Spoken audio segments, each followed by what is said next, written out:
Ladies and gentlemen, introducing William Donahue, President of the Catholic League. We all screw up. You guys are obviously very talented fellas. I mean, you wouldn't have done so well before, and then you bounce back very quickly. So, I mean, you've got a great audience out there. So what am I going to do? Just sit around here and lambaste Opie and Anthony for the rest of my life? I don't go around holding grudges with people. You know, I move on. And, you know, I just wish you well. I just wish you well. Wish you well. Wish you well. Push the button! Can you hear me? No! Shut up! We're so excited to be back. Rabid radio retards. Wow, we're dummies. We're the only radio show that makes you want to hate us. We've been known to get our faces in the news. We're perverts. Stupid. We stink. We just love doing radio. This is a weird show. No one puts asses in the seat like Greg and Tony. Opie. I love the hitting and the fighting. Anthony. I'm a terrorist looking for other terrorists. James. I'm a speechless, worthless nothing. We all know that. I love women. I'm a slump fat pig. And a crew of misfits. Hurricane Ben! Ben looks like a tall baby. Hair like Chucky. Martini Steve! Steve is a piece of garbage. Perfectly enunciating boob that we paint him out to be. Right. E-Rock! Oh, please, going through a car wash with his mouth open. I bring nothing to the table. I don't care. Shut up. No. What's wrong, Harry? My crotch is burning so bad. Sit down and put on your laughing hats. Just relax. Here comes the funny. Welcome to the Opie and Anthony. Shut up!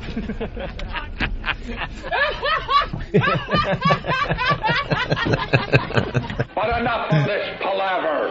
Let's get the show on the road.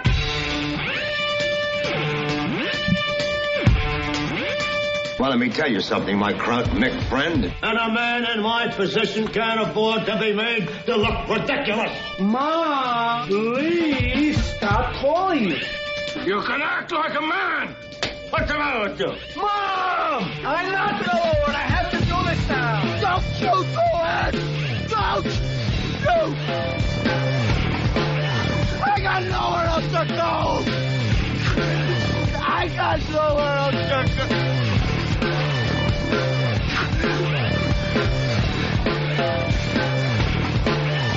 That's nothing else. That's terrific. That's terrific.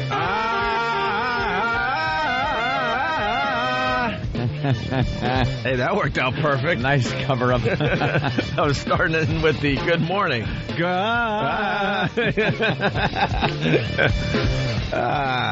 Oh, my God. True Boogie will make something of that. Yeah. Good morning and welcome to the Opie and Anthony Show. The O&A virus spreading across America. We got a phone number for everybody. 1-866-313-FREE. That's 1-866-313-FREE. Free. Lots going on right off the bat. We taped Hannity and Combs last night. Yes. A lot of people thought it was going to be on last night. It's actually going to be on Friday night. We had to tape it so late because El Presidente gave his little border speech, and that pushed it ahead, so we had to tape it later than we normally would, which means, in turn, we were up a lot later than we normally would be, which means I'm exhausted. I set my alarm this morning, and I'm really trying to push it because I stayed in the city last night, so I'm trying to push every minute, every second that I can. So I set the alarm, and I figure if I get in here at 5:15, I'm usually here about 5 o'clock, maybe 5 after in the morning. I push it so I can get like 5:15, because every minute is precious. Precious when you do this. What happens? The cell phone starts ringing. Hello, Anthony, Master Poe. Well, where shall I meet you? Me. What? Hello? See? Yeah! That's your problem. Don't call me! No, that's your problem. Why? Why is it my problem? How is it my problem? When are you gonna learn? You just turn your cell phone off when you go to bed. And then you miss a loved one dying. So they're dead. Who cares? But you missed it. They're dead. There's nothing you can do. When the phone rings between 1... you could have been there. No, when the phone rings between 1 a.m., let's call it when the phone rings between midnight and when you wake up. The death call hours. It's the death call hours. There's nothing you can do. They're already dead. Get a good night's sleep because you're going to have a busy 2 weeks. Wait, what That time is cruel, man. What time did he call It's you? reality. I know it's reality. He called me. Now, it wasn't all that bad. It was like 5-ish. But I had planned it out the night before. Like, I'm asking my girlfriend, what time should I go? I think I could push it 5 more minutes. You know, those minutes are important. There's a difference between 5 o'clock and 5:05 in the morning. We have really strange lives. You got to stop with the cell phone on in the middle of the night. I turn off everything. I cannot be. Remember when the big deal was incommunicado? Remember when the big deal was going down and they wanted us to sign like important documents and they didn't get a hold of me? I gave it to 9 o'clock. They got me. I'm like, well, 9:15 I go to bed because we got a busy day tomorrow. So I just turned off all my phones, and everyone was really pissed off, calling all night. I'm like, oh, well, you missed your opportunity. Opie calls me up and says, it's like 9:30. He goes, I'm going to sleep. I shut everything off. I go, you actually hear in Opie's apartment the movie power down sound. And then there's no getting a hold of him. I sympathize with you, but you got to turn the cell phone off. We don't have normal lives. Can't. I need. Yeah, but you go to bed sometimes at 6 or 7. Like your phone's not going to ring after 7 o'clock. I know, but at that point, I'm so tired, it doesn't really wake me up. I understand the people that have more normal lives as far as getting up a little later in the morning. So if you make it to 11 before you go to bed, the odds of getting a phone call from 11 to 7 in the morning are slim. But we go to bed really early. Yeah, I've gotten calls when I've gone to bed at 6:30 at night. And you get calls at 7:30 or 8. Most people can still call at that hour. And I'm like, what the who? What? Oh, hey, Anthony, what's up? Just, how you been? I've been sleeping. I've been sleeping. It really is your fault, though. The cell phone has to just be turned off. There's got to be a way. Has to. You're paranoid. Like you said, it's the death hours. There's nothing you can do. Even if there's a loved one in a car accident. What if they're pinned in the wreckage? You live too far away for them to do anything anyway. Did you ever see Signs? Yeah. And the girl is pinned against the tree. And what's his face? You there? The Passion of Christ guy had to talk to her. Mel Gibson. When the car backed away, her innards were going to spill out. Right, and it was the only thing keeping the blood to her brain. What do you do then? Sorry, I have an early. Yeah, exactly. I have an early schedule. Back Sorry, up. I need some sleep. Sorry, I missed your last words. Were they going to be that important? Probably not. Probably. What do you say? It hurts. Help. Right. Ow. Could you make sure the mortician covers up the Jeep logo in my abdomen? Exactly. Can they help me? Yeah, sure. They can help you. Yeah, you're fine. They're just putting buckets under your stomach for... You know who also helped me as far as getting the cell phones off? Was Ben. No more drunk calls from Ben. Well, he's one that will call you at all hours, drunk off. Friends in general like to call when they're drunk. Yeah. Guess where I'm at? No. I don't know. Tell me. Play the guess where I'm at game. Unfortunately, not rehab. So we did Hannity and Combs last night. It went well. It's going to be Yes. on Friday night, I guess. It was a fluff piece.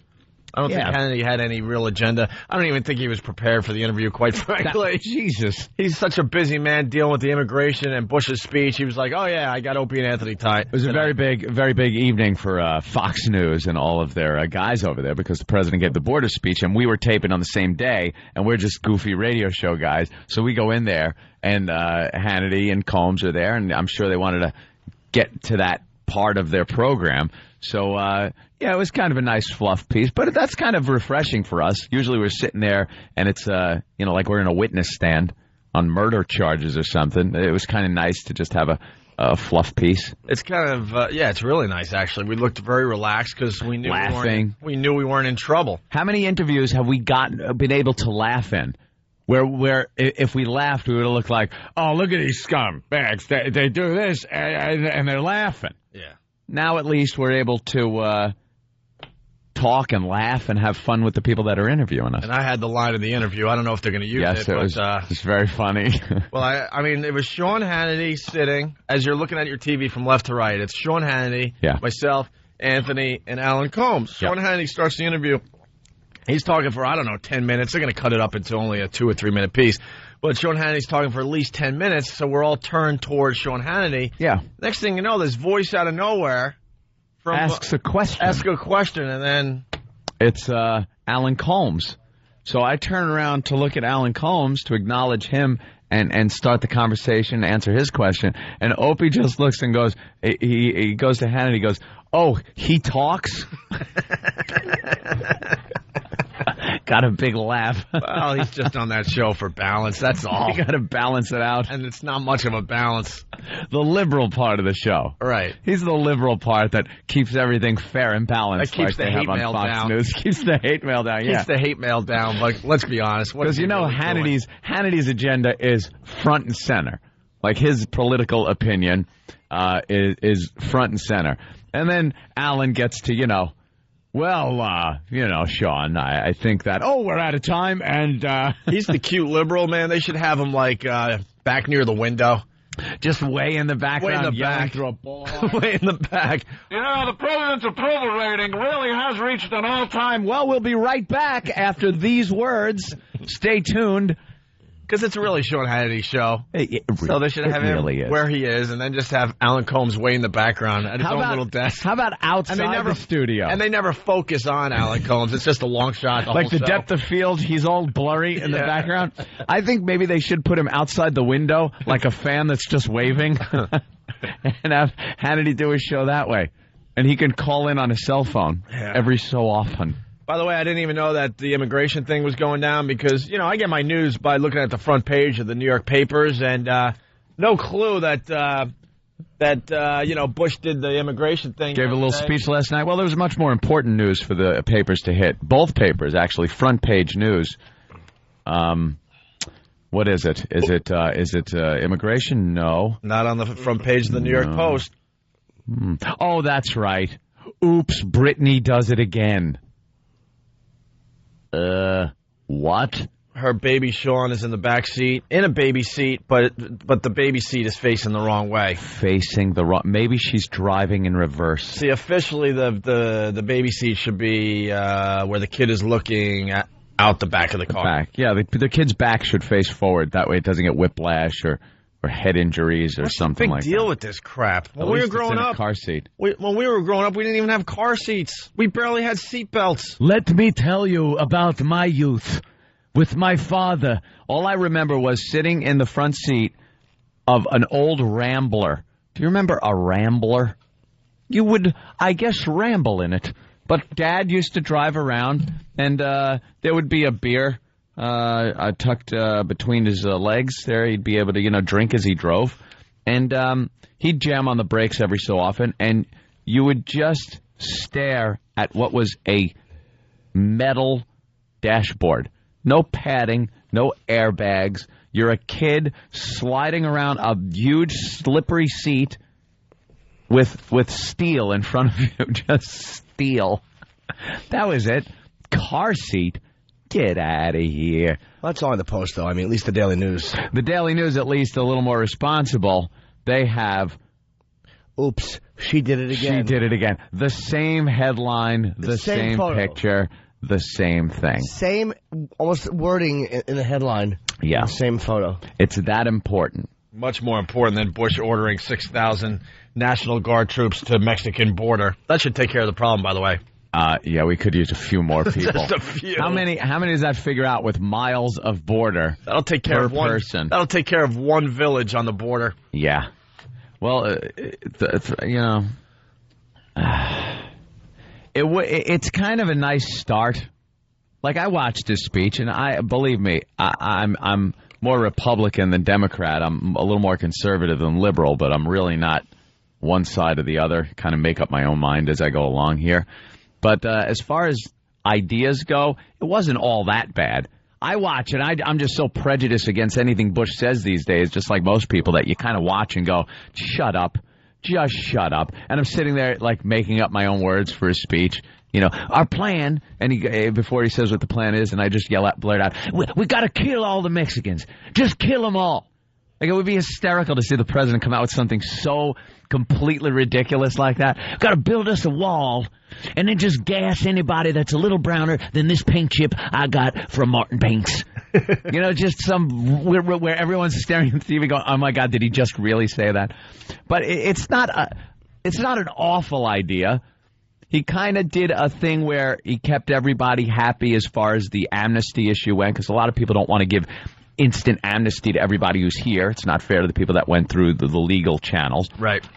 And then he also said he doesn't want to just go around rounding people up and booting them into Mexico. So he kind of has this intermediate plan where people that have been here for a few years and are contributing to society, have kind of a steady job and a home and have been here for a certain amount of years, will get to apply for citizenship as long as they fit the criteria. They're not going to get any special treatment. And here's the big thing. They have to pay a penalty for having lived illegally in this country for so long, which means taxes. Pay your goddamn taxes.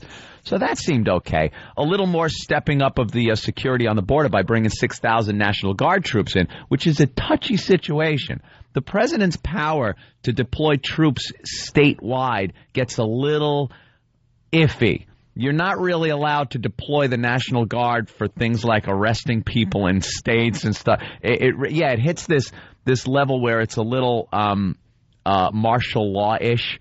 So they'll be doing logistics and building a wall and putting in the night vision stuff, and the Border Patrol is going to be stepped up, and they'll take the lead on arresting the people and sending them back. I like Carlos Mencia's idea. Make a really tough obstacle course, or at least course. You get the healthy, good at least you Mexicans, get the really strong ones. Like they'd have to step through tires at some point, like football players. Climb. Kind of like decathlon, kind of like a Survivor. Bicycling, course. Swimming.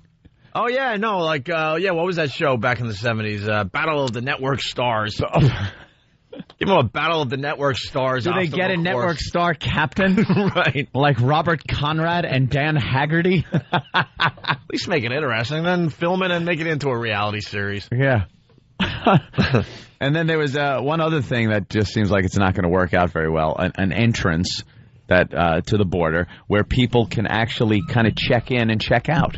If they have a job to go to, an illegal job, at least they'll be able to get identification and know that they can come in and work and get a guest worker's pass for a certain amount of time as long as this job lasts, these jobs that Americans apparently don't want, and then they, go back when that period of time is over. Well, how about this?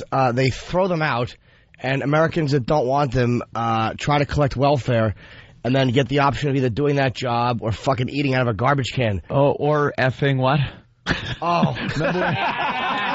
Remember where we are, Jimmy? We're on Free FM, Jimmy. We're on that Free FM. Doesn't mean free to use the F word, FM. I'm just tired. I want my freedom, man. Jimmy just blurted that out, and it was great. He kept going. Well, you made a great point, but they dumped out. No, so you did make a great point. Yeah, they dumped out for political reasons, man. Yeah, man. You're stifling my political freedom. They didn't like your agenda. First one. Yeah. You usually don't slip around here. No, I went to bed at like 1:30. I'm just really tucking a little tirade. Anything fun last night, Jimmy? No, I'm just doing sets, trying to get ready for to go do Leno again in June sometimes. Ooh. Would that be Jay Leno? Yeah. Okay, that's the good one. And then I, went to bed. All right. Why don't we take our first break? Did you get an effing good night's sleep, potty mouth? Oh, I did. Let's just say I received treats of some sort. Oh, you did? I certainly did. You might have hired somebody. No. No? No. Wait a minute. You picked up somebody? No, somebody I knew. And I forgot that women did that for free. Yeah. Found a friend, did you? I certainly did. Ooh. And then after we were finished, this is the truth. She's laying there, and she's looking at her feet, and she goes, "My bunions hurt." How old is this broad? She's 25. Oh. And her bunions were hurting. Her bunions hurt? Yeah. Was she on her dogs all day? My dogs are barking. All right. Why don't we take our first break?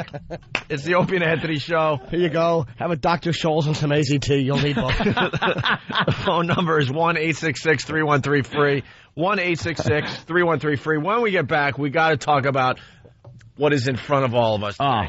Let's just tease it as that. We are being treated like gods here. We really are. XM really has to start stepping up because they're taking care of us over here at Free FM. It's the Opie and Anthony Show. Steve, SOS, I need milk immediately. Coming soon to the Opie and Anthony Show, Milk Diva World Tour. Featuring all your favorite Milk Diva hits. Live in concert. My blood sugar level is dropping as I speak. Featuring the classic, There's a Deli Downstairs. There's a deli right downstairs, is there not? Who the F gets milk from Dwayne Reed? And who could forget the #1 smash hit, I'll Suck Milk Out of a Cow. I'll suck milk out of a cow. I don't care. I just need milk. Plus, special guest, the Milk Divette. I walk into the studio and he goes, "Where's my milk? Why are you going to Dwayne Reed for the milk?" And for the first time in over a decade, You Don't Bring Me Milk Anymore. And then I'm noticing there is no milk around, so I'm like, I will pass out. You sound like a madman. I know I'm whining. The Milk Diva. Coming soon to the Opie and Anthony Show. Opie wants milk. He only takes it from CVS or Rite Aid. Who would go to Dwayne Reed for milk knowing that how desperate I am right now? You get condoms and maybe some shampoo from Dwayne Reed. You don't get milk from Dwayne Reed. Opie and Anthony, mornings.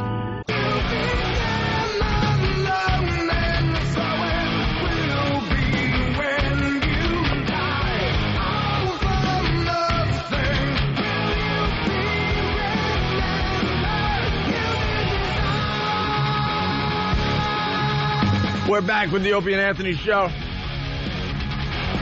Last bit of my breakfast. One more swallow. Used to be able to down that stuff in seconds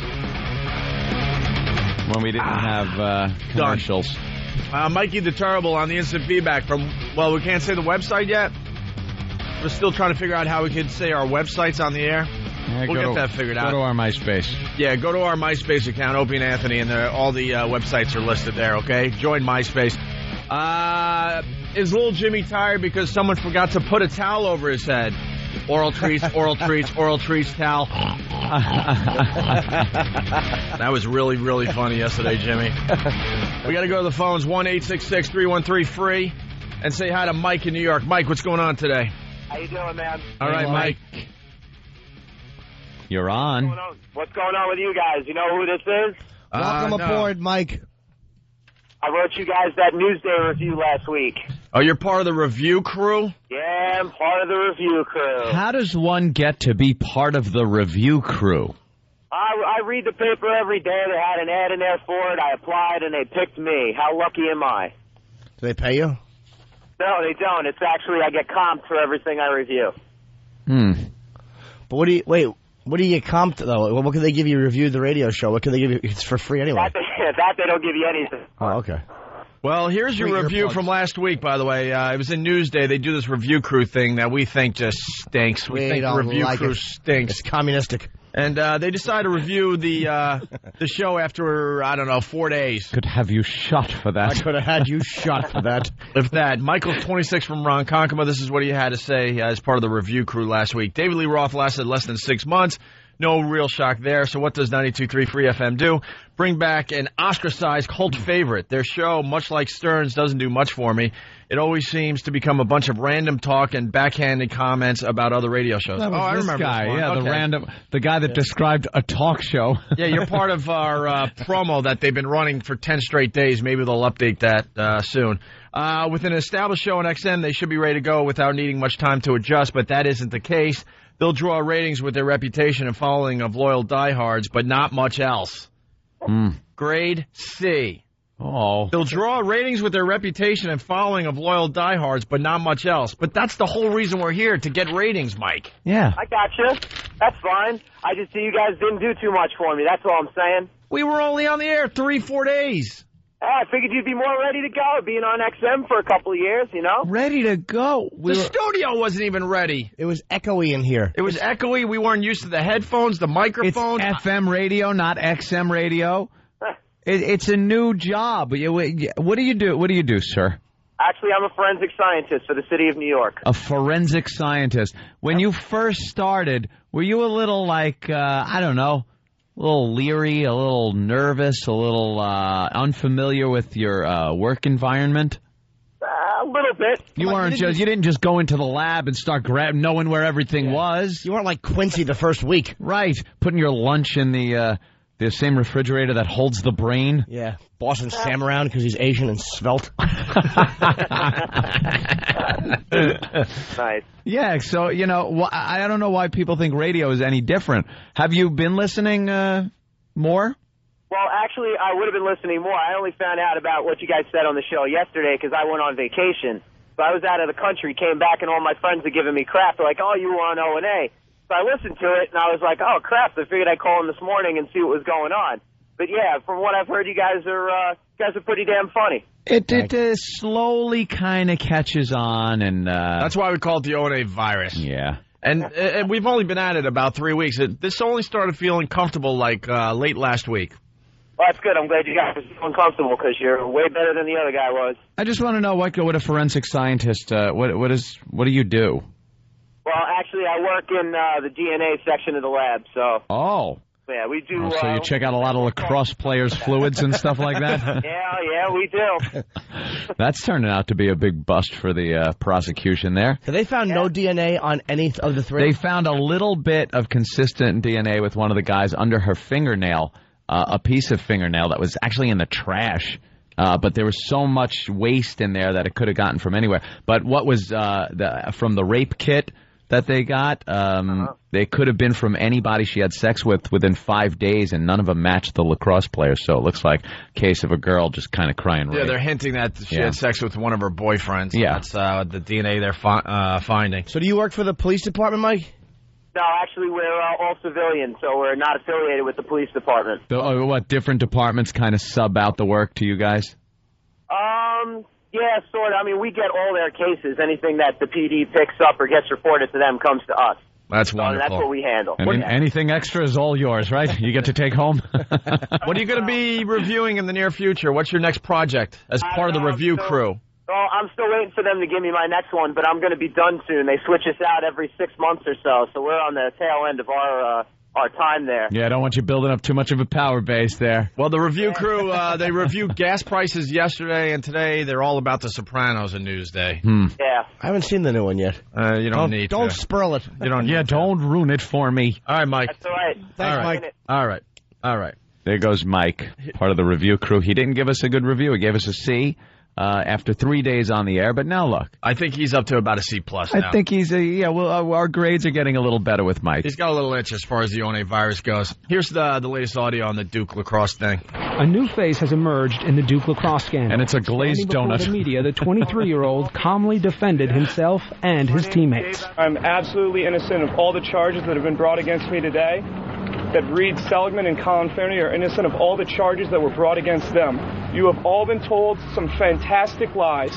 Evans, one of 3 team captains, spoke for several minutes without notes, denying that players raped an African-American exotic dancer on the night of March 13th during a party. Stop that. Why do they have to mention that she's black when it's a rape case? Never said black. They said African-American. Oh, my fault. Go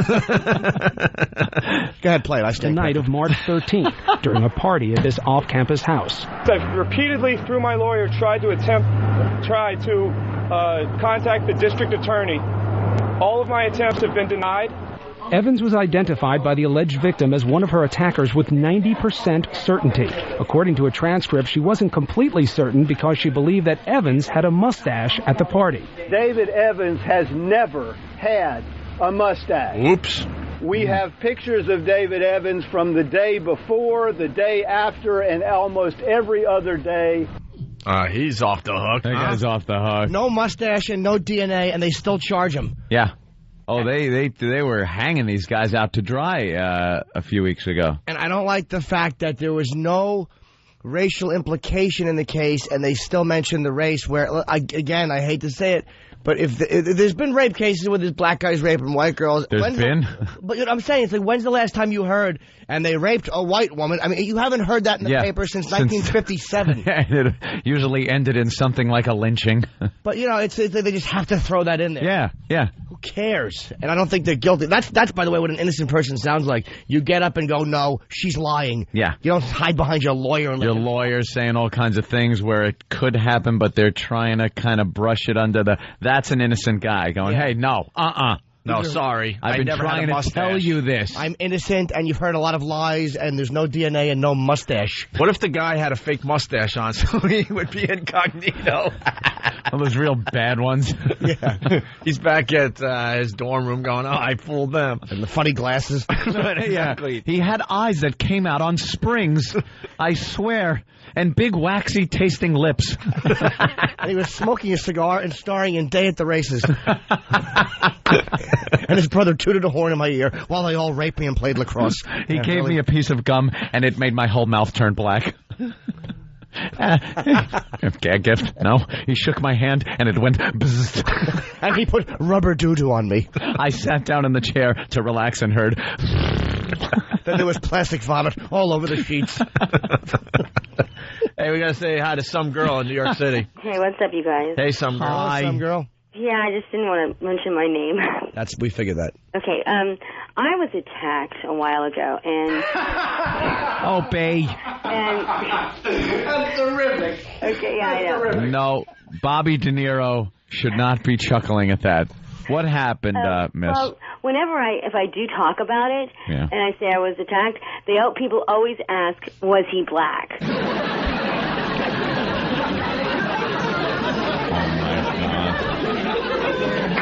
Yeah. So I just... And what is your answer for that? No, he wasn't actually. Hey, where are the white women at?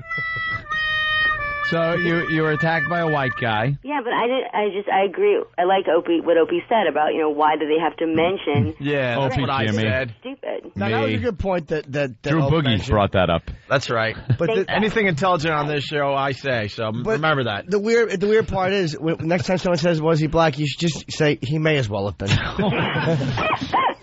What was some of the circumstances? Quickly, like what happened? I was on the street, and... What street? Like where? In New York? Yeah, it was like 1 in the morning, and I was like right across the street from Caroline's. It was really weird. In Times Square? Yeah, it was like a Monday night. The comedy club. And you were alone? Yeah. Oh, God, you girls are so stupid. I know. I'm sorry, I got to say it. You girls are stupid. I was coming out of Colony Records. I bought some music. Okay. What kind of music? It was a Dinah Washington song I was looking for. What song? Is You Is or Is You Ain't My Baby? Oh, see, you were asking for it. You could have went to iTunes. So, who actually paid for that in public? So you walk out, and the sidewalks are empty in Times Square on a Monday, 1 a.m.? Yeah.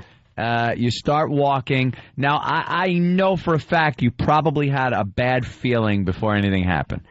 Yeah, it was weird. I switched directions, but obviously I switched in the wrong direction. Oh, 50-50 shot. Oh, wow. And you walked into, what happened now? He jump out at you? He came up to me, put a knife to my face. Ouch. But out of nowhere, he just puts a knife to your face. Did you? It was weird. Wait, did you feel someone walking up to you? Did you see him coming? Was he coming toward you from behind you? Like, what happened?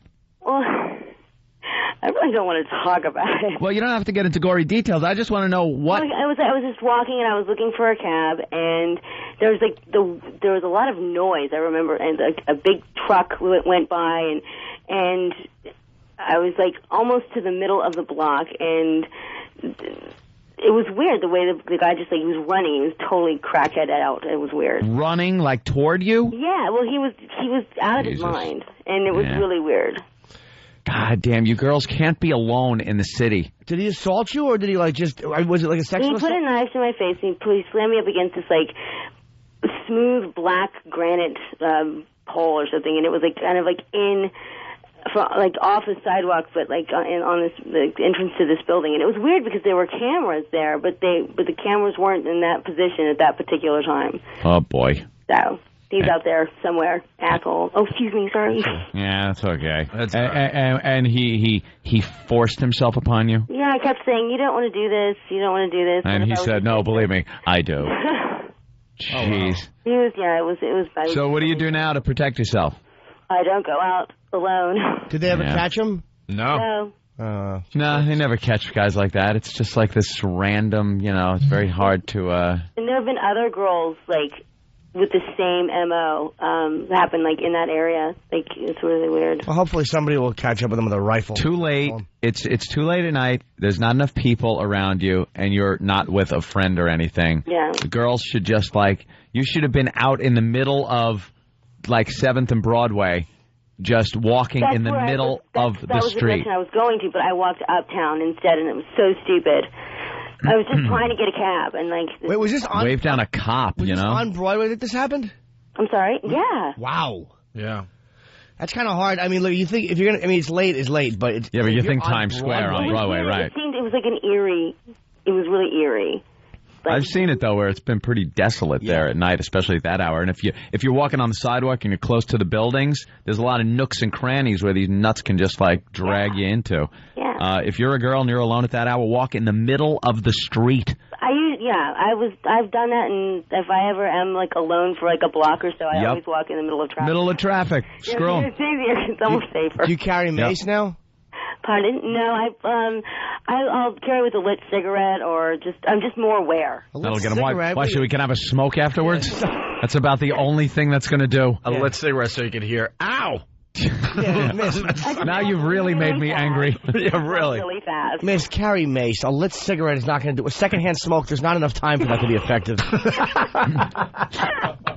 Who has 30 years to wait? Faster, you know? Yeah, but carry mace or pepper spray and just blast his filthy mouth or eyes with it. Can we have a program in this city where the people that can't shoot their intended targets that hit innocent children and stuff hand their guns over to people that could really use them, like this woman? Yeah. Can we just have it where we hand illegal weapons over to the people that can kind of just use them? Well, maybe we should take guys that are jerks and get arrested and use them as, like, target practice for people. Target practice? That's a good thing. I'm sure you've had quite a few disgusting fantasies in your head about killing people over the years, but you sound like you've adjusted pretty well. How many years ago? It was about 6 years ago. Yeah, you doing all right? Yeah, I'm fine. I love you guys. You're hysterical. Thank you, some girl from New York City. Okay, you guys have fun. Bye. Best to you. Bye. Thank you for calling. Some girl, everyone. Girls gotta learn, man. They're like a prize out there to some sickos, and you can't be alone. Every one of them, and I know it's the worst thing to do and say, it's your fault. It's your fault. And, you know, it's not your fault. There are kooks out there. It's their fault. But there are things that have to be done. You got to look around. You got to be paranoid. That's what you got to do. Walk around paranoid because it could happen. Walk in the middle of the street like a nut. Speaking of kooks, creeps, and really horrible guys. I can't believe... Are the lights on yet? I can't believe I'm going to say this, Anthony, but... they are. But we love Tom Chiusano. We certainly Of course we do. How could you not? So far, he gets our radio show. We'll see what happens as we move forward, but so far, so good. Mr. Chiusano has realized that he's hired a bunch of creeps that like voyeuristic activities. Yeah. And we've been looking out this really large window ever since coming to Free FM here in New York City. Jimmy's in my way. And Steve's in my way. He made our viewing much, much better by handing us all binoculars. So, yeah, some really nice binoculars were handed to us this morning. The lights just came on in our girls' room. She does her exercise bike for a little while. Then she goes in, she takes all her clothes off, goes into what I guess is her bathroom, showers, comes out, nude, lotions. And then wiggles the jeans on. And then wiggles the jeans on, goes through 18 different outfit changes before she figures out what she's wearing for that day for work. So now we're going to get a nice close-up today, thanks to the binoculars. Thanks to the binoculars, because there's been speculation whether she's hot or not. And her lights just came on? Her lights just came on. We don't see her yet. She's probably in the bathroom. Yeah, right on schedule, actually. What's that? She just had her top off before. Well, thanks for telling us, Steve. Show is secondary to nude woman. You guys are in the middle of that segment, and that segment was boring. It was literally a second and a half before she got her. You guys interrupt the show for that. Really? Yeah, really. What are you, a faggot? Of course, really. Really? Opie, don't. No, I don't want to see a nude girl. No one around here wants to see a nude girl, Steve. You got from the console to the window, she wouldn't have been topless anymore. Again, all I want to hear is topless, and then at least we got a shot to check it out. But then Steve is learning there really is no right answer. Like, if he would have interrupted, somebody would have yelled at him. Why? We're doing a bit. Why would you interrupt with that? She'll be there in a minute. Thank you, Jimmy, for once. There's no winning. Yeah. There is no winning. Hope's right. But I'm either a fag or I'm an interrupting ass. How about both? Yeah, thank you. Can we cut that up and use it in a promo? Yeah. What else did we see today? We saw a chubby girl. Oh, my God. Yeah, there's a chubby girl. What? Oh, my God. There was a chubby girl. What, Jimmy? Her furniture. And then something in a darkened room I couldn't quite make out, but there was movement. Wait, there's right now there's an American Indian using a drill to drill through a woman on the top floor. Building of murder. Anthony, by the way, Bert in Philly, this girl's got to be doing this on purpose, we think, because there's no shades whatsoever, no blinds, they're completely open. Not a hint of a curtain or a blind on her window, and the light is on. She faces this huge, huge building. Yeah, it's not like you're a little house on the prairie over here. There are buildings all around you. And she pops out of that bathroom. She's exposed where she is to hundreds and hundreds of other windows that could be looking at her at any given time. We got to get a telescope to take a look at these buildings that are a little further away, by the way. That's the next step, telescope. You got 40-time magnification on the binoculars. I'll tell you, next step is turn the lights off in the studio. One time we're looking out and it stops those reflections from bouncing off. Oh, really? How do you know this, Jimmy? Just because I'm looking through, I can see the light bouncing. Oh, okay. Not that I don't have everything. But you kind of wrote the book on this one? Yes. When peeping. All right, let us know what's going on over there, guys. We need a 30-story ladder. Yeah, the second you see her come out, let us know. Maybe give that job to someone else besides Steve. Exactly. What? There's a gentleman that just... excuse me, I need to interrupt the show. Gentleman is nude. He gets so mad. Now he'll interrupt for anything. Maybe she's making waffles. Good. Every time she cuts an orange, I'm perfectly enunciating ass. You're welcome. Ooh. All right, we're going to take another break. On the way, we got Bush sounding very drunk last night. Maybe a couple of drinks before the speech. I don't know. We'll play it and let you decide. Also, the Rocky IV speech that we were talking about yesterday on the second half of the Opie program. We'll do that for XM. Why? It moves everybody. Well, we got the speech that you were talking about, how awful it is. I sent Danny on an assignment. Yeah? Hopefully that'll be good, and he'll have that. Apparently it's another Bill Cosby tape off of CNN. Bill Cosby pulls no punches in his comments on modern black culture. I love Cosby. He really is not into hip-hop culture and ebonics. We got it. We got Danny is the Manny. Black people. Can I say that without sounding like a complete retard? You sound like a gangbanger when you talk that way. Danny is the Manny. Kid rhymes. Bill Cosby on blacks. We'll do that next. How's that sound? It's the ONA virus spreading across America. Responsible parents everywhere, Opie and Anthony are now back on the regular airwaves. So take your baby off that windowsill and sit him in front of the radio. To hear the shriek of a small child, that would be wonderful. Opie and Anthony Dash, bring in the funny. Bring in the funny. Opie and Anthony, weekday mornings. Getting right back into the Opie and Anthony show. A lot of staring out the window during the break. Oh, my God, everybody. With the brand new binoculars that Tom Chiusano gave the entire staff. Thank you, Tom. And Anthony, for some reason, knows her entire schedule.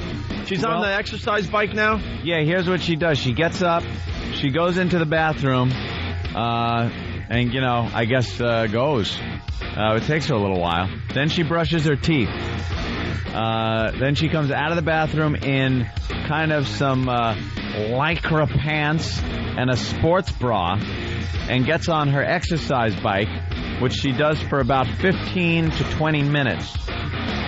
So we're good for a while. For a little while. She's been on it now for a few minutes. Oh, my God. She's dicing a papaya. Thanks, Steve. Quick, guys, stop the show. She's Swiffering the kitchen. So no, wait, I think it's Mop and Glow. So after the exercise bike, you were telling us that she strips down immediately? After the exercise bike, when she stops and gets off of that bike, she will then take off what she's got on and go into the bathroom to shower. So that's your key moment. Goes by very quickly. When she comes out of the shower, then you have a little more time because she spends some time drying and lotioning. That's where you get your maximum viewing time. But we'll get a little something when she's done with the bike. Unless she, one day decides to take her clothes off in the bathroom, but we haven't seen that yet. And that's the only action we got so far? I mean, we're looking at hundreds of windows. Yeah, believe me, there's a fat woman in a muumuu in that bigger window, and then there's some dude over there.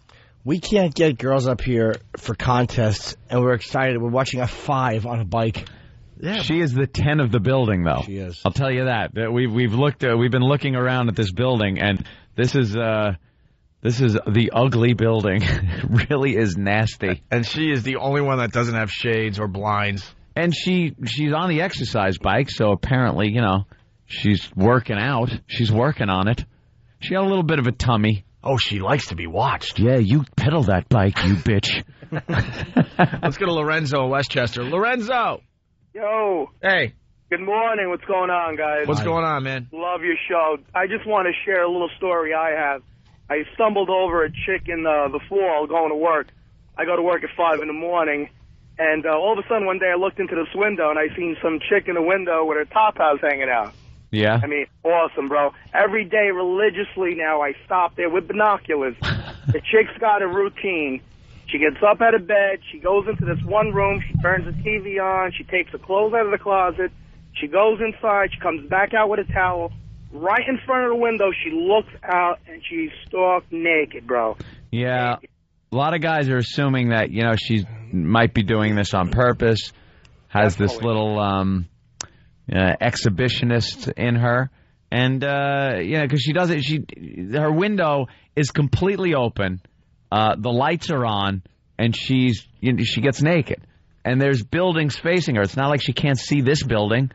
This is an office building. She has to know people are working. Dude, but this window that I look at every morning, it's on the first floor. It's at a private house. I found out from the people in the area. Behind a fence and some hedges. Right. Exactly. Dogs I got to get past. And I got to look through the bars of the crib.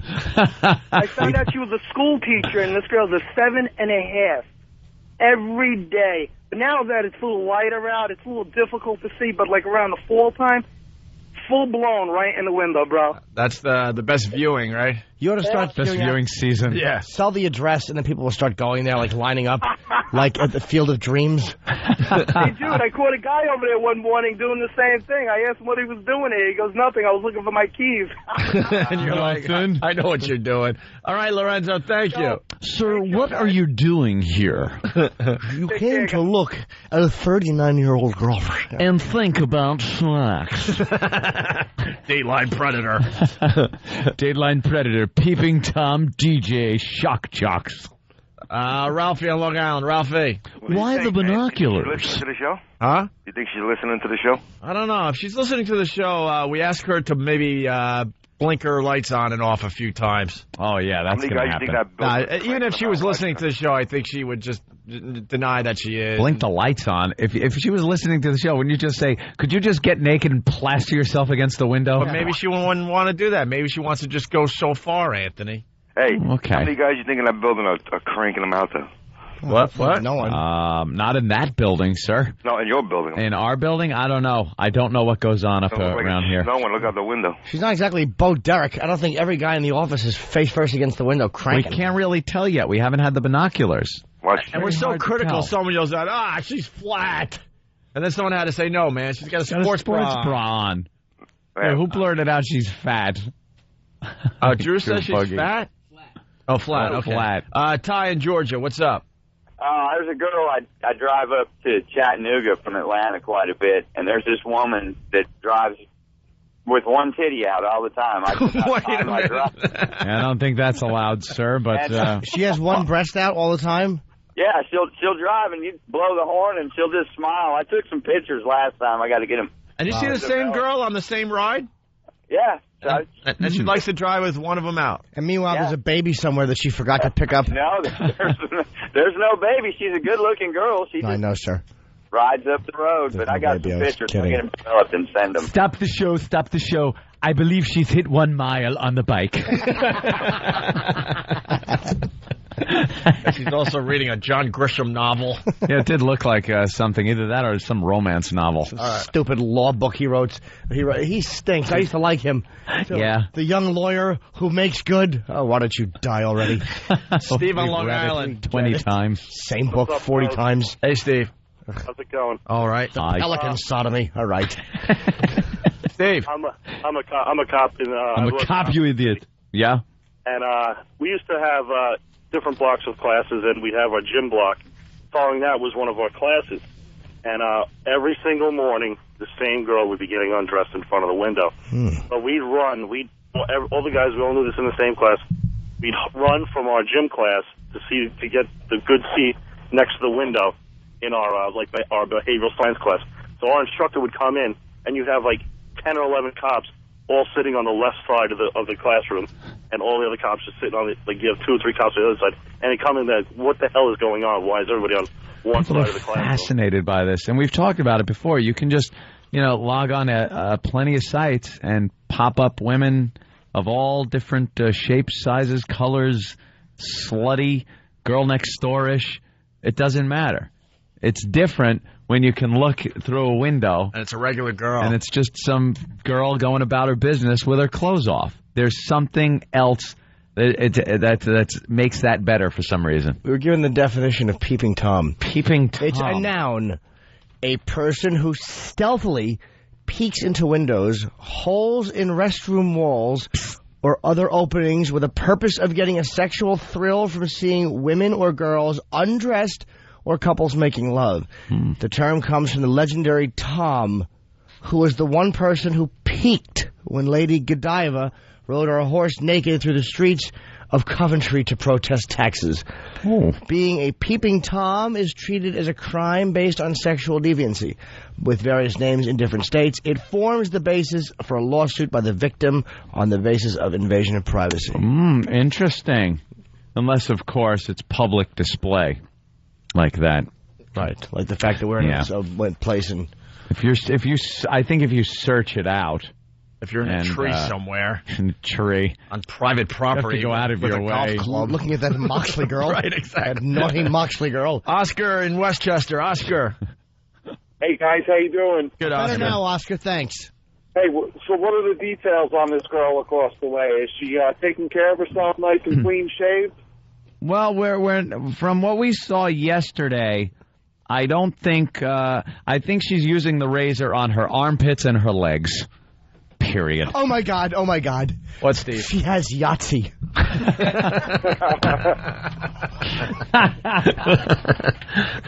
I guess she's an average girl, though, right? A brunette. Very average. She stinks.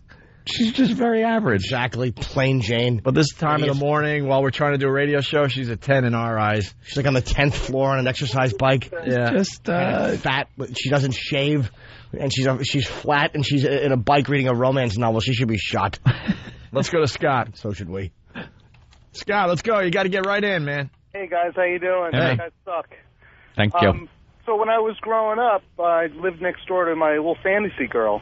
She was really hot. And then in high school, I found that she had a little routine when she would come home from dates. She had a curfew, and I would time it so I would be walking the dog past her house at that time, and she would get undressed, and she had no curtains or nothing on her windows, pitch black at night, and it was bright as day in there. And I found out years later that she was doing it on purpose because she knew I was out there.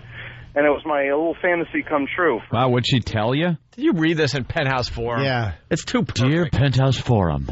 Well, we're real good friends. So when my sister went, she was good friends with my sister. When my sister went away to college and she didn't, I was home, and she and I became closer, and all that kind of came out one night when we were drinking. Did you hook up? Actually, we did, yeah. How was it? It's never as good as you imagine. I remember I used to live next door to these 2 teenage girls when I was younger, and I would try to peek at them, and they were really sexy. And I remember I stole their panties, one girl's panties, off the laundry line. You sicko. I know that really is deep. And then I torture their animals. No, I just took her underpants and put them on my face. Unfortunately, though, I'm so dumb. I take them off the laundry line after they're clean. Of course, squeaky clean. I should have just stolen them out of the bag before she opened them. I'm a sexy idiot I am. Shoplift them from the store. The same brand she uses. Let's go to Rowdy in Oklahoma. Rowdy. Hey, how's it going, guys? Hey, man. All right, man. Hey, how bad is it that we will look at the ugliest women through a window that we won't even turn our heads to look at on the street? It's true. Because there's something wrong about it, sir. Yeah. That's right, because it's just a nasty thing to do. This is a dirty thing to do. It's a dirty thing. It gets into your the primal side of you. The naughty, like, why do I like peeking up a skirt? I love to peek up a skirt. Peek. But I love a good, like, thigh shot up a skirt or a little panties. Sexier than nudity to me. Yeah. I love it. I mean, sometimes I'll just lay on the sidewalk and play dead while people walk over me.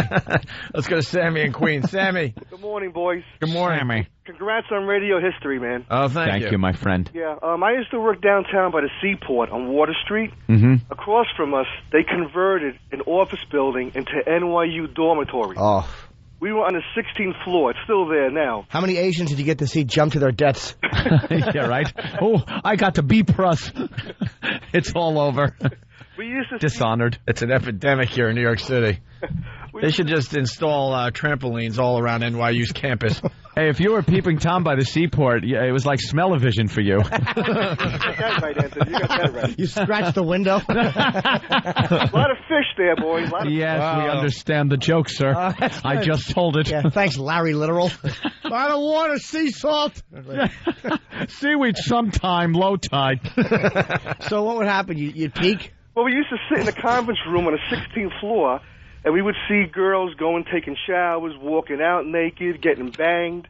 After, school started, we would get to learn their schedule, their class schedule for the semester. And we would know what time of day, who's going to come out, who's going to shower, who has late classes. And you'd have... Oh, my God. What? She's on the phone, and she's using her anytime minutes. Wow, Steve, that is exciting. That's terrific, Steve. Thank you. Good thing you stopped the show. Yeah, so you saw... Go ahead, Sam. It was like every day a bunch of guys would get in the conference room, and we just sit there and look out the window. Yeah, that's a good day. It's insane. All right. Yeah, once you get a few of them, you could kind of make up names for them, you know? It's not fun when you just have one. She's just the girl now. We could do this for the rest of the morning. We'll do a couple more, and we'll try to move on. Charlie in New York. Peeping. Charlie. Hey, what's up, guys? I'm window cleaner here in New York, and I've seen some good stuff over the years. A window cleaner. Wow. Yeah, that's got to be one of those jobs where you just kind of, the little scaffolding goes down and hello. You don't work at Show World, do you? Well, I have this one routine where I used to work in this medical building, and it was like a library area, and there was this one broad, she had a routine every morning, 7:15, she'd get in the shower. And it was like a real close-up view, it was like directly across the street, and I had this routine where I would kind of hide behind the aisle of the library books and kind of sneak out and just kind of sit in a chair. And one day, I went over there, and there was a guy in the shower, and he caught a look at me, and he jumped out of the shower, and I just had this face on like when Butthead was watching a Winger video with his mouth open, and it was horrible. I haven't been back since, but that's about it. Punching out, guys. Dude, out my window, I live on the 10th floor. I can see into the window of the 8th floor apartment in front of me, looking down. And I saw one night, I can't really see much because I have to get a telescope because I live in a fishbowl. There's windows all over. Yeah. And I see these legs, but because I'm looking down from a top angle, you can't see much. Uh-oh. And I see it's like somebody is standing up. I can see it's a guy's legs, but I can see the motion back and forth, but he's standing up. So I'm like, no, there's another person there. I just can't see anything. I never saw anything, but one time I'm looking, and I see two guys in the kitchen talking. I'm like, oh, Jesus. I'm like, I hope that's just a friend that stopped by and not the second half of who I strapped to. Just talking in the kitchen. Oh, man. How are you feeling? Better. How are you? Oh, my God. Yeah. Let's go to Eric in Colorado. Eric. Morning, boys. Good morning. Hey, the house behind me, the couple that live there, their bedroom window faces my computer room window, and they have curtains on it. and regularly I get a good show from them. And the woman is a really hot Asian. And, I mean, I've been sitting there on the computer, I'll turn the lights out, and I'll sit there and watch them 8, 9 o'clock at night, just sit there going at it. And they know I can see them. Because a couple of weeks after I saw them the first time, I was out in the backyard doing some yard work, and the guy came out and he says, I hope we didn't embarrass you. He said, but my wife's kind of an exhibitionist. Oh, if he's saying that to you. Yeah, of course. He's saying, like, watch, tune in again. Oh, yeah. I've told you. I don't think it's as much fun if they know you're watching. No. It takes away from it a little bit. No, I like the fact that she's an exhibitionist. I like that because she'll do more and she'll show more. I like that. If like she's going to turn a certain way to show, I like that a lot. And it's like less fear of getting caught. You can just kind of let it all go. Nah, it's just got to be like that. It's got to be like that slob. It's just down there on her bike. Yeah, is she still doing cardio, this bitch? I can't tell. Club Soda Kenny's big body is in the way. Hey, can you move that 7-foot Chess King jacket? I know, really. What do we got over there in that window? Just some old hag? Just some old lady. Oh, my God. Her rent must be like $50 a month. She's been there forever. Wow. All right, moving on to other things. Kenny's dressed for a confirmation in 1982. That's great. Awful coat.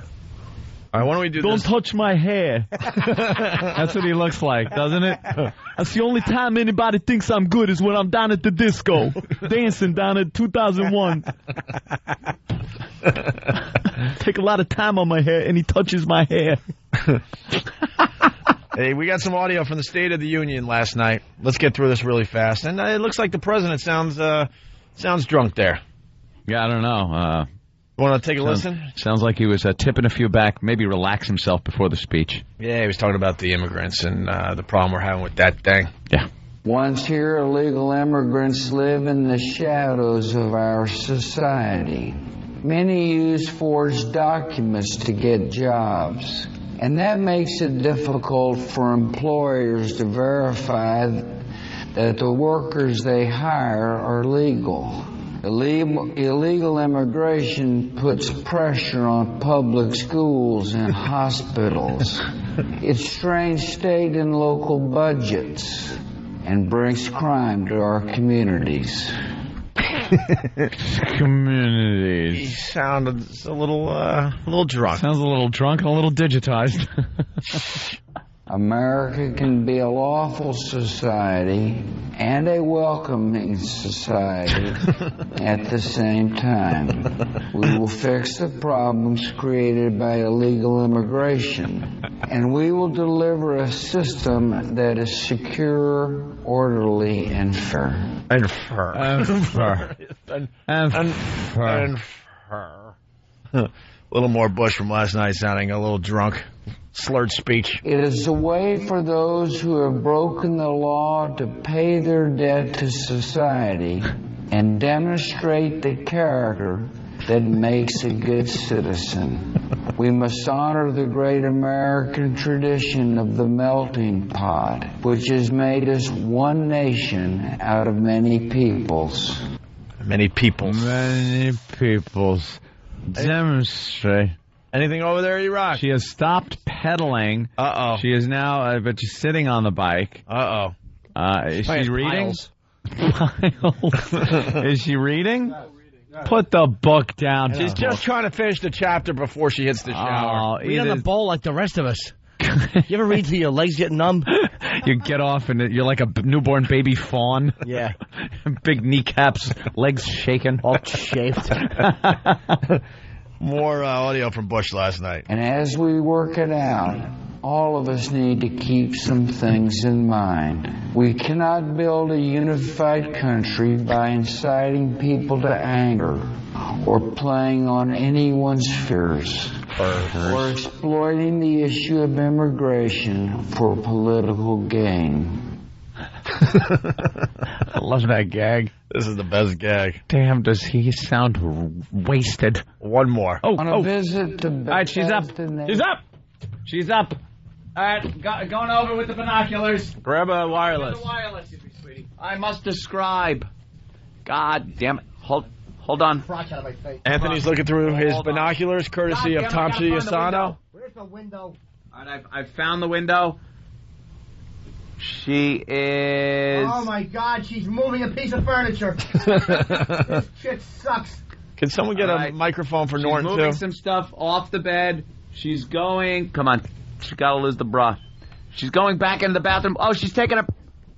I think she went into the bathroom to take her pants off. Son... Ugh. All that waiting for her pedaling? She's in the room. To the right. What's going on in the room to the right? Oh, my God. She's mixing a Metamucil. There she is. Okay, she's going back. Let's see. Don't stop in that bathroom, you tease. All right. What'd she bring in? She brought in her pocketbook. Uh-oh. Oh, no. That's not a good sign. Oh, boy. You know what girls keep in their pocketbooks that they need once every month? That's right. We dare to dream. And now she's disappeared on the side of the bed. All right. She's spinning in a circle? Yeah, she's kind of circling. You could barely see. There she is. All right, full view again from the back. She's sitting down on the floor. That figures. She does this thing. She does the ab workout against the She's wall. doing a headstand. I swear to you. Please let her neck break. She is doing a headstand against the wall. Her feet are up in the air. How funny would it be if she just fell and paralyzed herself and we just laughed instead of calling someone? And this is like real live. Call the police. This is like real live Sims. Steve knows her complete activity. Why does she? I've never seen her do this, Steve. Yeah, she did this yesterday. She stands on her head. She's looking under her bed for dust bunnies. So she's doing her abs now. Oh, my God. She found the Scrabble X she lost. She's doing an ab crunch. She's doing some crunches. An ab crunch? Yeah. How do you do that with your legs up against the wall? I've never seen this. This is the dumbest exercise regimen ever. No, her butt's on the floor, her legs are against the wall up in the air, and she's crunching her upper body. Okay, the only saving grace here is with the belly she's got, you know she can't do this long. 10 minutes? 10 minutes with the ab workout? There ain't no way. All right. We got to take a break, Anthony. All right, we'll take a break and keep an eye on this situation. Yeah, we'll have an update when we get back. As we go to break, some more Drunk Bush audio. On a visit to Bethesda Naval Hospital, Laura and I met a wounded Marine named Guadalupe Danohan. Danohan came to the United States from Mexico when he was a boy. And then he volunteered for the United States Marine Corps as soon as he was able. During the liberation of Iraq, Master Gunnery Sergeant Danohan was seriously injured. Hey, you're listening to the Opie and Anthony Show. Yep. Okay. Opie and Anthony, mornings, 6 to 9.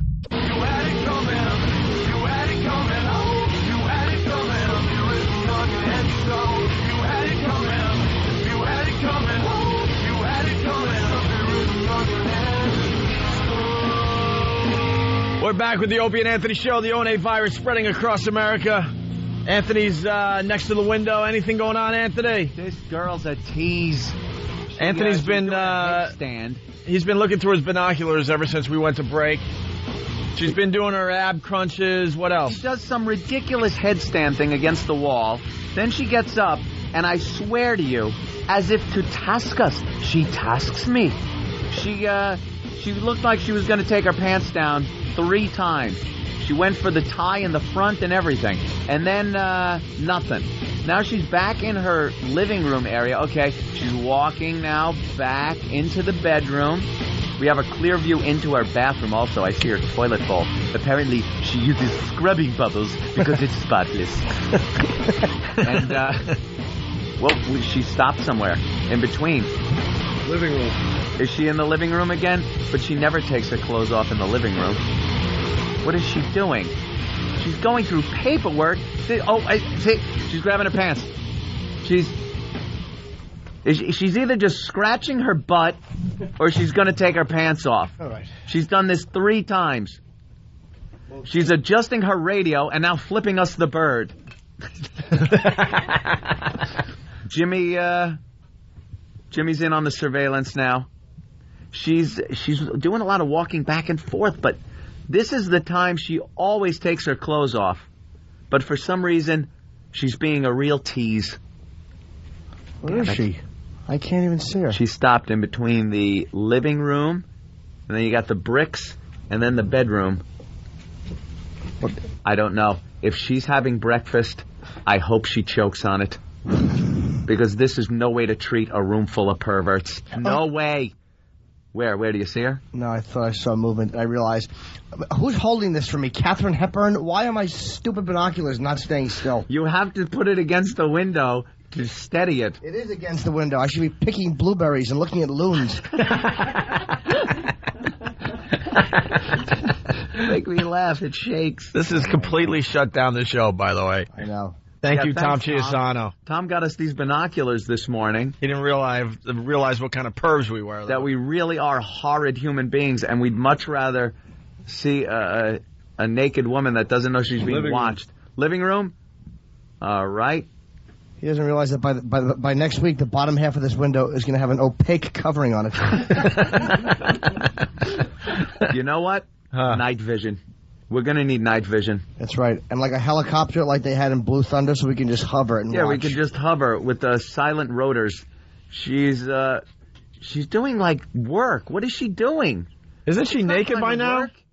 You got a sports bra on. Maybe she works from home. She's naked by now, no? Maybe she's Usually she's naked by now. Maybe she's an author. She's not an author. Maybe she writes saucy material. Dare to dream. Wow. Is that a laptop? She's working on a book. Yeah. Nah, she's reading. I've had it. I really hate her. You bitch. I still want to look, though.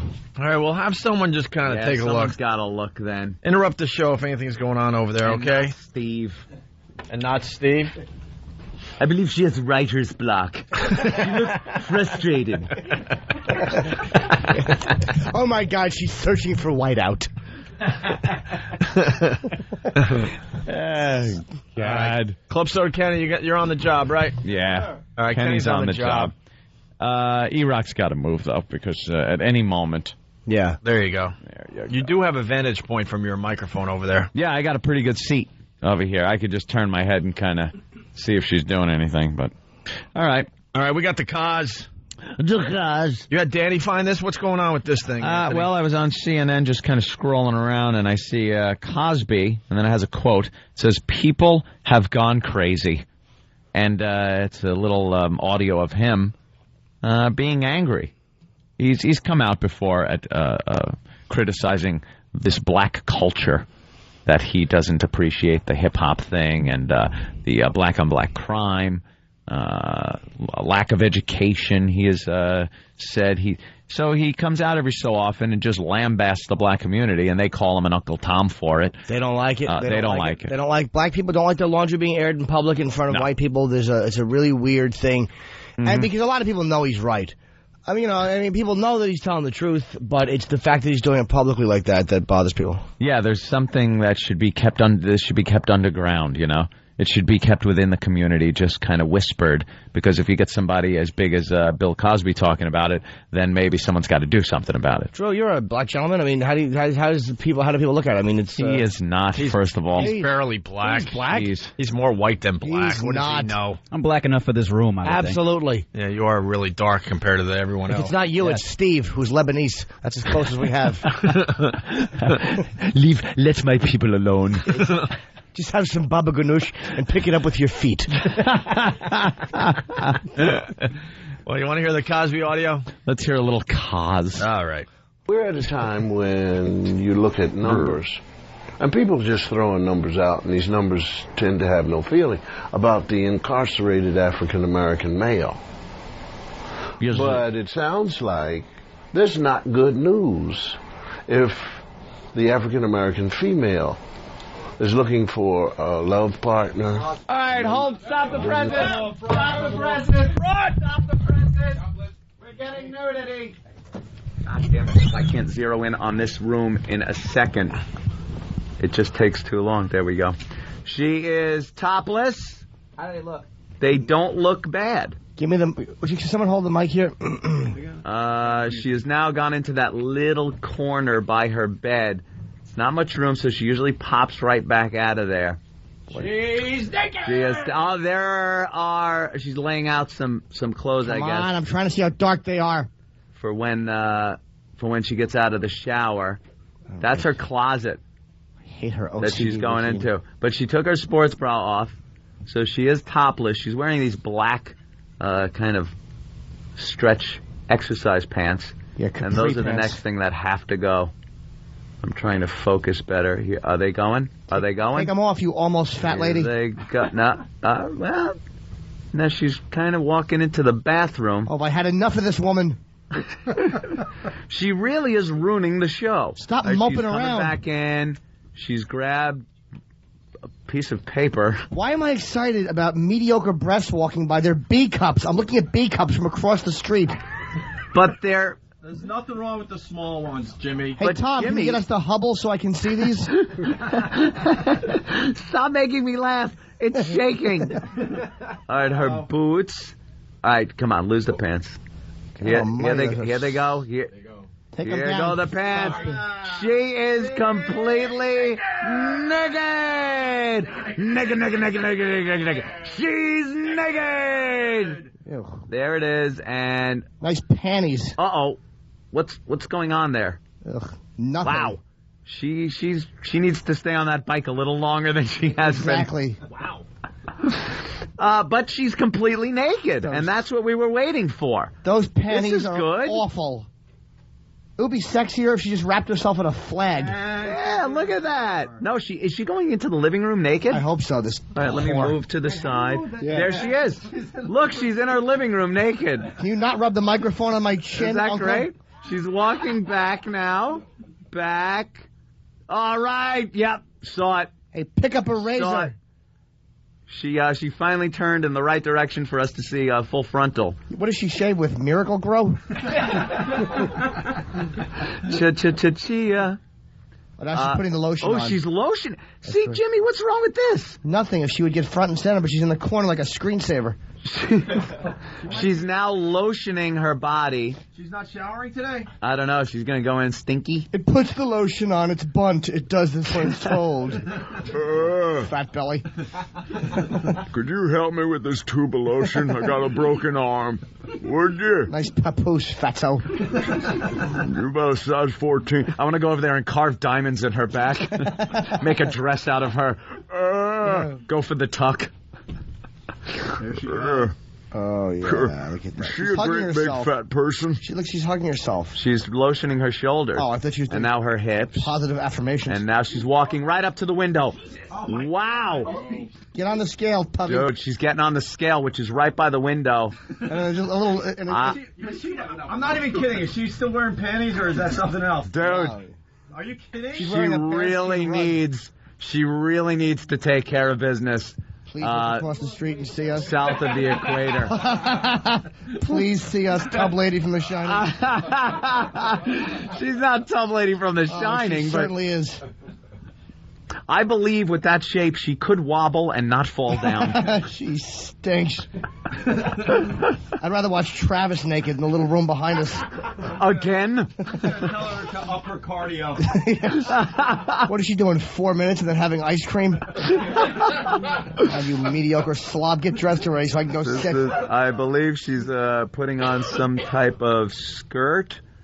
What's she doing? That's great. She's not showering. Time on the bike and some Fruit Loops and no shower. What a lovely girl. Maybe she's got the day off. Maybe she's just going for newspapers. No, she's loading stuff into a black bag. She's putting some white stuff into a balloon and swallowing it. Wow, she really does have an ample butt. Oh, she dropped her. That bend over must have looked nice from that other look at angle. the bunt from the side. Look at that bunt.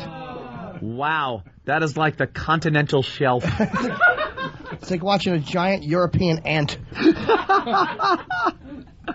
I want to break in and just shave her. I don't want to assault her. I just want to shave her. He's broken, and he shaved me. Karen, looked like a forest. Where is she? Bathroom. She's hovering. Oh, yeah, she works out on a bike and she goes out not smelling so fresh.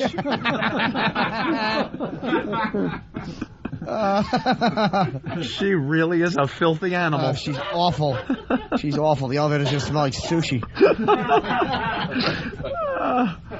Well, I think she's by her closet now. She put some stuff in a bag. I don't know what that means. Is she going away, do you think? Maybe she's going to the gym.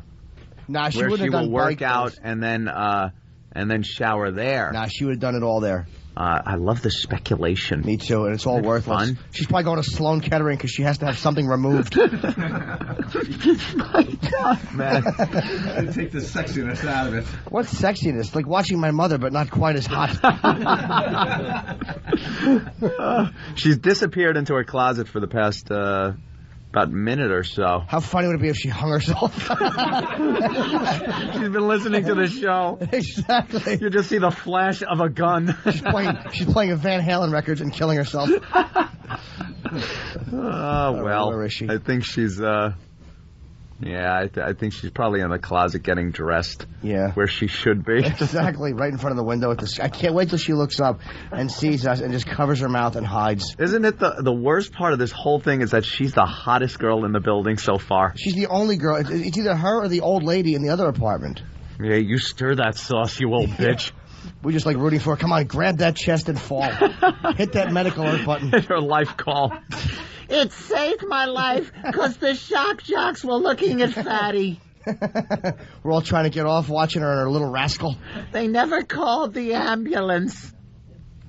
Yeah, she's gone. No, she's in the back. I see her. You see a piece of her? I do. You got a little bit of a better vantage point. She's walking, better angle. She's walking away. All right, you take the shot. I can't see. All right, the motorcade is turning left on Elm, and she's naked. She got a pile of garbage all over her bed. Yeah, she really is a she's mess. a real, like... That's snack wrappers. Just loading up. Why? She was...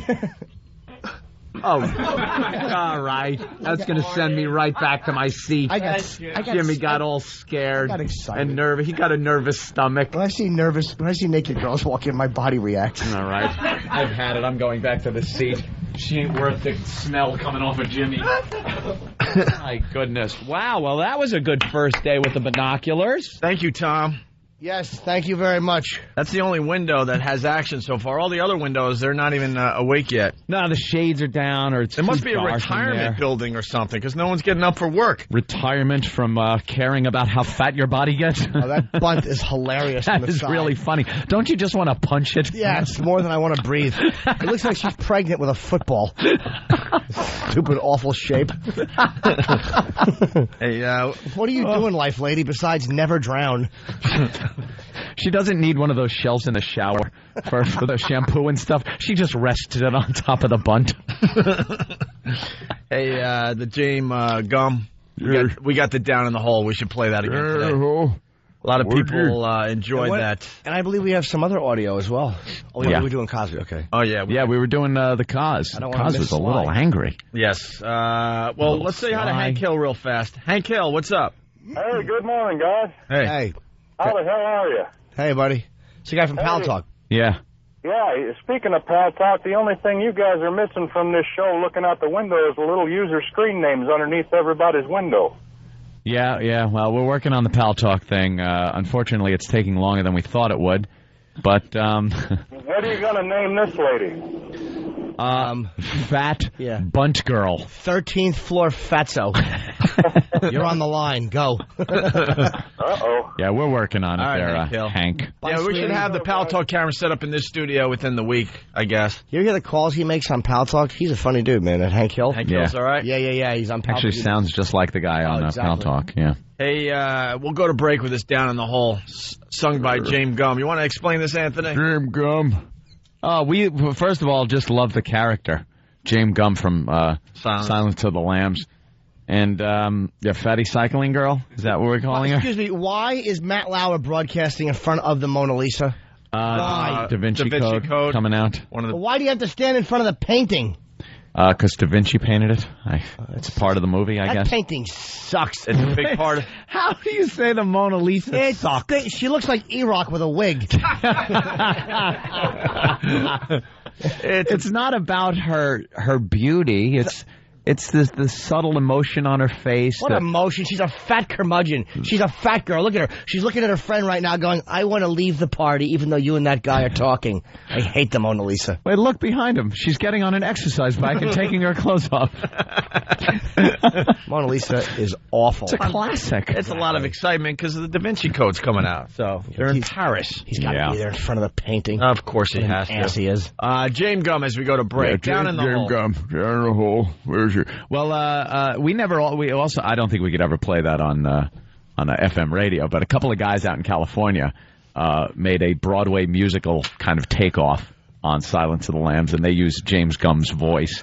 One of them does a great impersonation of the... you think it was the real guy. They sing a song called Put the Effing Lotion in the Basket. In the basket. We play it on our XM show all the time. Yeah, Can't get away with much it over too here. filth-ridden Yeah. for regular radio. But this is a guy singing Down in the Hole as James Gum. Yeah, it's John S. From Hartford, Connecticut. Yeah, because where does he put his girls that he gets, his big fat girls, to lotion up their skin and get it all supple so he can make the little suit out of the girls and put them on. Check it out. It's John S. Tuck. His tuck holes. He's dancing around. Would you?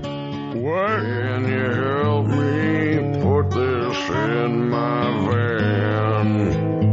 Would you? With my broken arm, I don't think I can. I have been guilty of murdering girls that are fat. You're on my list now, what do you think about that? You're down in a hole, yeah, and I'm in control. You're down in a hole, 'cause I hate my pole. I'd like to tug. I like to tuck in my junk. Frederica, great big fat person. You're down in a hole, and it's all because you aren't thin. Now you're forced to put the lotion on your skin. Wait just a minute, was that just a knock at the door? I smell a cunt, it must be that old FBI whore. You're down in a hole, yeah, and I'm in control. You're down in a hole, 'cause I hate my pole. I'd like to tug. I like to tuck in my junk. Call the Opie and Anthony Show right now. 866-313-FREE. That's 866-313-FREE. The phone lines are going berserk. Opie and Anthony. Mornings. Yeah, you're checking out the O&A virus spreading across America. Let's say hi to Michelle in New York. Michelle, what's up? Hey, guys. I want to say thank you so much for inspiring me to go to the gym today. A little inspiration for the gym. Yeah. Why are you talking so quietly? Yeah. Am I talking quietly? Must be my phone. Okay. Sorry. I'll talk louder. How's that? Much better. Where are the problem areas there, Michelle? For me, it's my thighs. Your thighs. Yeah. How old a gal are you? I'm 25. 25? Yeah, Yep. you should have good thighs at 25. Why the big thighs? Well, I used to be really, really heavy, and then I lost a lot of weight, and now I'm not really fat anymore, but I see it every time I look at myself. You got lasagna thighs. Oof. What happened? What happened? Is it just your perception of them, or are they really kind of meaty, your thighs? Actually, Jimmy, you've seen me in person. Of course he has. Of course he has. Ladies and gentlemen, if you're new to this program, any girl that calls knows Jimmy Norton. I do know Jimmy Norton. I kissed him on the head in Atlantic City on Saturday. If he doesn't remember you, you must have been a pig. No. There was a huge line. Oh, yeah. Yeah, Jimmy. A T-shirt that says Bimmel 14. Oh, I remember you. Yeah, Bimmel 14. That's you? Yes, that's she's really sexy. I like you. Yeah? Yep. She in her MySpace, she has a Frederica Bimmel. It says Bimmel 14, like a team shirt. Bimmel 14. Yeah, you're fantastic. I actually made that for the St. Patrick's Day show at the Hard Rock. But nobody saw it except a couple of guys in the crowd. Yeah, no, I remember you. See, it's the shirt. That's what you got to say. So she's all right, Jimmy? Oh, yeah, she's really sexy. All right. Bye. Thank you, Michelle. Bye, guys. And speaking of MySpace, I got to address this. Poor Nathaniel. This is what bands get groupies. This is what Nathaniel gets. It's a woman named Katie, very attractive girl holding a baby in her MySpace photo. Mm-hmm.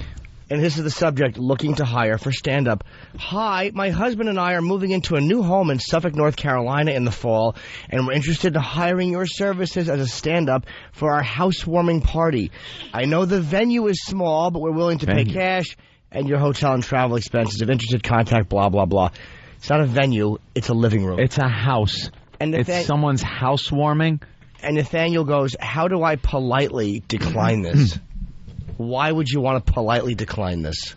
Because I have precious few fans, Jimmy, and I want to hold on to the ones. Then you should do the gig. You should do the gig, tape it. It would be great for the show. Yeah, that's actually a good idea, because I was going to say tell her to just die and hope her house burns down, but that's probably better for the gig. She's going to fly in, right? I somehow knew this would get wrangled into me doing this gig. Demand a lot of money in first class. They're going to fly in. They're going to give you a hotel. You should do it and tape the gig. First class, a 5-star hotel with 24-hour room service, and then just completely verbally trash the place as soon as you get there. Demand a limousine and do 6 minutes and then leave. And make sure you empty the minibar in the hotel. Exactly. For every expensive little thing. I say he does it. I have to agree. And we record it. You got to record it. Videotape it and record it. Yes. Housewarming party. Please wear a tuxedo. What's her name? Katie. Katie Than will be doing housewarming. He'll do it. Nathaniel, how long have you been doing stand-up now? About 2 years. Perfect. About 2 years. Pretty new to the game. Meaning he's good. He should not be doing these gigs. But. Yeah. He's good. He's got a natural ability and everything. He shouldn't be doing things like housewarming parties, but we will force him to. It'll be all people in North Carolina who don't know the show. It'll be her new neighbors. Oh, everybody, he's a comedian from the Opie and Anthony show. Well, they're in New York. They broadcast up in New York. He's so funny. He's hilarious. What was that thing you said that time? Tell that thing you said, and you'll go, oh, when I went like this. And they'll bomb horribly, and they'll go, all right, well. You'll get nothing. He's going to do a little. She'll intro him. Ladies and gentlemen, gather everyone's attention. No, come here. They'll all be like out back by the barbecue or something, drinking, like not caring about a comic. I want to introduce Nathaniel. Than.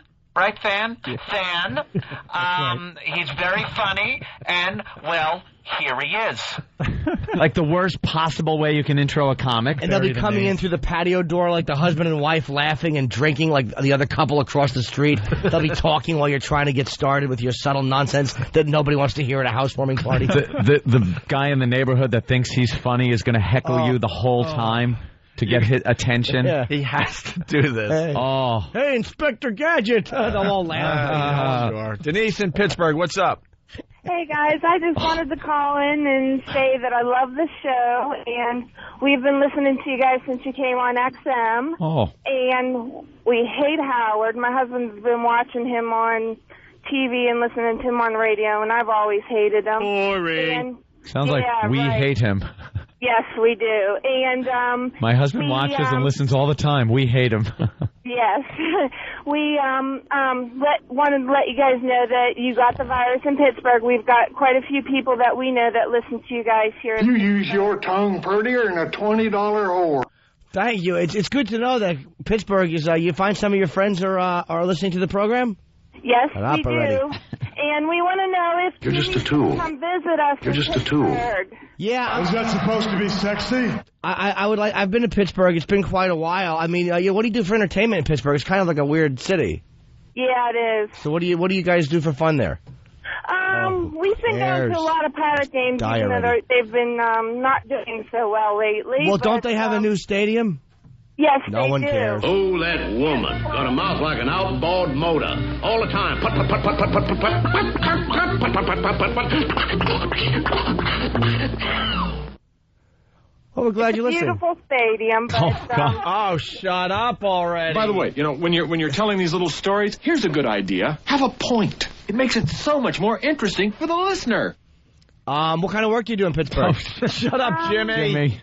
I'm a secretary. Of course you are, Jimmy. I don't know. That's not a bad job. We need you gotta have a secretary. And what does your husband do? No. He's a roadway. I say he's either a rapist or he works with steel. We don't care. What's he Go ahead, go and leave out pardon you.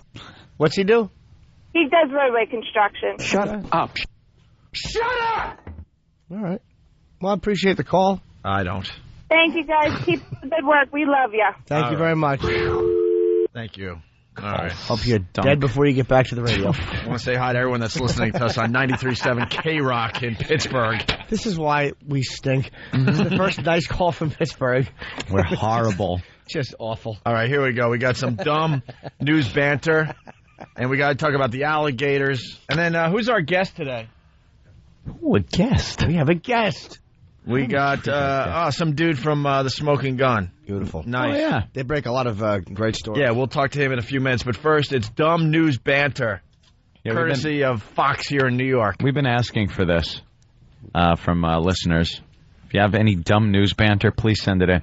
It's where they try to improv. Whenever they improv, they go off the teleprompter and just cannot improv. Yeah, we're looking for that, and of course, news teases. And you could email it to Danny. I forget Danny's Danny's email. Hello exactly at Gmail. He's one of those Gmail people. Huh? At gmail.com. Hello exactly at gmail.com. Of course. And put something about your genital size and shape in the subject heading. That way he'll know what it is that's in the email. Oh, yeah. And gets a lot of mail. So. And a picture attached. Some sort of a picture. If you're a white gentleman, that's fine, but Danny prefers a black gentleman. I'm just throwing that out there. All right. That'll let him know. Here's some dumb news banter from this morning here in New York City. Yahoo.com getting a new look this morning. The popular search engine overhauling its homepage, adding some new features. The redesigned page reduces the need to click through other pages to check things like your email, weather, listen to music, stuff like that. Yahoo's last makeover was in 2004. I remember when Yahoo first came out, Mike, so many years ago, and I just thought it was a fun thing to say. Yahoo! Yahoo! Yeah. And it was a company. Now I say Yahoo, I don't even bat an eye. I was thinking chocolate milk stuff or something, but that's something else. I like that stuff. Is that Yoo-hoo? Further back. Yeah. Yoo-hoo, Yahoo, same thing. Yeehaw. It's early in the morning. It's only 5:25. We're just getting going here. Actually, this is one of those forecasts. Too many people cheering about. Oh, my God. Wow. Good Lord.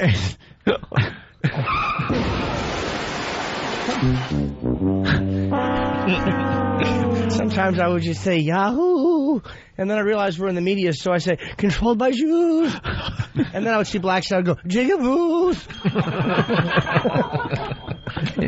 Just awful. When I hear this broadcast, I think P-U. Awful is this? That is horrid. He's trying to cover for her bad improv, and he's worse. So it's early in the morning here. It's like Yoo-hoo, when you're sick. Just horrid. Stick to the script. The second they go off that teleprompter, it's over, awful. Johnny. I remember when Yahoo came out. Do you? Really? I was sent a file, and it said horse and lady, so I opened it, and it was an exe file, and I got a virus. Yahoo! Let's say hi to Laura in New Jersey. Laura.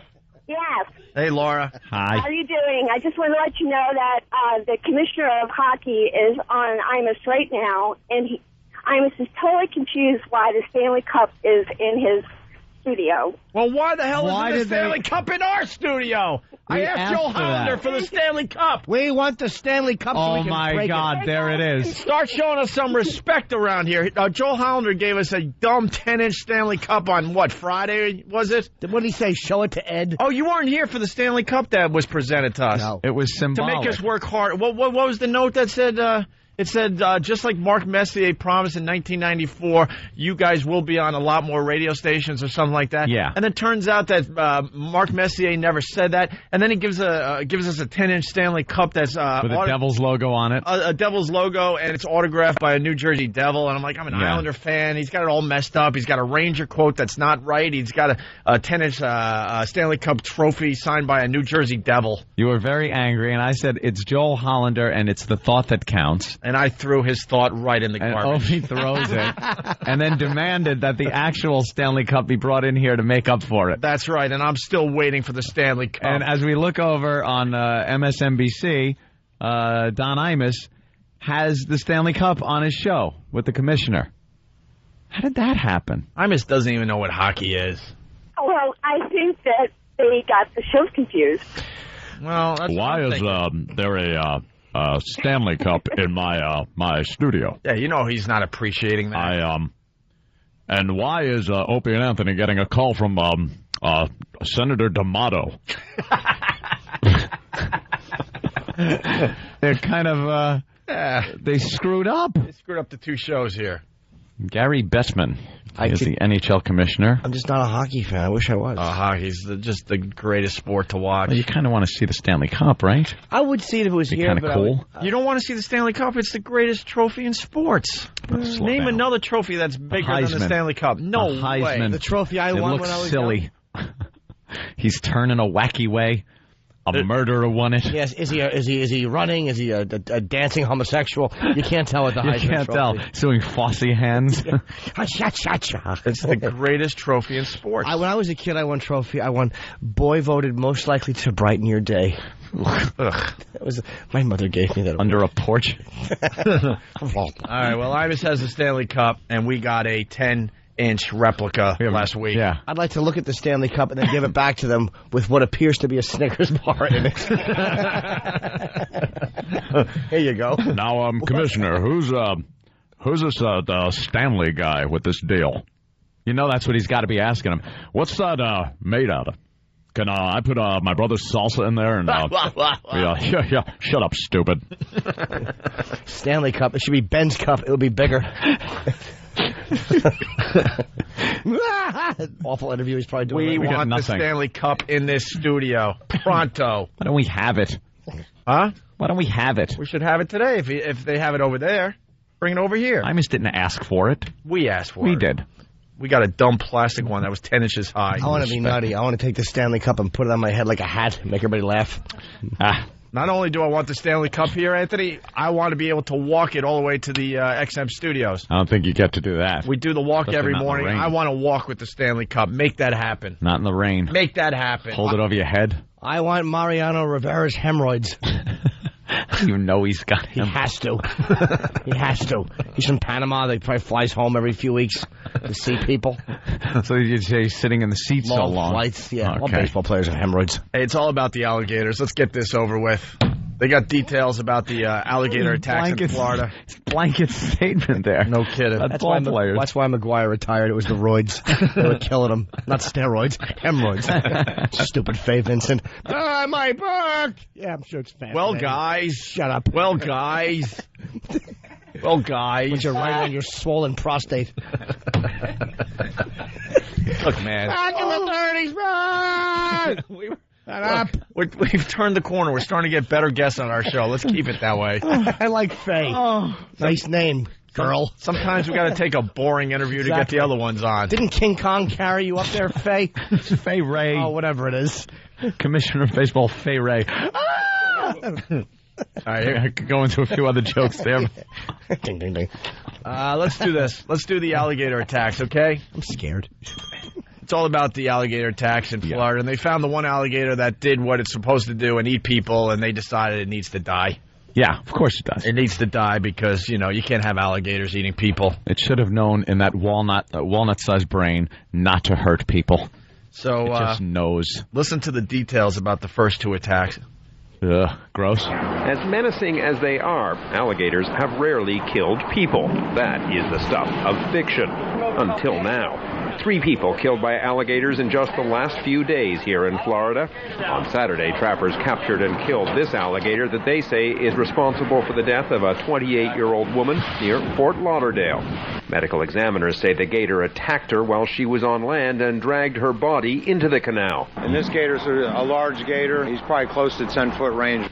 Back in 1970, the federal government placed gators on the endangered species list. They have come back with a vengeance. Today, it is estimated there are between 1 and 2 million alligators in this state.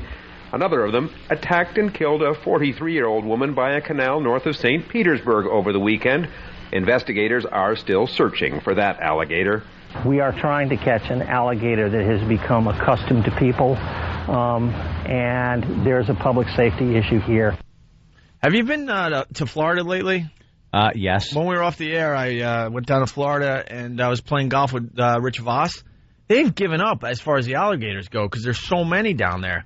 We were on a golf course where the alligators were just hanging out on the side of the right off the fairway. Really? They just can't. There's just, like they said, 1 to 2 million alligators down there. Yeah, I saw one. They used to be really careful where they were building and stuff, but now it's just like, Well, they put them on the endangered species list years ago, and they came back, and they're really. I don't think anyone does much gator hunting, do they? How about you club it with a bat and make a purse? Well, we have right there on the golf course, just smash him coming. 10-million-year-old head. I bet you get in big trouble for that. Yeah. We have audio of an old lady.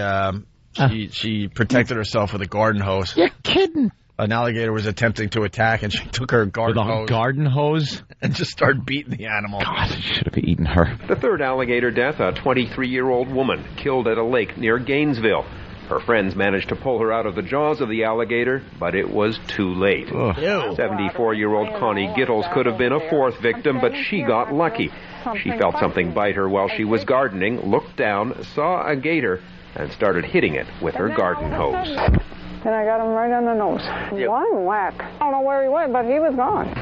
All of this should not be surprising. The Florida Fish and Wildlife Commission reports that nuisance complaints about alligators have more than doubled in the last 20 years, from 7,000 in 1984 to more than 18,000 in 2004. And they say the reason is simple. More and more people are building right in the heart of alligator habitat. The funny thing is the way she said she was gardening, and then all of a sudden I felt something bite my leg. Yeah. Where'd you go? What is that? Oh, wait. Oh, 10-foot reptile. Yeah, she didn't see the thing coming or hear it. That's not the way an alligator should affect you, though. You shouldn't just notice it biting you. Yeah, I think something's nibbling on me. Oh, that's right. It's a dinosaur. It's just nibbling on me. I'll hit him with the hose. Maybe the hose isn't what chased him away. Maybe the fact that you taste like graham crackers. That she crunches like nothing, Jimmy? You're going to help me? I was trying to... I knew you were finished. You knew where I wanted to go? I know, but I knew I was actually going for an incontinence joke. That's funny. And I couldn't find it. It tasted like popcorn.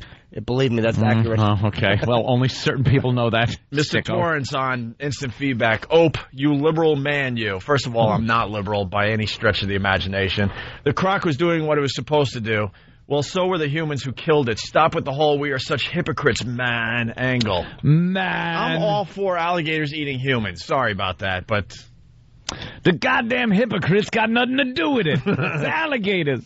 Where's Sheriff Branford? Look, if an alligator's able to eat a human, let it live. That's all I'm saying. Let it live. Why do you have to kill the animal because it's doing what it's supposed to do? Well, I say murder. Because we're building into their habitats, we have to destroy the alligators. I say if you want to build near their habitats, God bless you. But if you get eaten by an alligator, the alligator lives. That's all. It's got a taste. Well, how about this? They're saying a taste for the humans. The alligators just learn to mind their P's and Q's. Why can't we just tell them that? Exactly. Leave the old lady alone. She's gardening.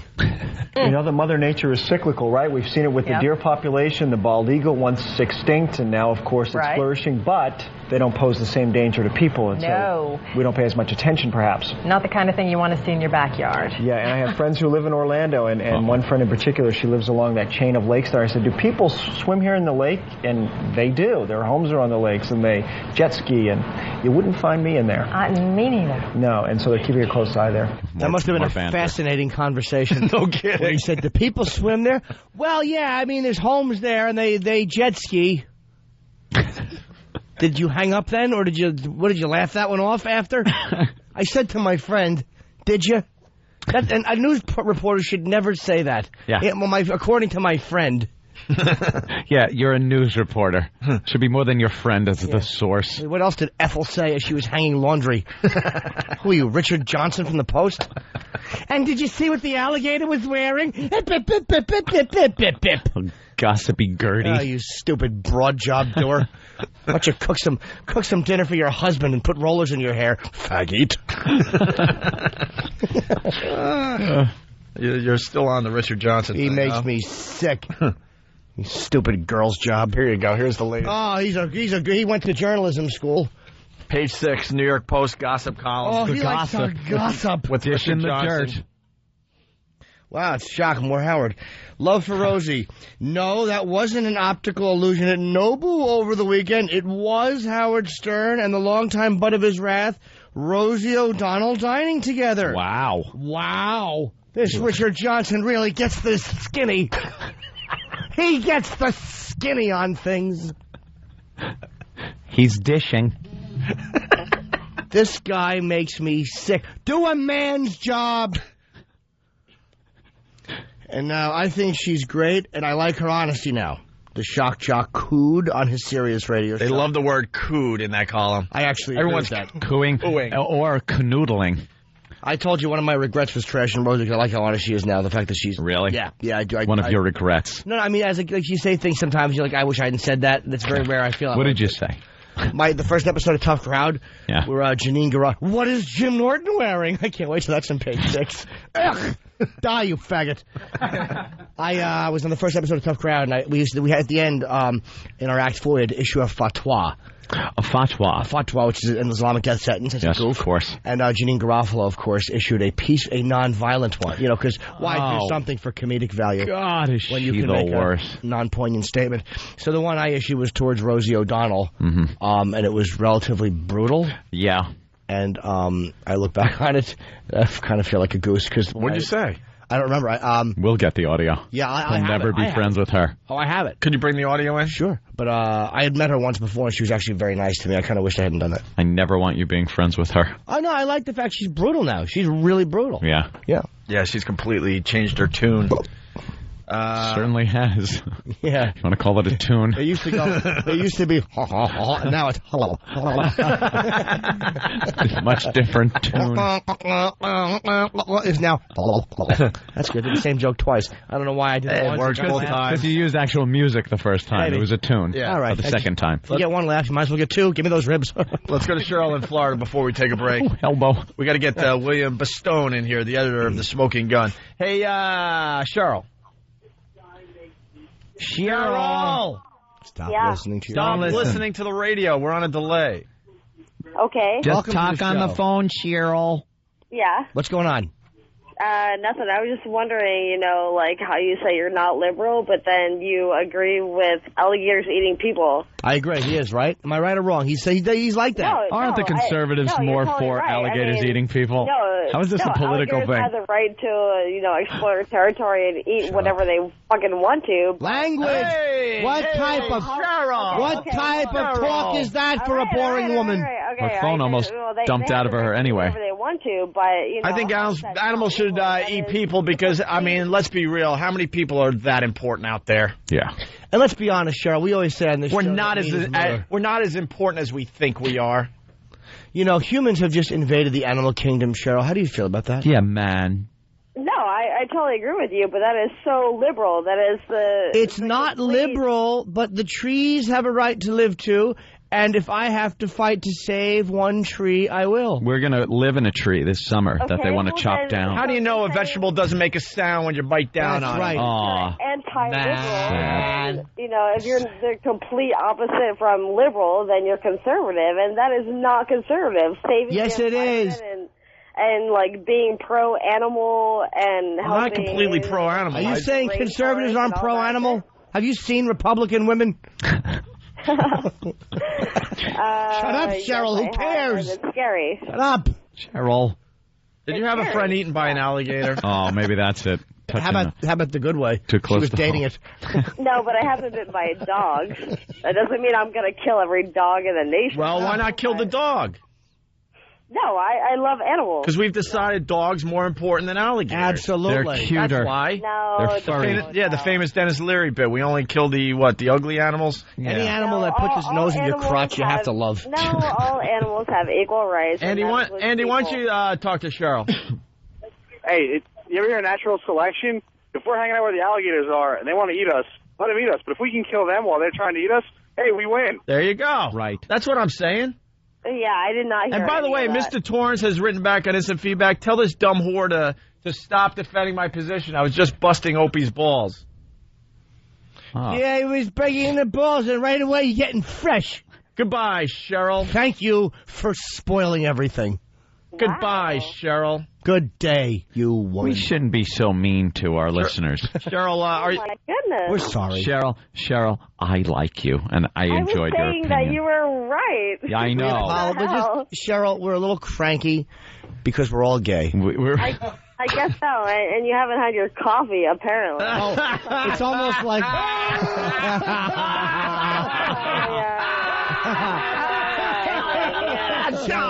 It reminds me,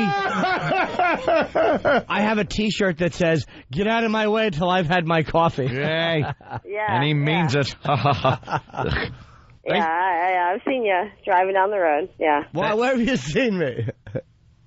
Thanks for putting everyone to sleep there, Cheryl. Yeah, down the road. Yeah. Where are you from, Cheryl? Port St. Lucie. Oh, Florida. Oh. Oh, yeah, Florida. Cool. Why don't you put chum on your face and go hang out by the canal? That's mean. What, you guys are based in Florida? Yeah, we are. As a matter of fact. We're on. Yes, Orlando. Yeah, we're at the studios here. We're at the. We're at K103.5. Right here. We're at 103.1 The Buzz, of course, right here in West Palm. Yeah, you don't know where you are. Is that where you're listening to us? Hey, Cheryl, if you die, will anyone care? Yeah. We love you, Cheryl. I hope an alligator eats you, but only your voice box. I'm gonna do a call back to the beginning of the show. Cheryl dies in the middle of the night. Oh, no one's phone's ringing. That is not the. No one's getting woken We're up. teasing you, Cheryl. We don't mean it. Cheryl, tell your friends about us. Yes. Oh, yeah. No, don't be that way. What way? Talking, what way I mean. is that? Shut up. No, yeah, I actually, it'd be a lot more funny if I could hear what you guys were saying. Well, because, we figure with you the guys phone, are that the would only help ones. communicate. What do? Do you hold the earpiece away from you and talk into the mouth thing? Wait for a I'm trying teletype, to listen stupid? to like 2 and 3 of you all at once here. We're all talking through the same earpiece. It's called a gang up. That's right. We think you stink, and we're going to let you know every way possible. And if you were here, it would be a gang something else. You play pinball, do you? Yeah, no. Cheryl, please. I doubt you have the ability. Yeah, Jimmy. Yeah. Wait, what ability, Cheryl? The ability to satisfy her in any way whatsoever.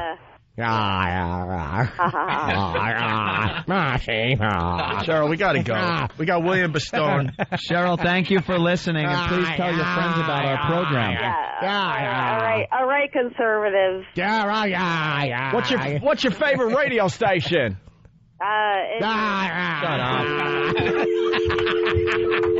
Shut your Edward G. Robinson mouth, stupid. I don't know. We are really late. We got to take a break. We got William Stone standing by from the Smoking Gun. We'll talk to him next. It's the One virus spreading across America, including West Palm Beach. Opie and Anthony, these guys trash. Hard. Come on. No. Opie and Anthony. Mornings, 6 to 9.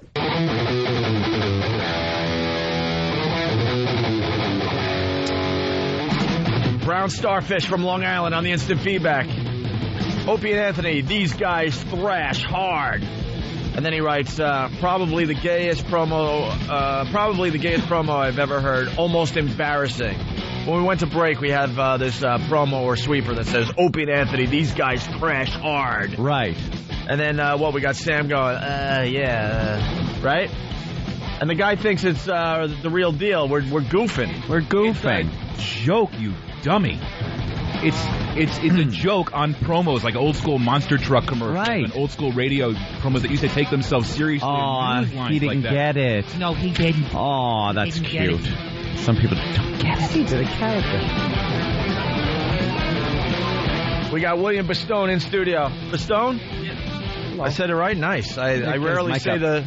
What? Get his mic up. It's up. Oh, goody. Hey, William. Hi, how are you? How you doing, man? He's up. Right.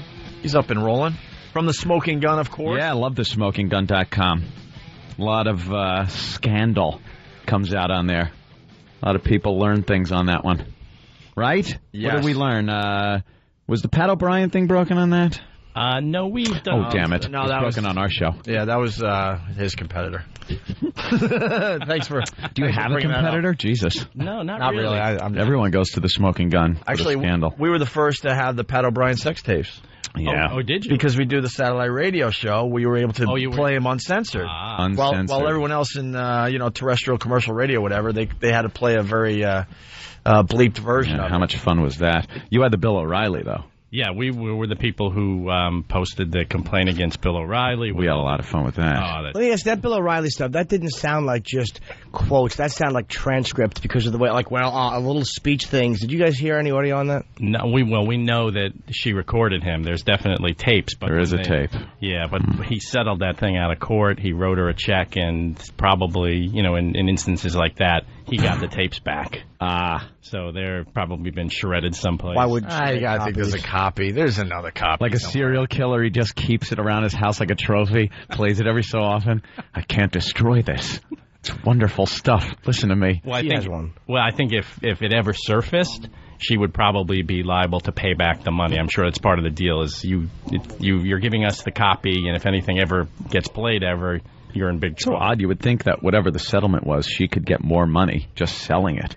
Because, yeah, well, Bill O'Reilly. I think a lot of people might be concerned about stepping on his toes and stepping on Fox's. You'll be blackballed there. He's an ass. The guy's just an ass. He really is a pompous boob. Apparently well endowed, though. I respect that. Oh. He went after our show because it was all about sex, he said. All about sex. Sex. Edited our appearance on that show to make it sound like we were just perverts, basically, even though we talked for over an hour about some very intelligent things. Yeah. And then this comes out. It just made us very happy. Yeah, well, he's a total hypocrite, and you only have to read the thing. It actually was the most popular thing we've ever put on the site. I don't doubt it. It runs the best stuff we do is stuff that we put on the site that kind of runs counter to the subject's public, persona and the stuff they don't want anyone to know about. I think they did a little thing on us, by the way. Didn't you have the audio of the Sex for Sam incident that was posted on there for a while? Guilty as charged. And that's where a lot of people got it. And then, that's cool. Yeah, and then they trashed us pretty good on the website, too. It kind of cleared us, though, because it showed that nothing really went down. It was kind of, dull. Yeah, well, we didn't really follow it too much after that, but it was, entertaining for a few days. Not for you guys, but... For 2 years. There was some entertainment value to entertaining.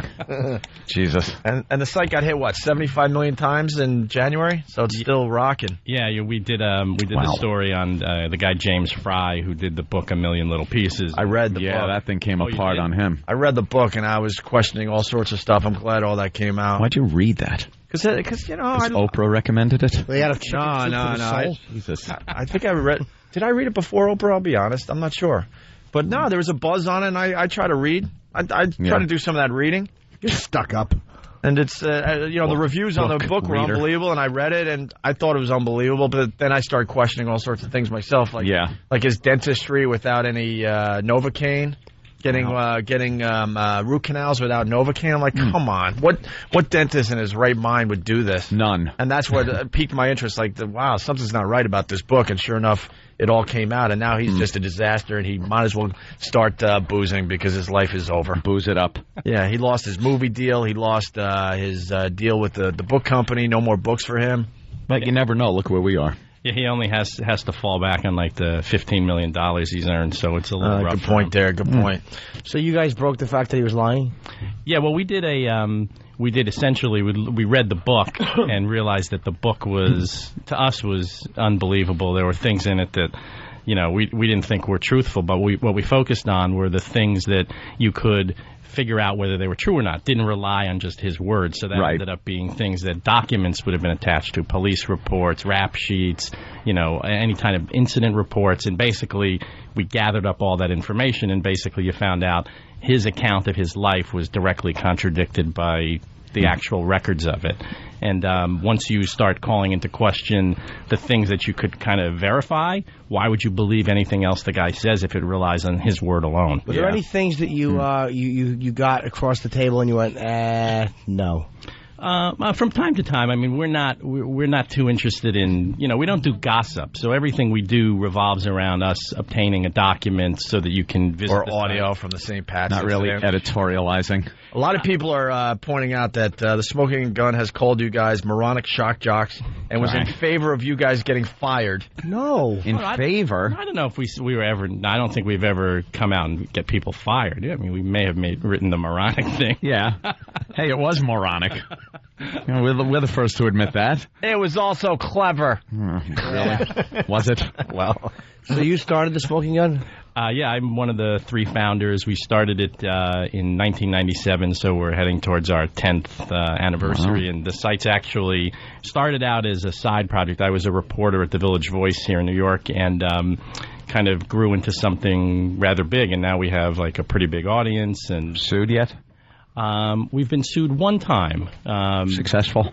Actually, it's pending, but we think it's going to get kicked out. And we think, Can you talk about what it is, or? Yeah, we did a story about a woman who, for a period of time, we did a fair number of stories around reality television, and then we kind of got a little sick of it.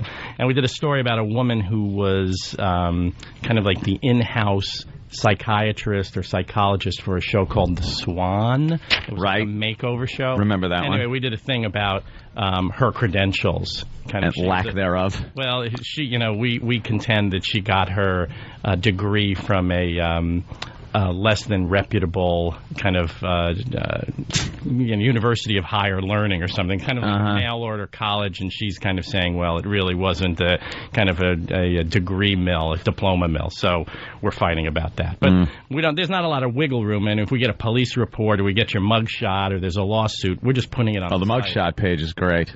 A lot of people you'd never expected looking awful. Yeah, well, it's us. It's kind of like when it's like the one time a famous person gets their photo taken and they don't have like a stylist, right, manager there. It's kind of like, well, this is what they actually look like. Yeah, really bad. 35 Coronas. Hey, the FBI sex tour site.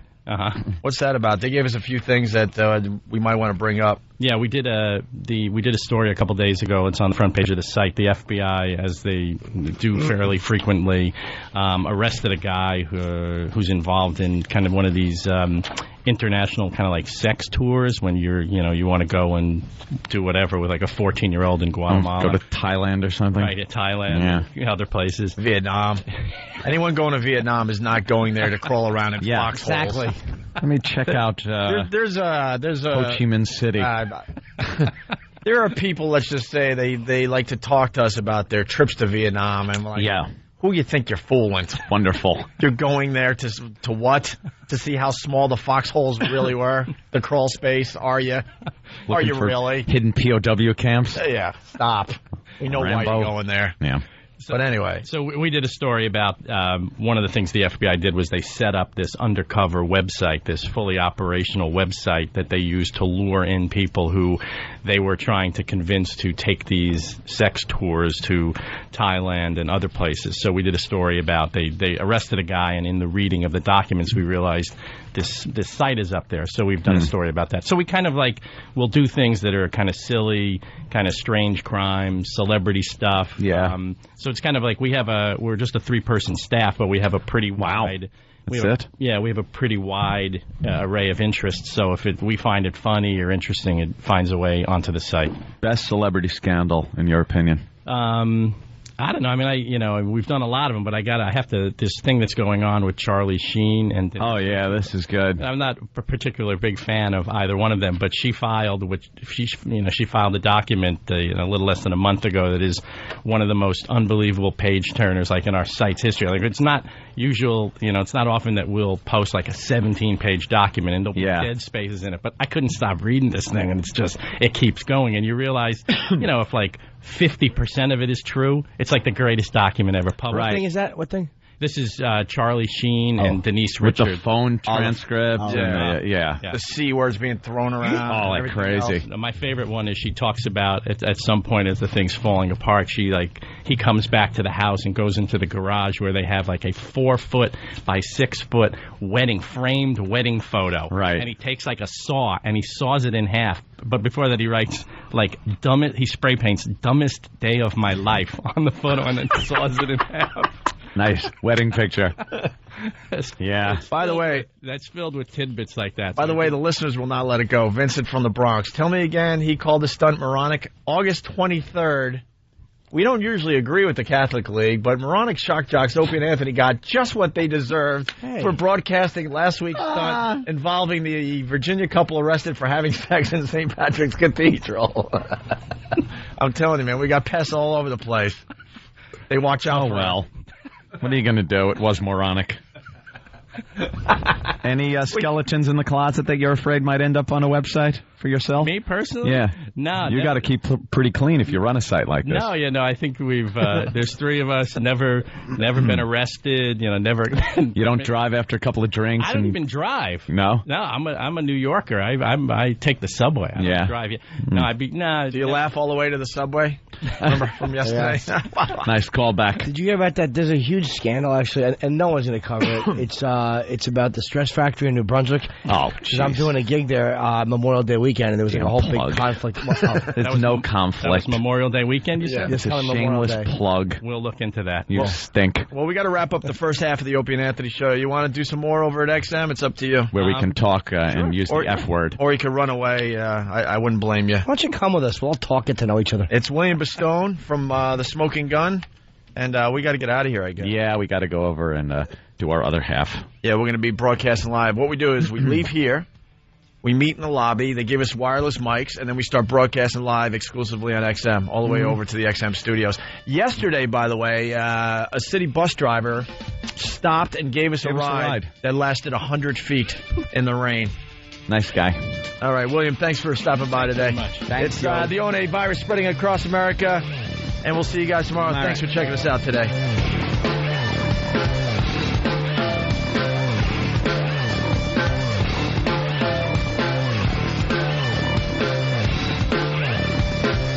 Ladies and gentlemen, it's the Opie and Anthony Show. Radio to the power of rock. Sounds exciting. Opie and Anthony, mornings. Another crappy day in New York City. Oh, when is spring gonna spring? We have to walk in the rain once again today. Hey, man. It's a shitty day, by the way. No listeners out here, by the way. Fair weather fans. They're here when it's sunny and nice. Literally. Want to cross here? That would be... break it up? That would be crazy.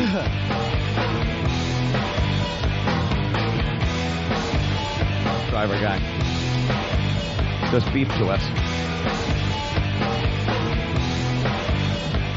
Yeah.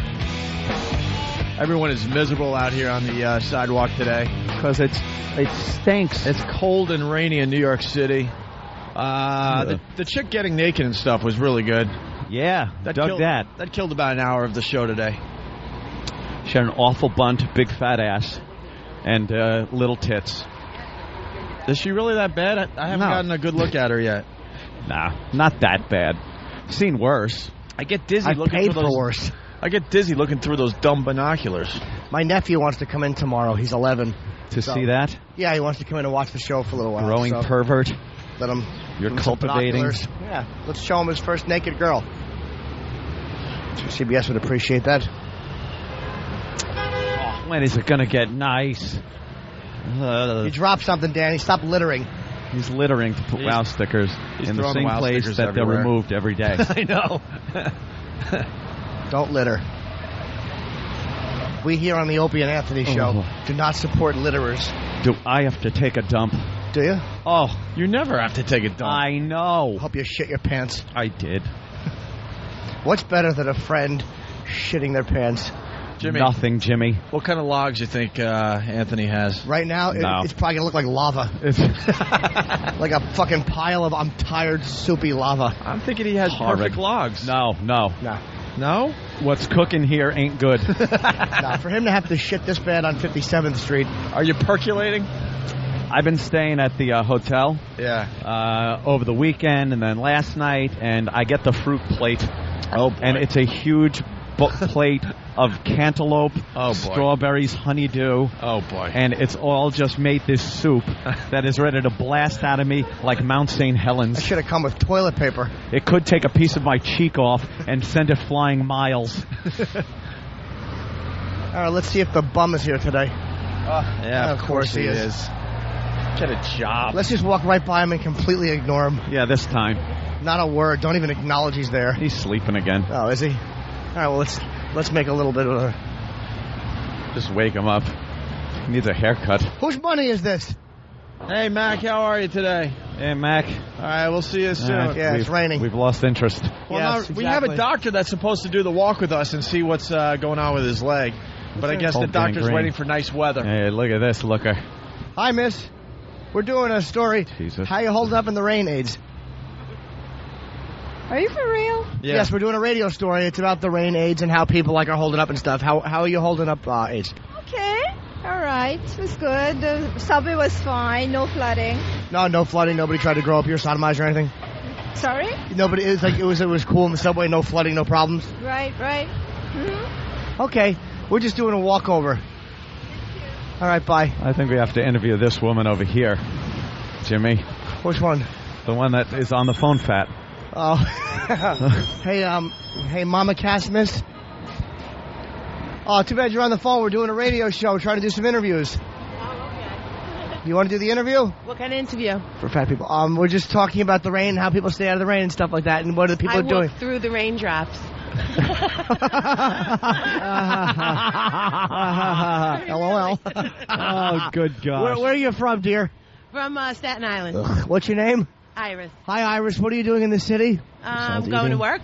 Oh, okay. What kind of a job do you have? Management. All right. Wow, she's very prepared for these answers. Mm-hmm. Who are you talking to on the phone? My best friend, Sandy. Why aren't you just at work? What? Why aren't you at work? Because I don't have to be until 9:30. Okay. Well, this is fun. Yeah. Well, stay dry. You guys have a good day. Fat. Yeah, we will. I suck at these. You should ask her when the baby was due. You got that was a good one. Why didn't you ask? See, now that would have been funny. I had to use my mic. That was very funny. That would have been funny. All I could think of was vicious things to say to her. I know. I'm such a coward in person. Things. Yeah. So, no, I'm not even going to start with them now like I'm brave. Kenny, where's Kenny? No smoothie for me today. Yeah. It might do more damage. So, miss, what do you do for a living besides freeze Han Solo? I want a smoothie. Yeah, we'll do a picture. Yeah, we'll do a picture. No, why not? We're not going to be inconvenienced by it, sir. Step in, have someone take it. Let's go while we're young. You want to get in it? All right. Picture have time. Faggot Steve do it. All right, let's pretend we're broadcasting. All right. Bye, mister. You're welcome. Love the show. Of course you do. Everyone loves the show. Get in line, shit dick.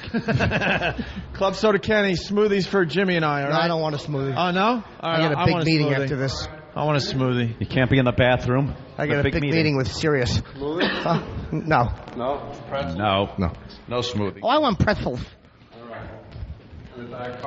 Yeah. All right. I guess we'll and a hand job. Do you really have a meeting with Sirius? That made me scared. Yes. Huh? They want me to do my own show. Really? They want it to be called Cyst Talk with Jimmy. We'll be upstairs in a few. Where the fuck am I? The fuck is this shit? Disgusting. Sexual. Parents say it is not for kids. Pornography in the workplace being played on TV screens, drawings. They ransacked and took off with the family car. People making nasty comments about women. Virus spreading in our area. Find out where. Racial language and racist attacks. Push the button!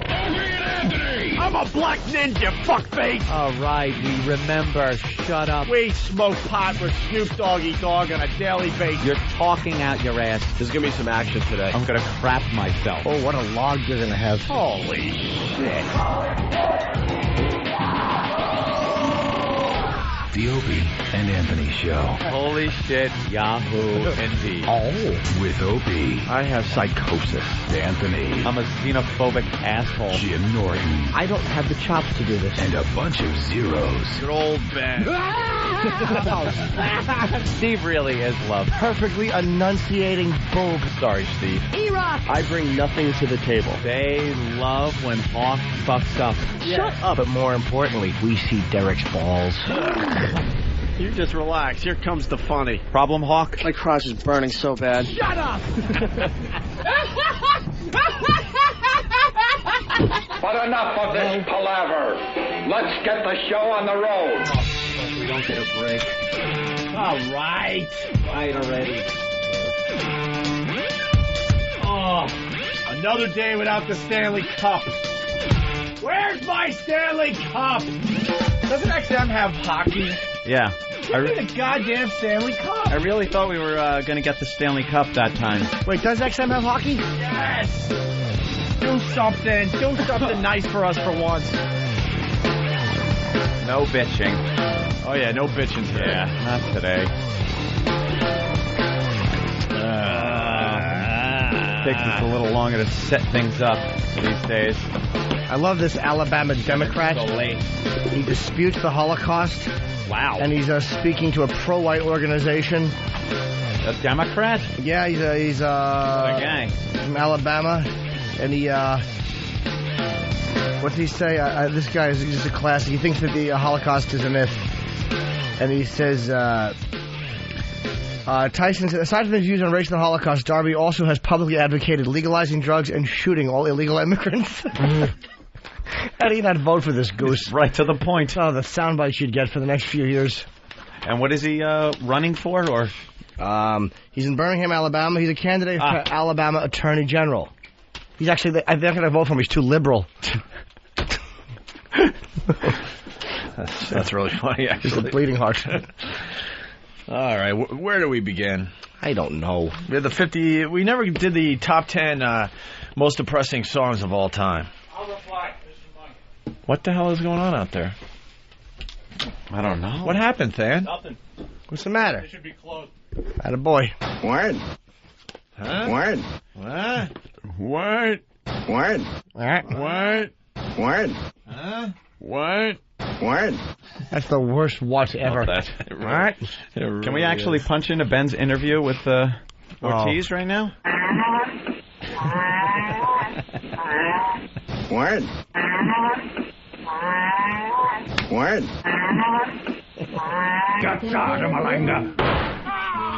You're gonna be okay. You think Ben's doing a good job? No. You think he's shy and nervous? Have we even talked about this on the air yet? No. Freaking Ben, I don't know how he pulled this one off, but he left at 6:15 this morning, a mere 15 minutes into the show, after the show started. He's on a train to Washington as we speak to go interview David Ortiz. Yeah. I wish we could do that. I would love to interview David Ortiz. Yeah, what would we say, though? Thanks for nothing. I know, you bastard. Thank you. What is Ben going to say? Nothing. Ben is just going to, like, Boston. fawn over him. There'll be a lot of bwahas and just nonsense. I'd like to read a transcript. Bwahaha, bwaha. David, you know what David Ortiz is going to think that they sent like a retarded kid from that news organization that got Al Franken? Okay. I'm glad you're here. Right. Remember Al Franken, all uncomfortable. Please find attached a sound clip of an Aussie radio show telling a joke. Okay. This is from Steve. Aussies. Is it good, Steve? Oh, let's watch this wishy-washy non-answer. Well, you know, a lot of people might have said something. Sometimes. Maybe funny if...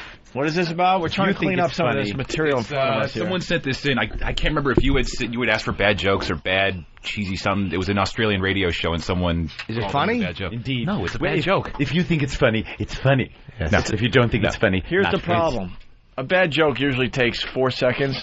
I see that this clip is 3 minutes long. Oh, yeah. Wow. It's a long setup bad joke, too. Oh, God. Is it the 3-part joke?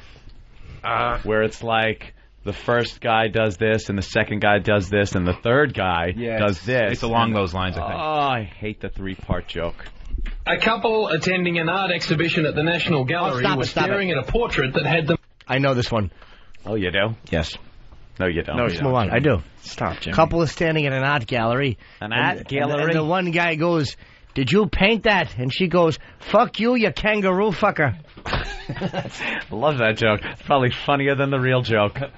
Hey, an art couple gallery. Standing in an art gallery. That fucking... When all of a sudden a fucking kangaroo comes over and an Aborigines come over, and we call them niggers down here. Fucking... Well, they do. That awful Australian accent is the unsexiest accent. Chicks love Aussie accent. Well, I don't like it on a girl. Hey, we want to go out. I can't even do it. You want to go out for a shrimp? You want to go out for a touch of the shut up. Are you shrimp on the bobby? Even trying? Not really. That stinks, that accent. Hey, let's down under, yeah. Let's get some Aussie girls to call us today. Yeah, with your fucking awful accent. I'd rather hear a cleft palate and a lisp combined with French. Ron in Canada. Trying to figure out how's it going? Sound like. Hey, Ron. You guys are awesome, Jimmy. You're awesome. You're certainly correct. Well, I know, but I was just hearing that Ben snore there, and I want that for my ringtone for my mother-in-law when she phones. Exactly. It sounds to me like what a stegosaurus stuck in a tar pit would sound like. Like just trying to get out. Poor stegosaurus. Huh? You know, you put that elastic on a donkey's balls, and it just... No, I don't. Perhaps our own Steve does. Steve? That's what it sounds like when a bull rapes a small female boar. Oh, motherfucker!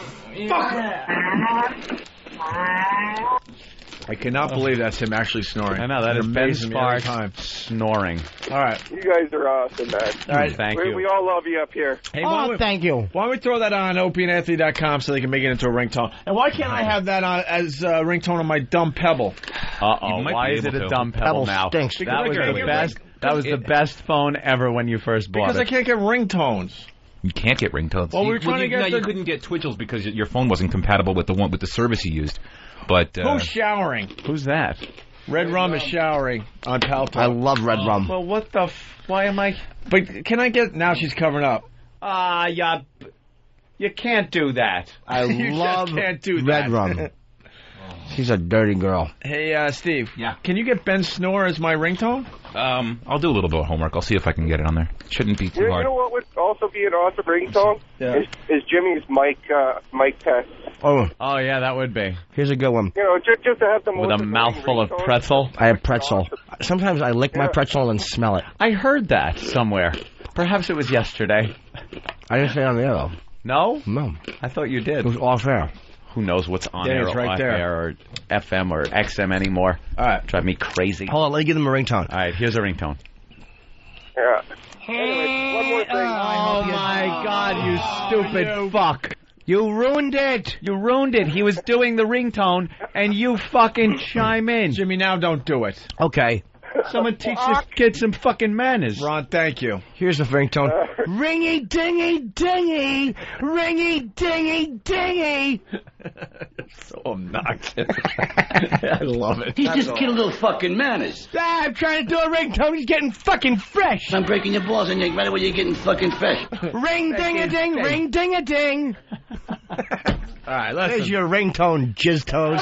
Let's get back to the Aussie radio yes, telling the a joke. I want to hear the joke. Funny joke from Australia. A couple attending an art exhibition at the National Gallery were staring at a portrait that had them totally confused. The painting depicted 3 black men totally naked sitting on a park bench. 2 of the black men, Parko, had black penises, but the one seated in the middle had a pink penis. A pink? Pink penis. The curator of the gallery realised the confused couple were having trouble interpreting the painting and offered his assessment. He went on and on for nearly half an hour, explaining, Pete, how it depicted the sexual emasculation of African Americans in a predominantly white patriarchal society. Right.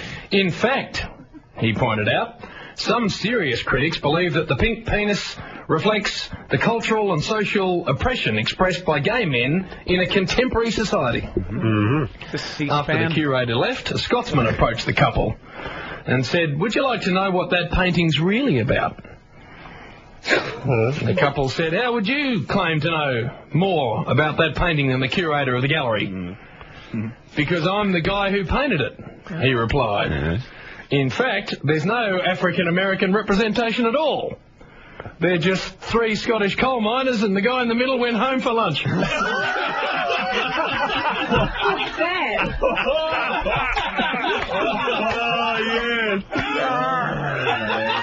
Do you get it? I like that joke. I don't think I was paying enough attention. I actually like that one. Shit, I thought there's 2 black penises and a pink penis in the middle. There's 3 guys on the bench, and there's a pink penis and 2 black penises. No, but the couple was watching them. Right. Yeah. So I didn't listen. They were just the guy was hungry, so he left early. He ate. But he came back because they're all from Scotland. Shut up. You didn't get it, did you? Well, here's a here's a ringtone. Oh.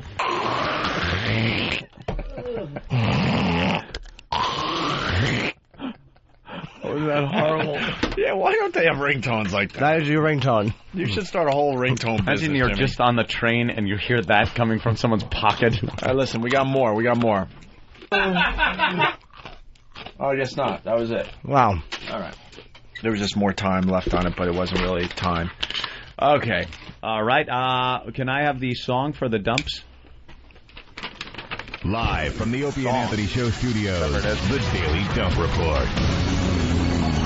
Daily Dump Report for this day, May 16th, 2006, 6:17 a.m. I quote, or fucking eat out of a garbage can. That was Jim Norton talking about immigrants. And the funny thing is, I've been pretty good with the language, but it just got away from me. It really did, because you said it so naturally. It wasn't like a joke that you were cursing and trying to shock people. You were just talking, and your own potty mouth came out. Here's a ringtone. Hold on. Okay. Ooh, that one was boring. No, it wasn't. That's for when you're in the library. Library. On Friday, Saturday, Sunday. Are you in the library? Oh, look. Ringtone. Jersey. It's all ringtones. Oh. Ooh. Little Diet Coke. At 6:42 a.m., asshole. Someone said asshole. It was a caller talking about being attacked. Of course, the person was an asshole. 7:06, we all knew this was going to be dumped out of. When a caller talking about seeing a naked woman on the road said drives with one titty out. Even though you had the cute little TY at the end of tit. Unacceptable. 7:53 a.m., I don't know why this is another one of those gray area marginal calls. This was right on the fence today. Right on the fence. I smell cunt. During song parody about Silence of the Lambs down in the hole. It's all context. Yeah. All context. And 8:26 a.m. Eat whatever they fucking want to. Caller about gators eating people. There's your daily dump sheet. Are there people out there like Ob's got Steve putting a ringtone on?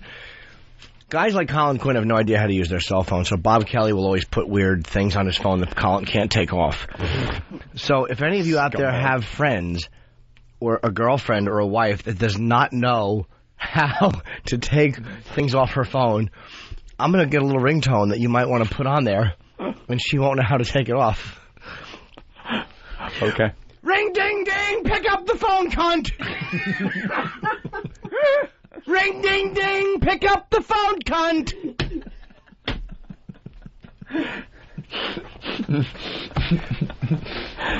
Now, just put that on your wife. Put that on anybody's phone that doesn't know how to take it off. Even a guy friend and does not know how to take it off. Because some people don't know how to use their phones. They know how to just answer it.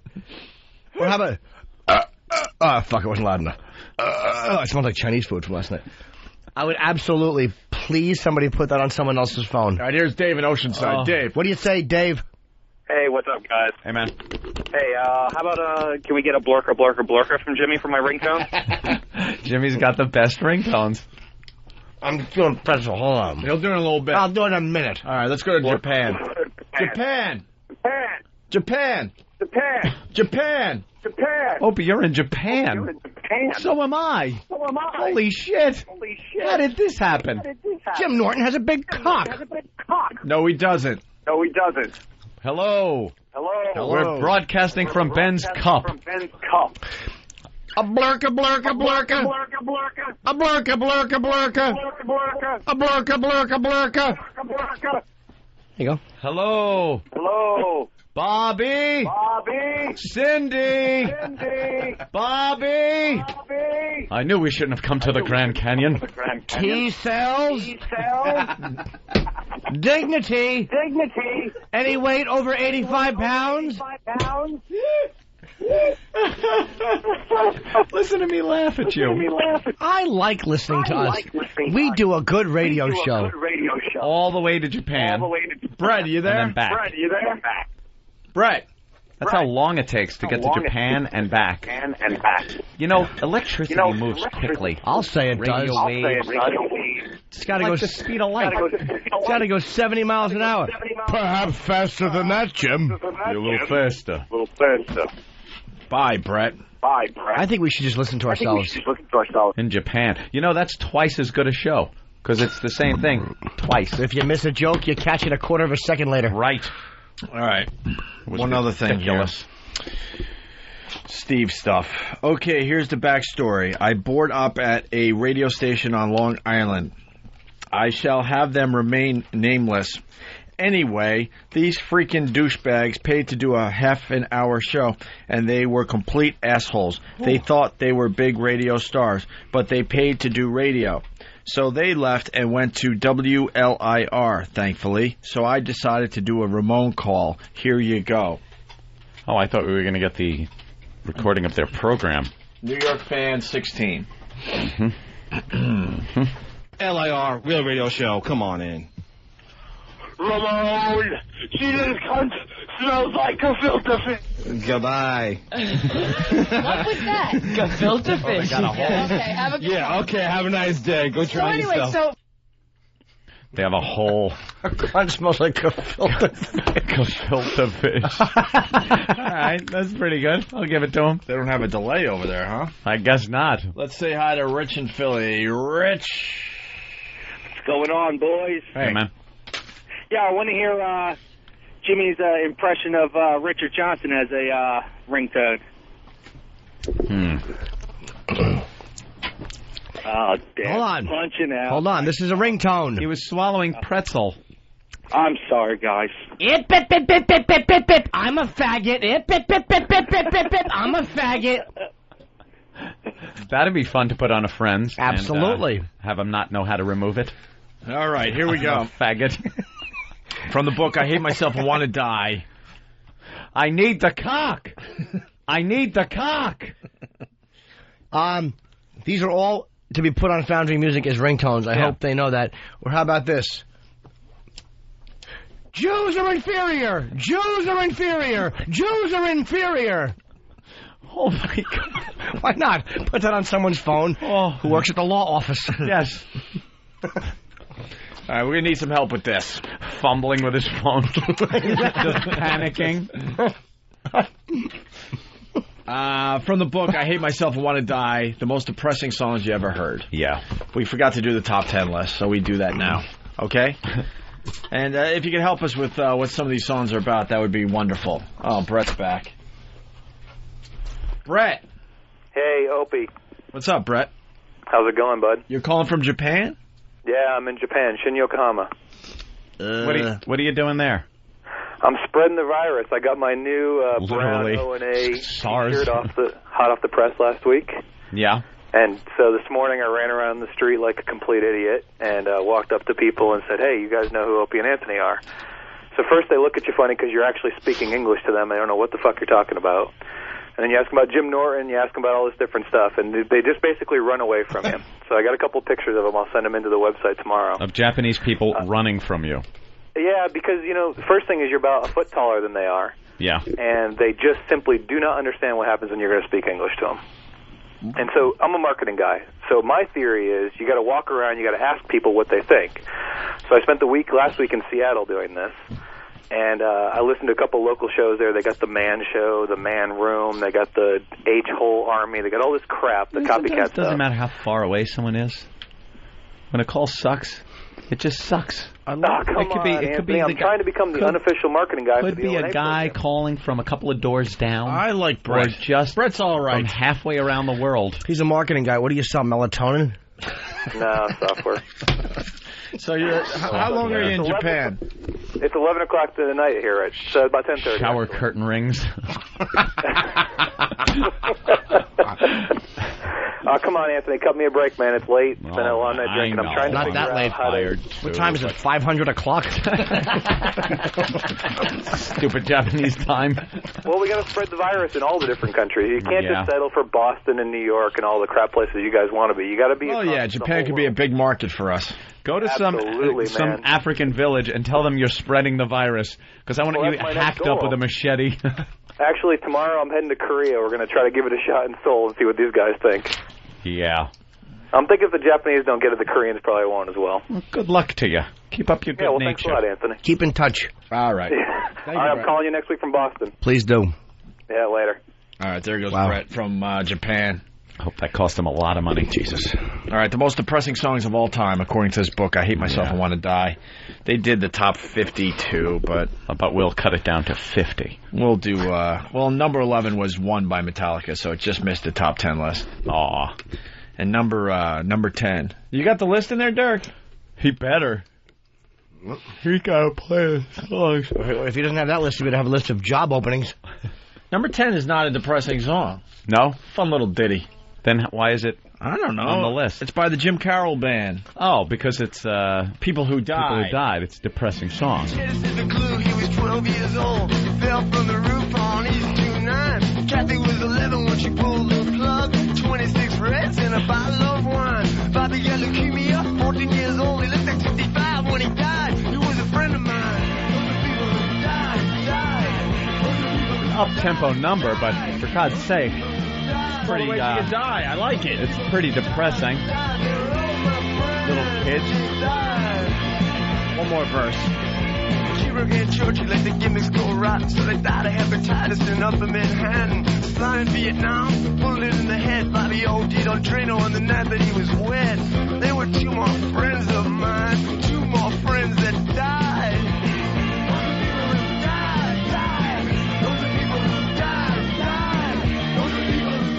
There you go, number 10, People Who Died by the Jim Carroll Band.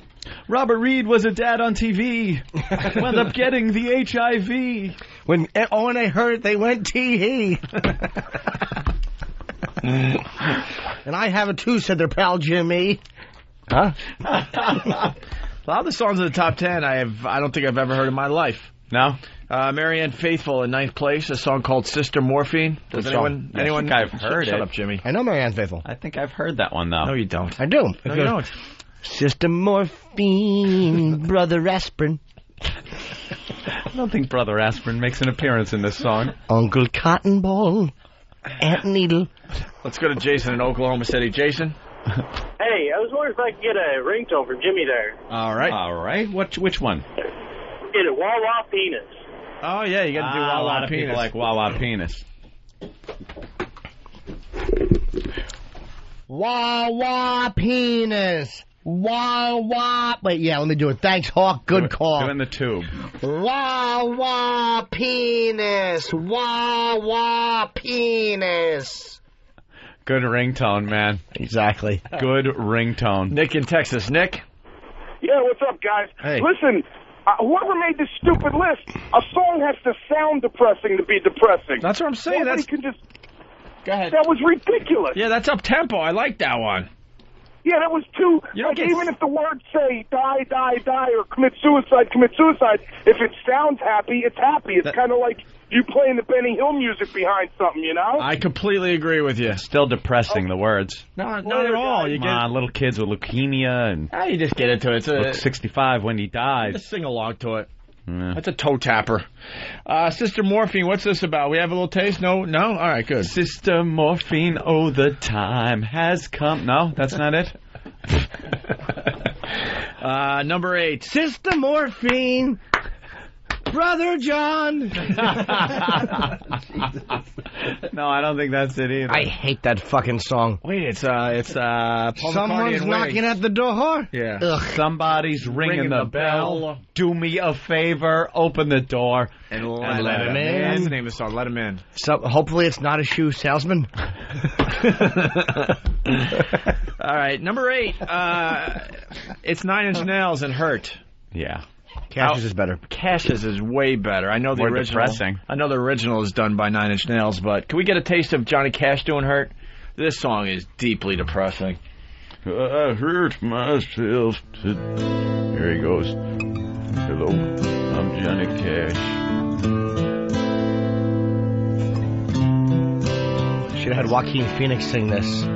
I hurt myself today. I hurt myself today. Did you? To see if I still feel. Well, do you? I focus on the pain. Did you? The only thing that's real. Is it? The needle tears a hole. Does it? The old familiar sting. Is it? Try to kill it all away. Do you? But I remember everything. Do you? What have I become? My sweetest friend. Everyone I know goes away in the end. Do they? And all right, we get it. Yeah, could I?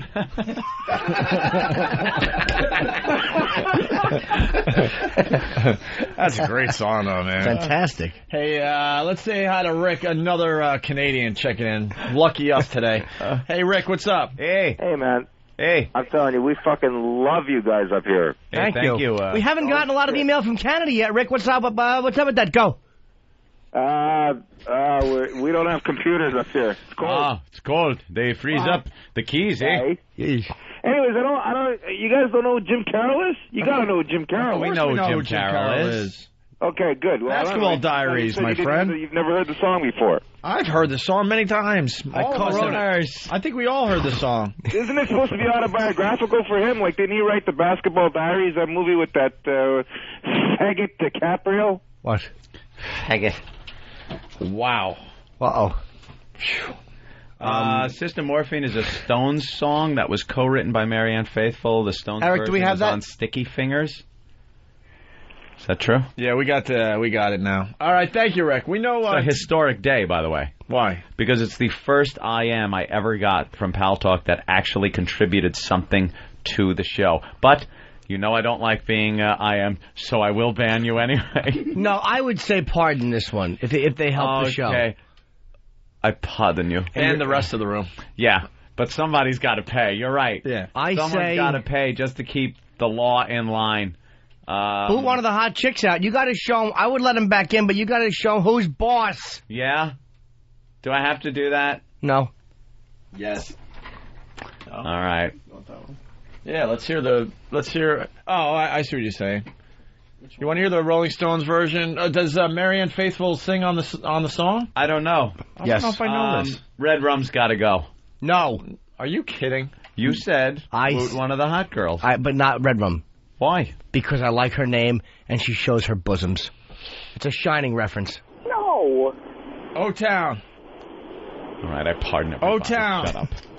Hey, what's going on, guys? What's up, Robert? Hey, thanks for making that Johnny Cash song a little better, Jimmy. That's so fucking depressing. I love that song, man. It's very Maybe you'll cheer me up. Do ya? May 26th, 27th, 28th at the Strap in New Jersey. Attaboy, 732-545. All right. Fucking shit dick Vinny with the funny phone number to smash your cock. I was going to say smash your teeth with my cock, but then I said smash your cock, and I almost said with my teeth. Smash your cock with my teeth. I'll show him. Wait a minute. Here, give me that cock against my face. Yeah. Who's boss? Wait, you are. Let's listen to Marianne Faithfull backing up to 9th place, Sister Morphine. What happened? Oh, E-Rock. Oh, E-Rock. You telling the boss he's wrong, E-Rock? All right, hit it. He's right, you're wrong. I hurt myself.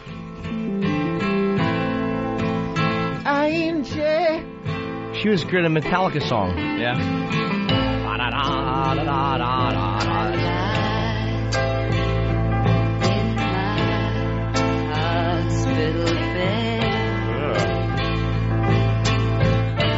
Tell me, Sister Morphine, when are you coming round again?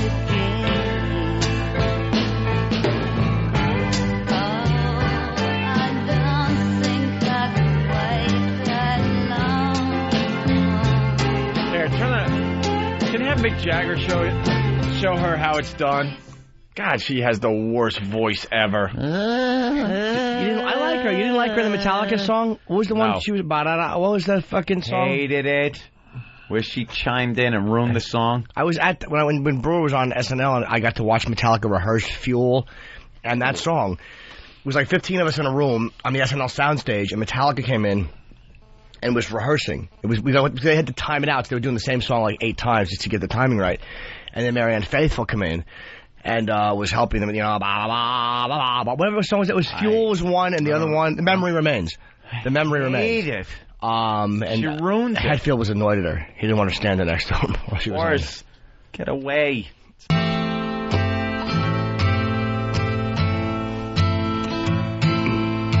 Mick used to bang her, by the way. Good for him. Mickey Rivers, I mean. Not much better. Is it? I said not much better. No. Oh, okay. Tell me, Sister Morphine, when are you coming round again? All right, enough. I like her version better, actually. I don't like either version. Not quite sympathy for the devil, is it? No. Sister Morphine. There's your ringtone. That's called pretzel bag.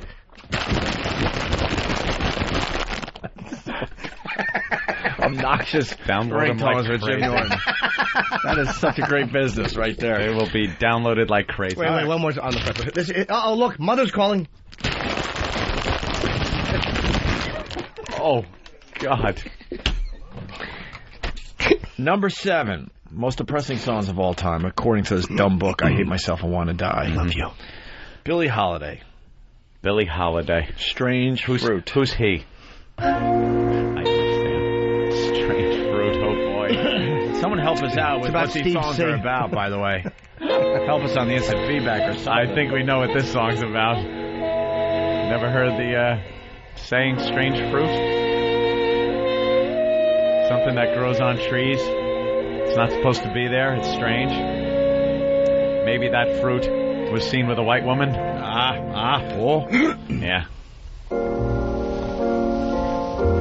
Oh. Yeah.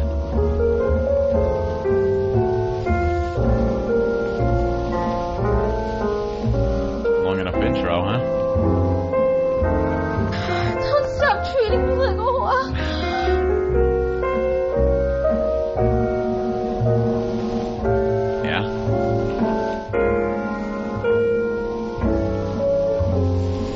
You like Huey Lewis on the news? How long does this intro go on? Come on. Get to the strange fruit part. Is this an instrumental? Do we even know? Oh, is it? I don't know. Probably. Trees. There she goes. Bear a strange fruit. He's a fake. It's a girl. And blood at the root. No, the fruit, you idiot. That she's looking at. Black bodies swinging in the southern breeze. Jesus. Strange fruit hanging from the poplar trees. This is a little depressing. It's good, though. Who wrote this? Pastoral scene of the gallant South. The bulging eyes and the twisted mouth. Scent of magnolia, sweet and fresh. Then the sudden smell of burning flesh. Was this a hit? Here is a fruit for the crows to pluck, for the rain to gather, for the wind to suck, for the sun to rise. For people who don't think things have gotten better.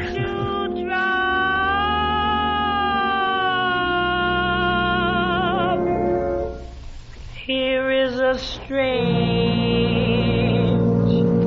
and bitter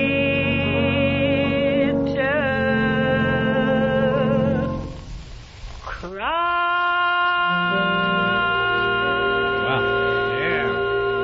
Now they all get back at us with that strange fruit in their pants. The giant plantain. That's a good tune, though, man. That is, I'm going to have to go to iTunes and get that. Put that on your iPod. Yeah, why not? Listen to that. I listen to Minnie Riperton singing, Loving You. Yeah, but the fucking bird chirps wrecked that song. It's the worst sound of... What did you do that with a Casio? Fucking 75? Loving you. Chirp, chirp, chirp, chirp, chirp, chirp, chirp. Chirp, chirp. Flutter, flutter, chirp, chirp. Jimmy. Another ringtone. Hey, of course. Here's Captain Obvious. Eric, what's up? Hey, that's it's about a lynching, isn't it? Really? Wow. No, it's not. It's not actually. It's about they planted seeds for one fruit and another fruit grew, and it's just depressing in the South. Strange. Okay.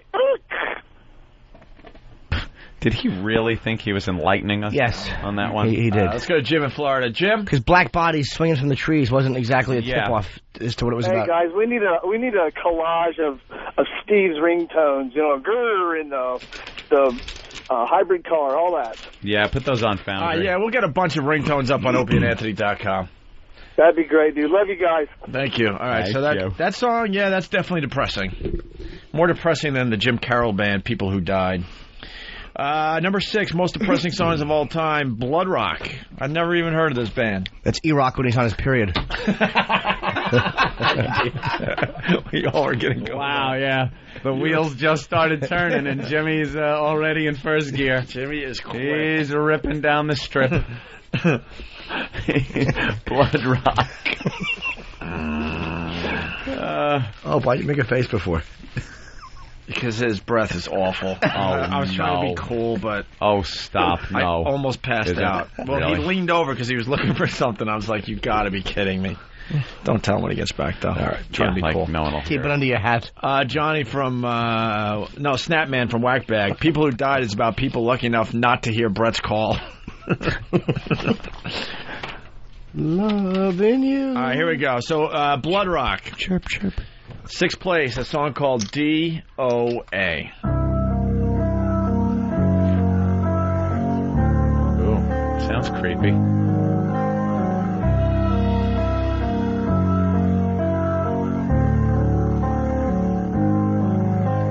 Laying here, looking at the ceiling. Oh, I've heard of this song. Yeah?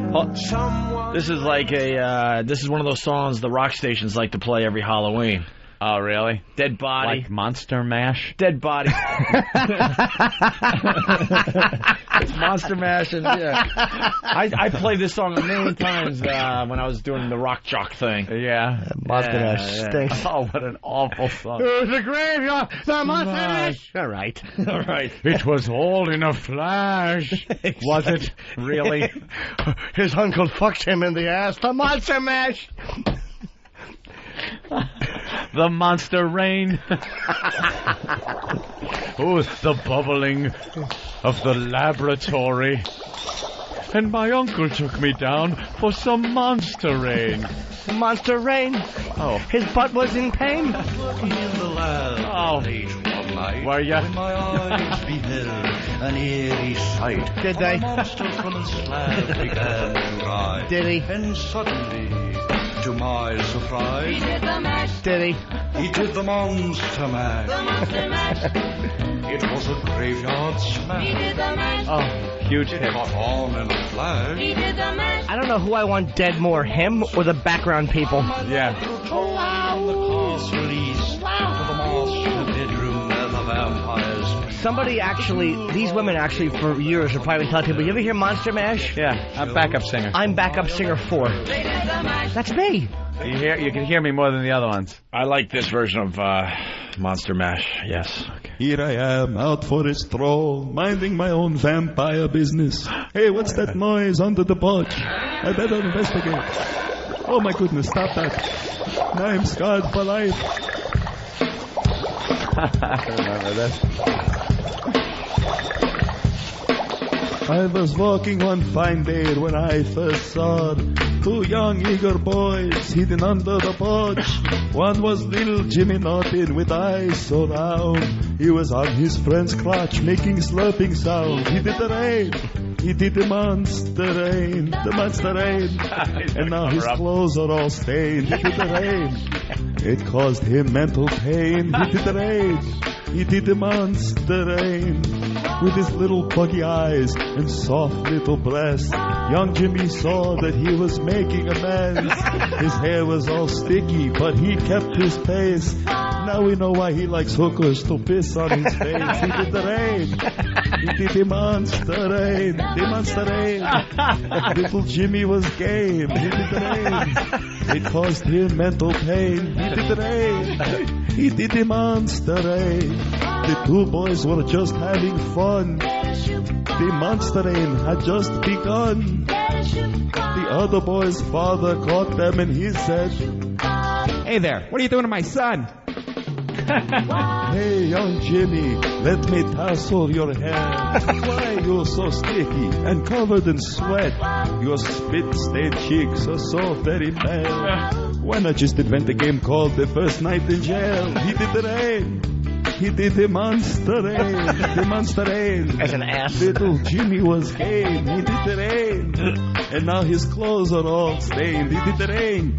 He did the monster rain. Now that Jimmy's a little older, he must repent that he has such memories of rubber cement. He should have protested and stated quite plain, dude, I'm not gonna taste your DNA. Oh no, you hear that? They're at it again. Man, that's disturbing. I'm going to have my eyes washed. Why would anybody even tell this story? Little Jimmy Norton's a sociopath. Very funny. Hey, a couple instant feedbacks coming in. Rob from D.C. Please isolate Jimmy singing along with Hurt. Funniest shit ever. Yeah, we should make a little promo or something out of that. Oh, you got it? All right. Hey, and then you got this asshole Surge Master from Whackbag. Of course. Are you fucking kidding me? Your show sucks and isn't funny because you assholes are sleepy. Today, it's the worst. The worst? We've had much worse shows. We've had horrific That's shows, right. sir. I think today has been a very enjoyable Maybe we'll rebroadcast them and remind you. That's right, Surge Master. All right, you Surge Master. douchebag. So getting back to the most depressing songs of all Do you know what's time. a good song by Johnny Cash, by the way? Life Goes On. No. Now go home and get your fucking shine box. I'm trying to point out a song and right away you're getting fucking fresh. He's just kidding little fucking manners. All right, here's number 6. So it's Blood Rock. They play it every Halloween on a lot of rock stations. It's DOA, and it's a guy. He's dead, but he's singing. Oh, is that it? From his perspective, yes. How does that happen? Doesn't. I think it's a really long song, too, right? In a rock block. Oh, okay. Long. Yeah, Is that sure. that? We won't make it that far. Sounds like it's long. Yeah. Laying here, looking at the ceiling. Someone lays a sheet across my chest. Oh, is it a hotel? Something warm is flowing down my fingers. Maybe he's singing Dominatrix. tears flowing all through my back.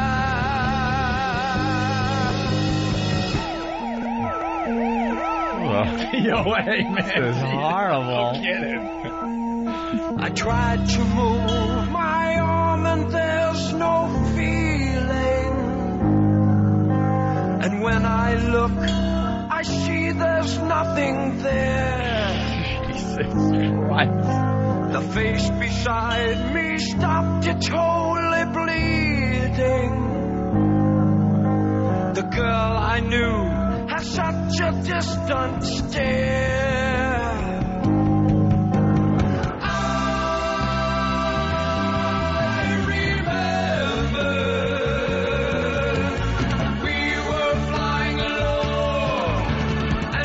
Something in the air. I remember we were flying low, and there's something in the air. Oh, plane crash?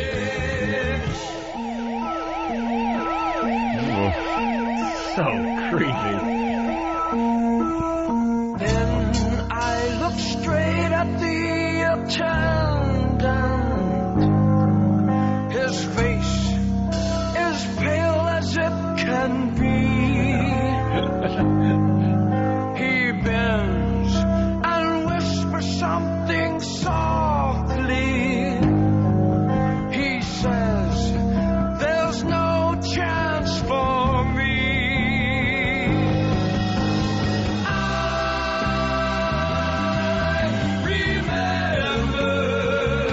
Is this more depressing than Strange Fruit? This asshole in a Cessna? It's the John Denver story. I was eating grape nuts. I hit the water. We know. We know. We're sure you did. Hey, I was in first class having a Sunday. The rest of the filthy O&A crew was in the back where they belong. Let's get Eric in Kansas City. Eric. Oh, so why would someone's been calling me? Hey, the most depressing song I've ever heard is Estrella by Brave Saint Saturn. Hi. What's it about? It's about a kid can I call you back? I'm on the radio.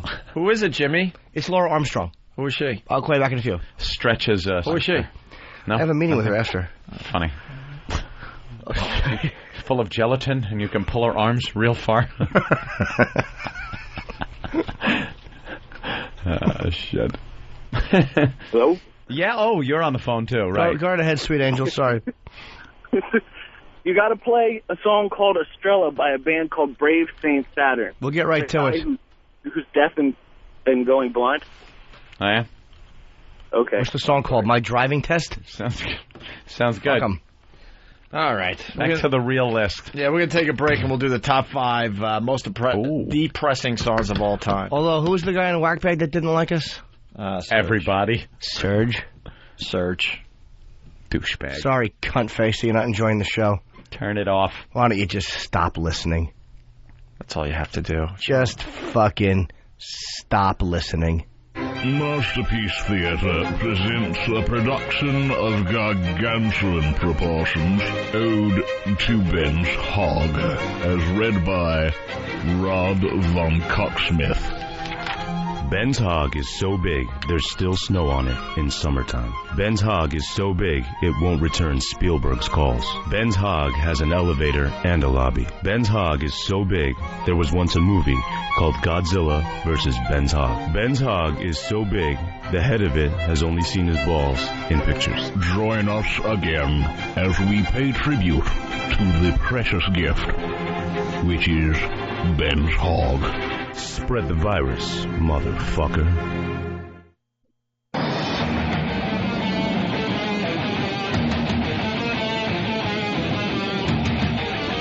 Let's go. Let's go. Da da da da. Da da da da. Da da da da. Who's this? Frank Blood? Ow! Slayer, right? Sounds like him. Yeah. Manny in Jersey. Manny, what's up? Hey, how's it going, guys? Love the show. It's raining, and it's already pretty depressing. The top 5, please don't do it, because I'm very close to pulling over and just fucking hanging myself. We're a national talk show. It's not raining everywhere. That's right. It's sunny somewhere. Is it? Well, it's sucking balls right now, fucking going to work and this shit. I'll tell you, it's New York area. I love your show. All right, thank you, Manny. New York area has been awful lately, and it won't stop. It's like you watch Seven.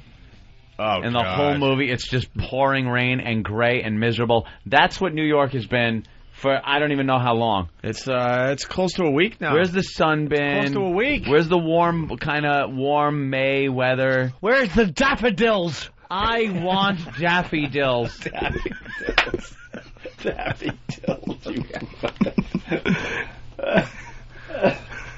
I went to grab a daffodil.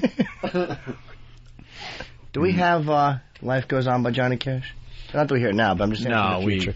Opie, I wouldn't know. Derek, we don't have it, right? Hey, top 5. But Opie. Most depressing songs of all time. Yeah.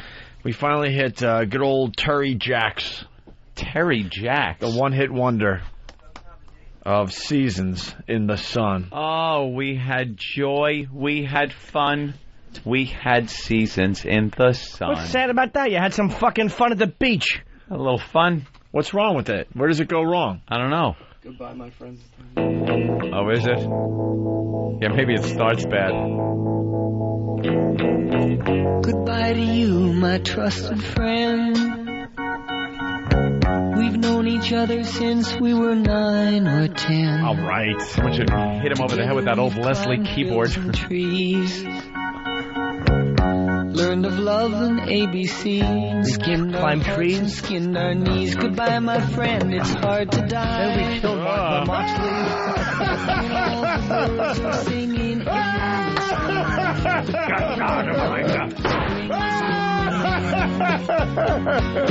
Pretty girls are everywhere. Think of me and I wish I knew how to quit you. We had joy, we had fun, we had mouths full of cum. But the hills that we climbed were just seasons out of time. Goodbye, Papa, please pray for me. Why? Oh, no. An early death. I was the black sheep of the family. Oh, boy. Oh, no. You tried to teach me right from wrong. You disciplined me with your veiny dong. It's over, Johnny. Goodbye, Papa, it's hard to die. It's over, Johnny. You can act like a man. Birds are singing in the sky. Now that the spring is in the air. That's terrific. Little children everywhere. Sweet cakes for nothing. When you see them, I'll be there. We had joy, we had fun, we had seasons. We had it all. But the wine and the song, like the seasons, have all gone. God damn it, are you fucking with me? We had fists in our bums. But the wine and the song, exactly. the seasons have all gone. Oh, Mama, no. Michelle, my little one. Oh, the little one saying goodbye. You gave me love and helped me find the sun. Did your parents have any children that lived? Sir, yes, sir. I bet they regret that. You would always come around and get my feet back on the ground. Goodbye, Michelle, it's hard to die. Yes, do it! When all the birds are singing in the sky. Oh, you little maggot, you make me want to vomit. With the flowers everywhere. Now lean forward and choke yourself. I wish that we could both be there. Your days of finger banging, old Mary Jane Crunchbot, through her pretty pink panties, are over. Not gonna be that fucking time, sweetheart.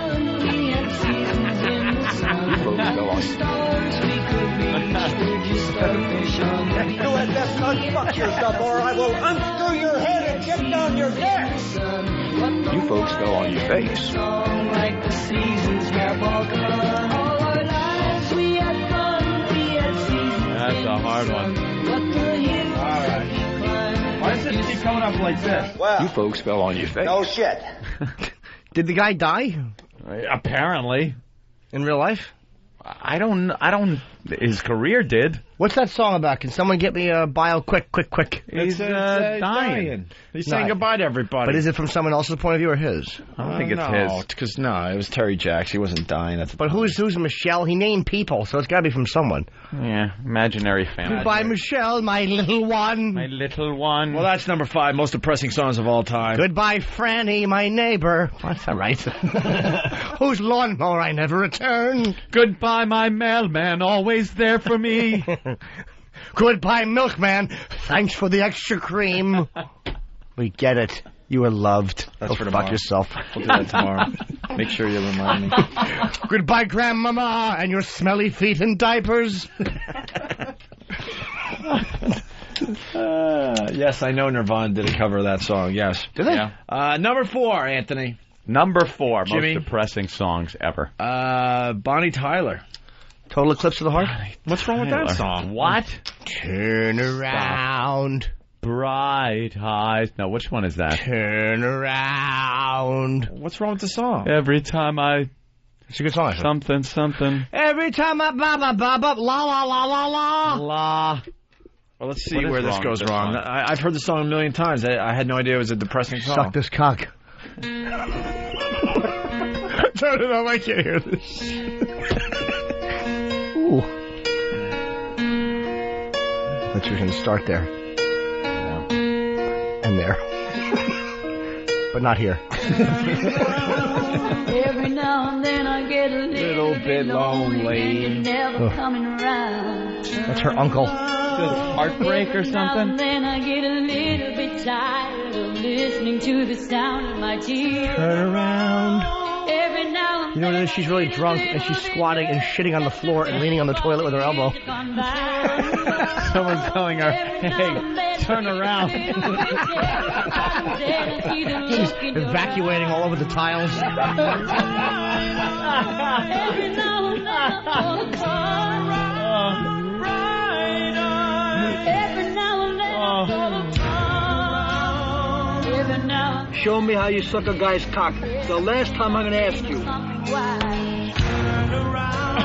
Every now and then I get a little bit helpless and I'm lying like a child.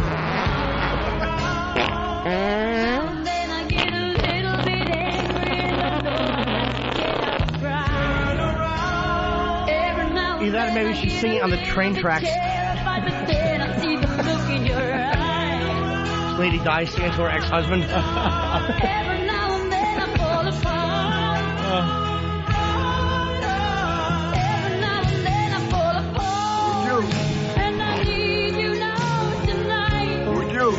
And I need you more than ever. Would you? And if you only hold me tight, Would you? we'll be holding on forever. Would you? And we'll only be making it right. Would you? 'Cause we'll never be wrong. Together we can take it to the end of the line. The love is like a shadow on the other side.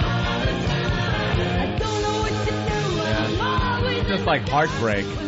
We've had a bunch of death and destruction, and this is just like heartbreak. He never turns around. Who cares? He don't turn around. That's the problem. Well, no, is Bright she- Eyes never turns Is around. she saying turn around or is the guy saying turn around? It's like he's saying... Who's saying it? Who cares? But he's going turn around. Like maybe I'm right here.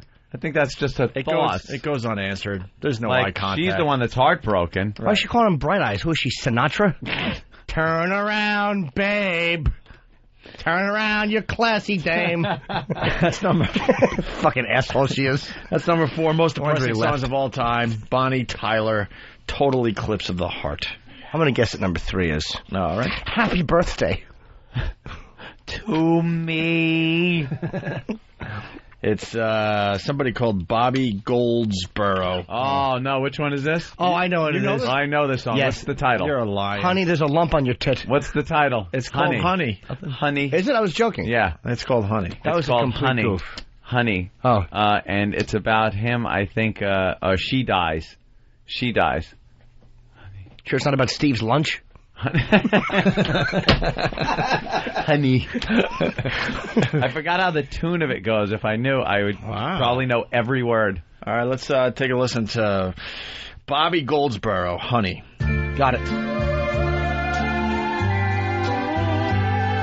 space, the final frontier. It goes like Pink Floyd's Money, but instead of money, they say honey. Honey. See the tree. How big it's grown, my friend. It hasn't been too long. It wasn't big.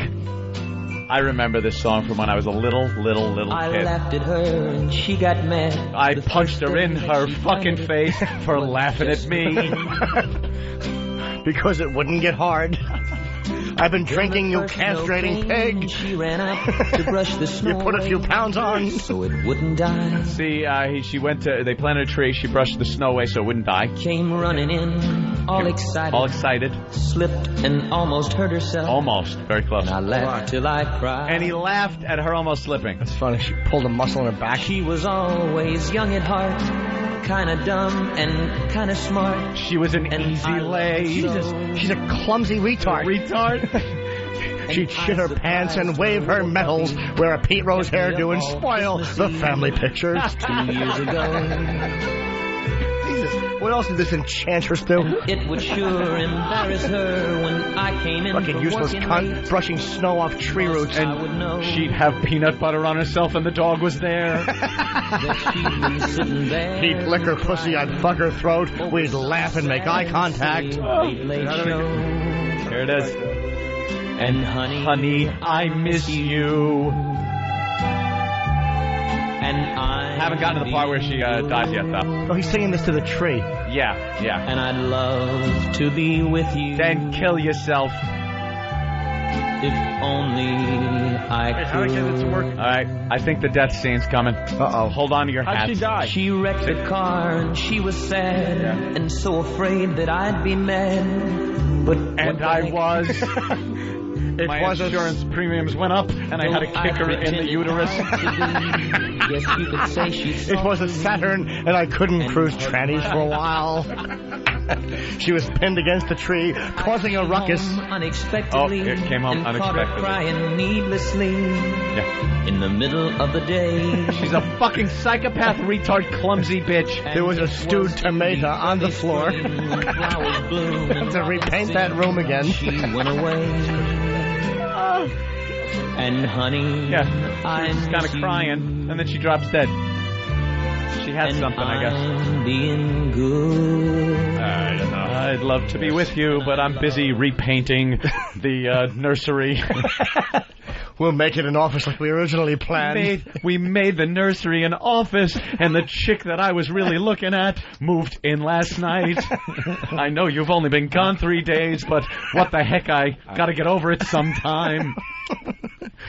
Guys, I want to debut my ringtone. Oh! It's all set and ready to go. You got a ringtone? E-Rock is calling my phone. Ooh. E-Rock? If this works, I will be the happiest person on the show.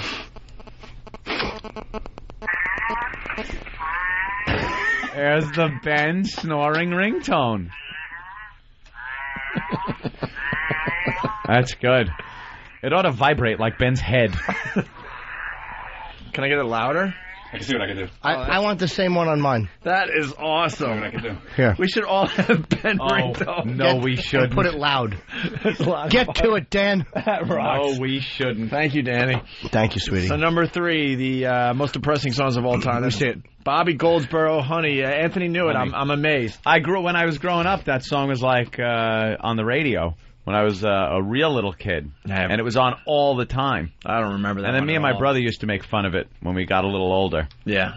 Sort of like we were just making fun of it, make up our own words. So she I've been doing that shit since I was like 4 years old. What, the lyrics? Making up just awful words to songs. So she crashed a car because she had something wrong with her. She was home crying and then dropped dead. Yeah, she was home crying. Apparently, she had something. Yeah. And, they never get into it, but Hopefully she dropped dead. All right, the runner-up, most depressing songs of all time, according to this book, I Hate Myself and Want to Die. She wore a robe and drank some broth. Alice the maid and Sam came home, but wait, she's not a man. We have Harry Chapin. Harry Chapin. Oh, my God, Cats in the Cradle. No. Taxi. If it's Taxi over Cats in the Cradle? No. Cats in the Cradle. 30,000 pounds of bananas? It's I never heard of this song either. A tractor trailer on the LIE. Is it Dreams Go... Is it Oops-a-Daisy Bumper? Or don't tell me it's WOLD or fucking Dreams Go By. How do you know all these Harry Chapin I songs? love Harry Chapin. He was amazing. I know what it is. It's fucking. Wait. It's not Mr. Tanner. It's about upstate New York. It's about the fucking. I am the Midnight Watchman. Down at Miller's Tool and Die. That's probably the one. What's so sad about that? It's about a He's guy. got a shitty job, but at least he's He has a one-night stand. He's a very lonely. A Better Place to Be. Gets the AIDS? It's a song called The Shortest Story. Never heard it. I've never heard that. Same here. Harry There's Chapin. no way that's sadder than fucking Cats Is it in the about Cradle. E-Rock's successes? No, it's Ben's haircut list. Verse 1 goes lawnmower blade, and then the chorus is, blah, fuck it. Fade out. Fucking zilch. He's probably annoying David Ortiz right now. Yeah, he's interviewing David Ortiz. It's like a mark. Pereno. We better have an engineer down there, because I know Ben, he'll throw the interview away. We need We the raw need it. All audio. of it. Unedited. All right. Oh, all right. Very cool. And now it's very loud. Could someone call my phone? I'll do it right now, boss. Hold on. Jim Norton calling you. Give a call. You made it really loud, because I want it to be real loud in the restaurants. Oh, no. 516. I dialed it wrong. Oh. Just say it on the air. No, please don't. I made a mistake.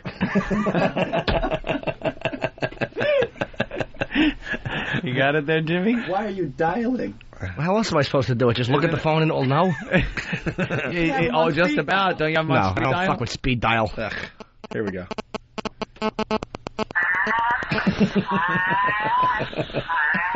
That's pretty loud. Could be louder. No, that's perfect.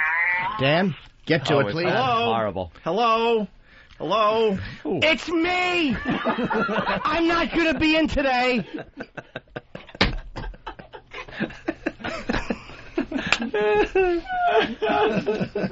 All right.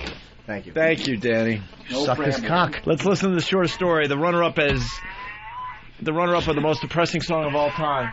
Someone called you Fucking again. Logan.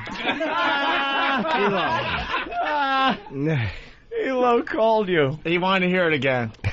What's going on? All right.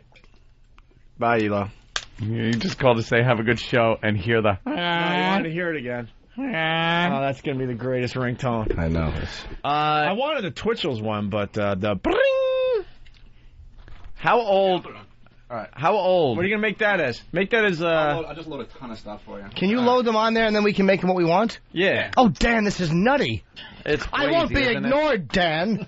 How old is the oldest song like on the list? Is it are I there new don't- ones? Not really. Because there's one. You don't tell Well- me if it's on it or not. But the Christmas shoes. Have you heard of that one? They The play Mabel around the King song? holidays. Way to fucking wreck the whole bit. I didn't say. Give me a Way clue to whether wreck it's the whole bit. I didn't say. Opie, what did I say? I said don't say if it's on the list or not. I couldn't help myself. Look. See? Now look what you did. Bill Burr's not here, so you decide to do I didn't ruin the wrecker. bit. You ruined it by not reacting. I want to hear But if the I didn't- shortest story. Well, I that- never heard that Harry Chapin. All right, let's do Harry Chapin, and then, of course, the number one most depressing song. I ruined the bit. I love it. Doesn't matter. Good. That's right. Take out your tissues, you melodramatic jizz buckets at home. Get ready to dab your eyes. Lying faggot. That's right. Boo fucking who. Let's hear Kenny in Jersey. Kenny? Hello. Hi, Ken. He wants to play a ringtone for us. Go All right. Hold on. Why is Fred Berry on CNN in a hat? Jesus. Kenny. I'll try to play it. Here it goes. All right. His ringtone. There he goes. Oh, I want that he's one. got the Steve wow, on. he's No. I want that. Grr. I want to set that as my ringtone. Love it. I have a new phone. All right, he's And then it's like the whole show. God, we should have went into business. Opie and Anthony ringtone. Why don't we? That's too late. Ringtones are a thing of the past. It's a fad like the hula hoop and the pet rock. Oh, just when he said that, I said we. Oh, we. Let's play the shortest story. Harry Shortest story. Fred Voss's fingers. Big Ace cock. I am born today. The sun burns a promise in my eye. Mama strikes me, and I draw a breath and cry. Above me a cloud softly tumbles. Is this a real-time story of his life or something? There's less than 2 minutes left. To be alive. Oh, I hope there's a fucking small toy involved that shouldn't be eaten. It is my 7th day. Oh, no.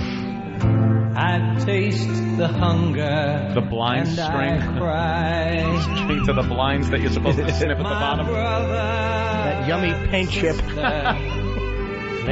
to Mama's side. She squeezes her breast, but it has nothing to provide. Shoots a fart like a whoopee cushion in the kid's face. What's wrong with Mommy? Is she poor? Maybe it was Daddy and he's fat. Maybe the kid wanted to win it. You know, he's a little hungry. 20 days. From Friday, nothing. RCS. 20 days. Mama does not hold me anymore.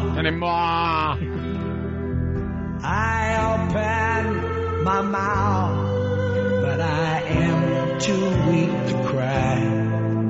Above me, a bird slowly crawls across the sky. Why is there nothing now to do but die? Oh.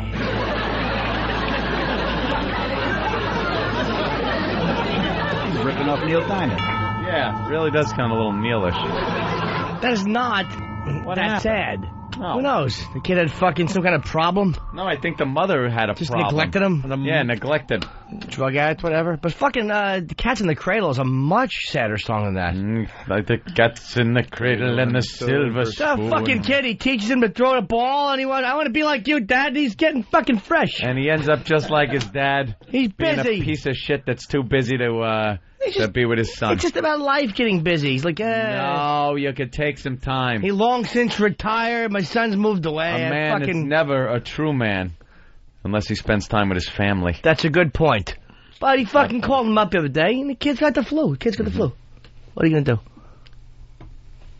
You better get your head and your ass wired together, or I will take a giant shit on you. That's the way you teach your kids. Time to die. Die. The most depressing song you've ever heard, according to I Hate Myself. Can I guess? Die. Go ahead. I'm going to guess. Go ahead, Anthony. The Christmas shoes? My daughter married it. Well, forget it. Oh. I didn't say what. No, I don't. I never heard Christmas shoes. It's a song by New Song. I don't know. I heard like Sal, my mom and Sal. Yeah. Sal just will burst into tears spontaneously during this song around Christmas. He's a pretty tough guy. Yeah, but Sal's just gotten older. You know, the old days when we used to be out on the boat, he's cruising around the Great South Bay in this huge Sea Ray, drinking CCs, getting all hammered, cruising through laughing the fog. at shit. Who cares? Right. Skipping through life with your shoelaces untied, you know? And now, Christmas shoes come on and, this is so sad. What's going on? What's going on? Roll. All right, Baltimore accent. Baltimore. Why don't we listen to a piece of... Row. That's fucking the accent. Row. Why don't we listen to a piece of the Christmas Shoes by New Song, all right? Shoes. The most depressing song you've ever heard.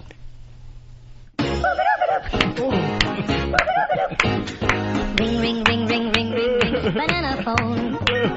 Ring, ring, ring, ring, ring, ring, ring, banana phone. I've got this feeling so appealing for us to get together and sing, sing. Ring, ring, ring, ring, ring, ring, ring, banana phone.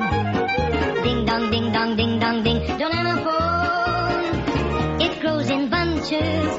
I've got my hunches. It's the best. Beat the rest. Cellular, modular, interactive, modular. Ring, ring, ring, ring, ring, ring, ring, banana phone. Ping pong, ping pong, ping pong, ping, banana phone. It's no baloney. It ain't a phony. My cellular, bananular phone. Yeah. Give me a minute. Give me a minute. All right. No, I know the... you got it over there, saddest probably? song as voted by blah, blah, blah. Day is never finished. Master got me working. Someday Master set me free. And listen, you communists and niggers and Jews, tell all your buddies to spread the news. Today, judgment will soon be nigh, as the Lord in his wisdom looks down from on high. Will his battle be lost by mixing the races? We want beautiful babies, not ones with brown faces. Never, never, never I say, for the Ku Klux Klan is here to stay. Never I say, because the Ku Klux Klan is here to stay. That ain't it? No, I thought it was. I actually have the most depressing song you've ever heard over here. Right. You got a little confused. Okay. Here it is.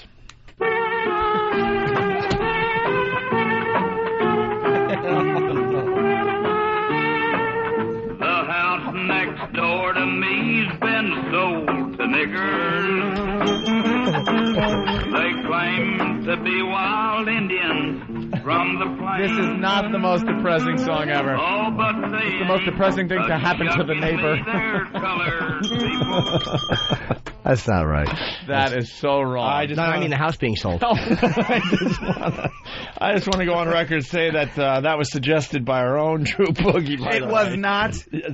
Don't lie to us. I deny everything. You did not just write that down, huh? Oh, my God. Aunt, do you have it over there? Because if you don't, I might have. I don't think I have. All right, I have the most depressing song you've ever heard over here, if you like to hear it. I would certainly would.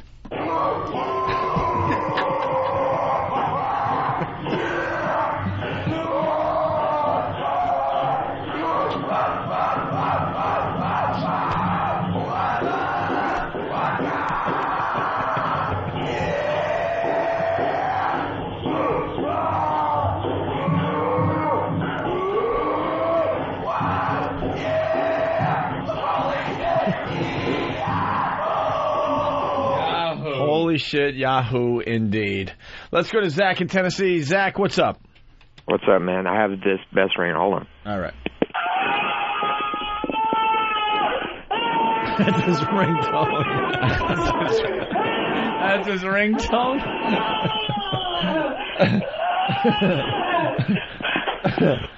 That is really funny. Let's go to Mike in Jersey. Mike has a ringtone for us. Mike. Yo, I got a Lazo ringtone. Here you go.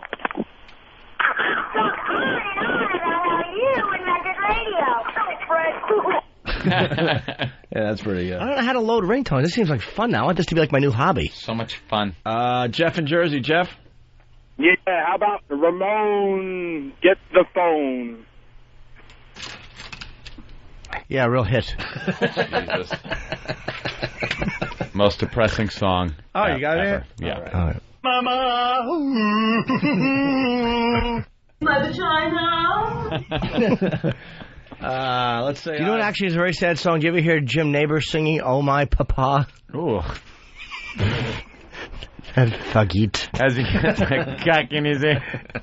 Dug out dog. It's actually "Oh My Papa." What's up, fellas? Hey, I got a ringtone suggestion I've been using for my ex-wife now for the past year. If I could play it? Sure. Yes.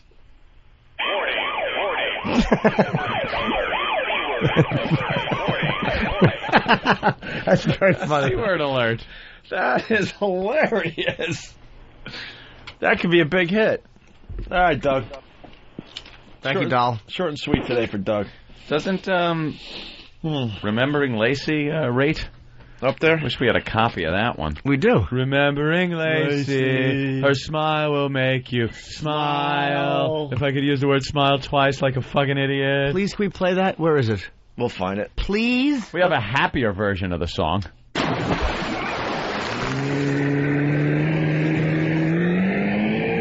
Here it is. This is a song some idiot wrote about Lacey Peterson and Lil Connor. Are you ready, kids? Aye, aye, Captain! I can't hear you! Aye, aye, Captain!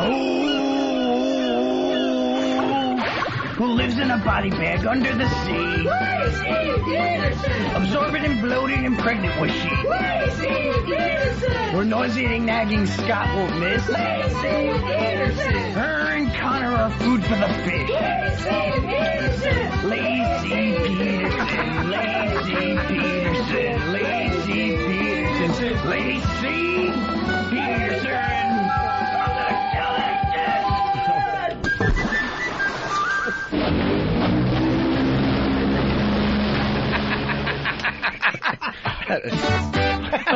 That is so wrong. Wow. Please find remembering. I remember one of the biggest laughs I've had on this show is one of the lines is, "Mama, this for you," and you said it's a bouquet of seaweed.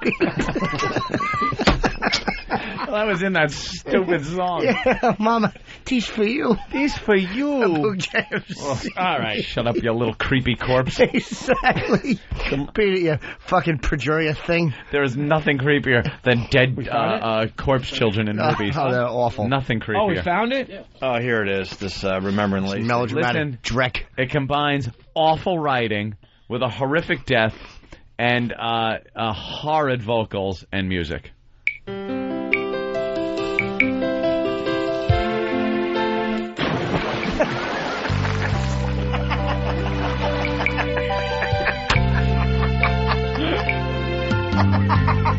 Remembering Lacey, how her smile would make you smile. Remembering Lacey, how she loved, there's no denial. You get nothing, you lose. Good day, sir. And little Connor's with her too. And she smiles and says, we're alright, and we send our love to you. So full of life and happiness was pretty Lacey's life. She was life twice. With little Connor on the way, just made things seem so right. Not for still the two of them together from the start to heaven's door.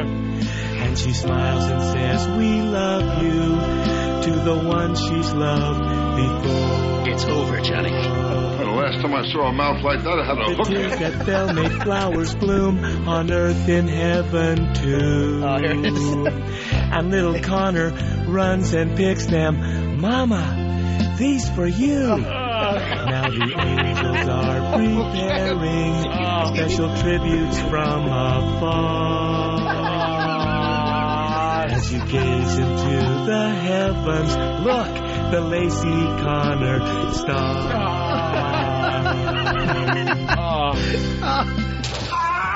It's the only star with an anchor on it. Remembering Lacey, how her smile would make you smile.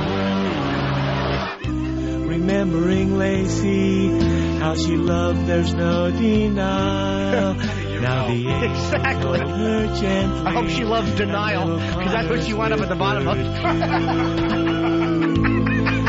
And she smiles and says, we're all right, and we send our love to you. That's an attention getter. And we send our love to you. Oh, dear. Oh, dear. Oh. We love you.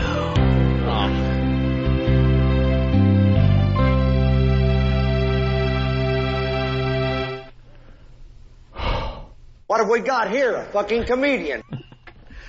Oh, was that great. Teresa in Florida. Teresa. Hey, guys. How you doing? What do you say, Terry? Teresa. Oh, that song was horrible. There's a sadder song out there than any other song. It's Flowers for Mama by Red Sovine. Oh, Flowers for Mama? Yeah, Flowers for Mama. You. By who? By Red Sovine. Sovine. A trucker singer. I never heard that. On truckers and how does it go? Oh God.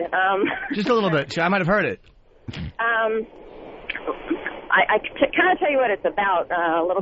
No, just sing a little. Oh, just a verse of it. Who cares? Just a little verse. Oh, no, you guys want to make fun No, of me? I actually want to know the song because the title is familiar. Yeah. Flowers. Sing it, Teresa. Sing it. It'd be great. I can't remember the words. It took me like a half an hour to think of who sung the song. Someone got a pitch pipe.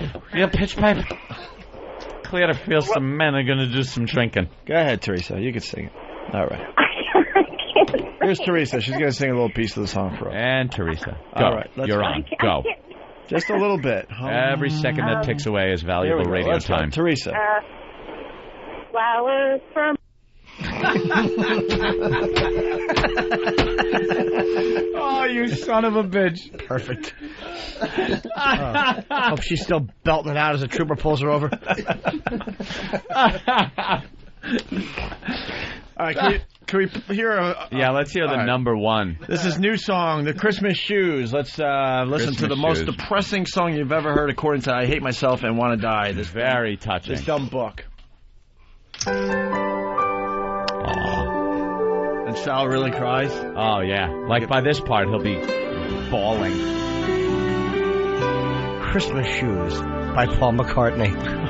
Christmas shoe. It was almost Christmas time, and there I stood in another line, trying to buy that last gift or two, not really in the Christmas mood. Because I'm a Jew. Right in front of me was a little boy waiting anxiously. Oh, what's wrong with the boy? Pacing round like little boys. He's probably a child molester. And in his hands he held a pair of shoes. A pair of shoes. The kid's got some shoes. And his clothes were worn and old. Yeah, old. He was dirty from head to toe. And when it came his time to pay, I couldn't believe what I heard him Here it is. Hold on to your hats, kid. Sir, I want to buy these shoes for my mama, please. It's Christmas Eve and these shoes are just her size. Could you hurry, sir? Hurry. Daddy says there's not much time. Not much time. You see, she's been sick for quite a while. And I know these shoes will make us Oh, she won't be needing new shoes, then will she? Why didn't you buy her a Christmas diaper? How about a New Year's Eve satin pillow? They counted pennies for He wants the shoes so she has nice shoes. Oh, fuck, I'm Jesus. stealing like the black kids do. He searched his pockets frantically. Then he turned and he looked at me. Now he's looking at the guy. Mama made Christmas good at our house. Most years she just did without. Tell me, sir, what am I gonna do? Somehow. Here's what he told him. You had best unfuck yourself, or I will unscrew your head and check down your neck. So I laid the money down. I just had to help him out. And I never forget the look on his face. And what'd he say? Mama's gonna look so great. So gray? You're a liar. I wanna buy these shoes. That's right. Goddamn liar! Why do the shoes match the outfit you're going to bury her in? Fucking depressing waif. And these shoes are just her size. They're just her size. Could you hurry, sir?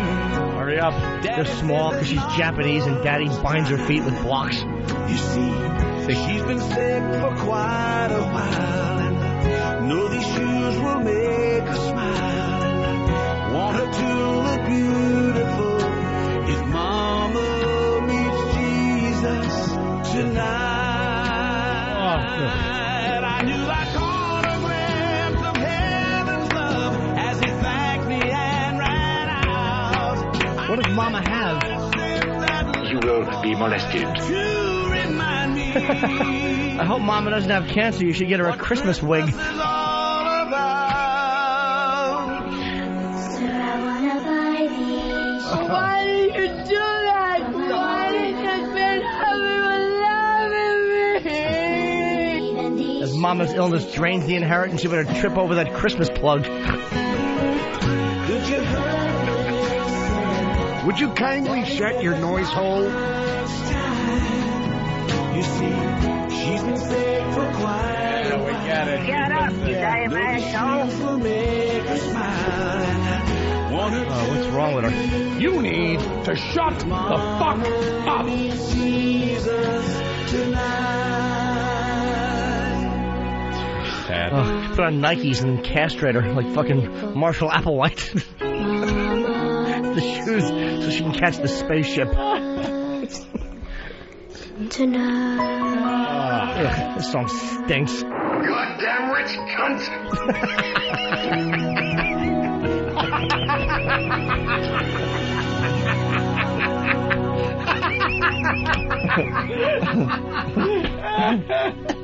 Poor people tend to live in clusters. Oh, that was like one of those fucking Little Marky songs. Yeah, let's go to Leroy in Pennsylvania. Leroy. Fuck Mama and her new shoes. They'll just lay there and fucking bum everybody out as usual. Fuck Mama. Somebody ought to call Bob Kelly, see if he's crying right now. Of course he's humping a sink. Mama's a fucking downtrodden cunt with the sniffles. Tell her to tough it out and fucking be sick in January. Ruin Christmas for everybody. Exactly. Self-centered twat, Mama. All right, well, there you go. Little kid can't even buy shoes. He should be taught to shop. If Mama was so good, she would have raised him to shop in November. Right. Not Christmas Eve during the rush. What do you think, Jesus wants to see someone come up to heaven and fuck me, come? Put those away, kid. They're inappropriate. They're like fucking those like Roman sandals where you fucking tie them all the way up. Horseshoes. She goes up to St. Peter and he won't let her in. Take off those horseshoes and put on heavenly loafers. Who gave you those? We're going to kill him immediately. The saddest there it is song ever. That song eats ass. Fucking Christmas shoes. Oh, fuck yourself. How about some Christmas socks? They're cheaper. The Christmas chemo session. Exactly. Get Mama a Christmas bucket to throw up in. Maybe you could come up with some better things to spend the money on than shoes. Of course. For Mom. Jeez. Yeah. It's a little sad. But yeah, Sal will just lose his mind when that song comes on. Julie's saying it makes her cry, too. Oh, yeah? Did it make her cry? Julie? Yes. You okay? No, it used to make me cry, guys. Now every time I hear it, I'm going to laugh my ass off. Yeah, exactly. Why did that song make you cry, though? It's a little boy who was trying to buy shoes for his mom. He's a douche. Confused little kid. Exactly. Thinking Jesus is going to give a shit about her shoes? Exactly. As soon as you Shallow played family. that song, all my friends called me, and they were like, there's the goofy song that makes you cry. They were all making fun of me, and now I can't help but laugh when I hear it because of you guys. Yeah. Because you guys ripped it to shreds. Christmas Jews. It's just about a kid with a menorah opening a shitty gift on the 8th day. You guys are horrible. The fool always wanted to buy his mom some shoes. It's such a depressing song. I can't believe you don't see that. No, it's fucking dumb. It's supposed to tug at my heartstrings. Go fucking... Mama shoes. Ugh. All right, Julie. Thank you. Thanks, guys. Get Mama some flip-flops. We should take a break. We've been at it about an hour. There's the guy behind the counter. You get nothing. You lose. Good day, sir. Yeah. Poor kid. Fuck him. Spoiled boy.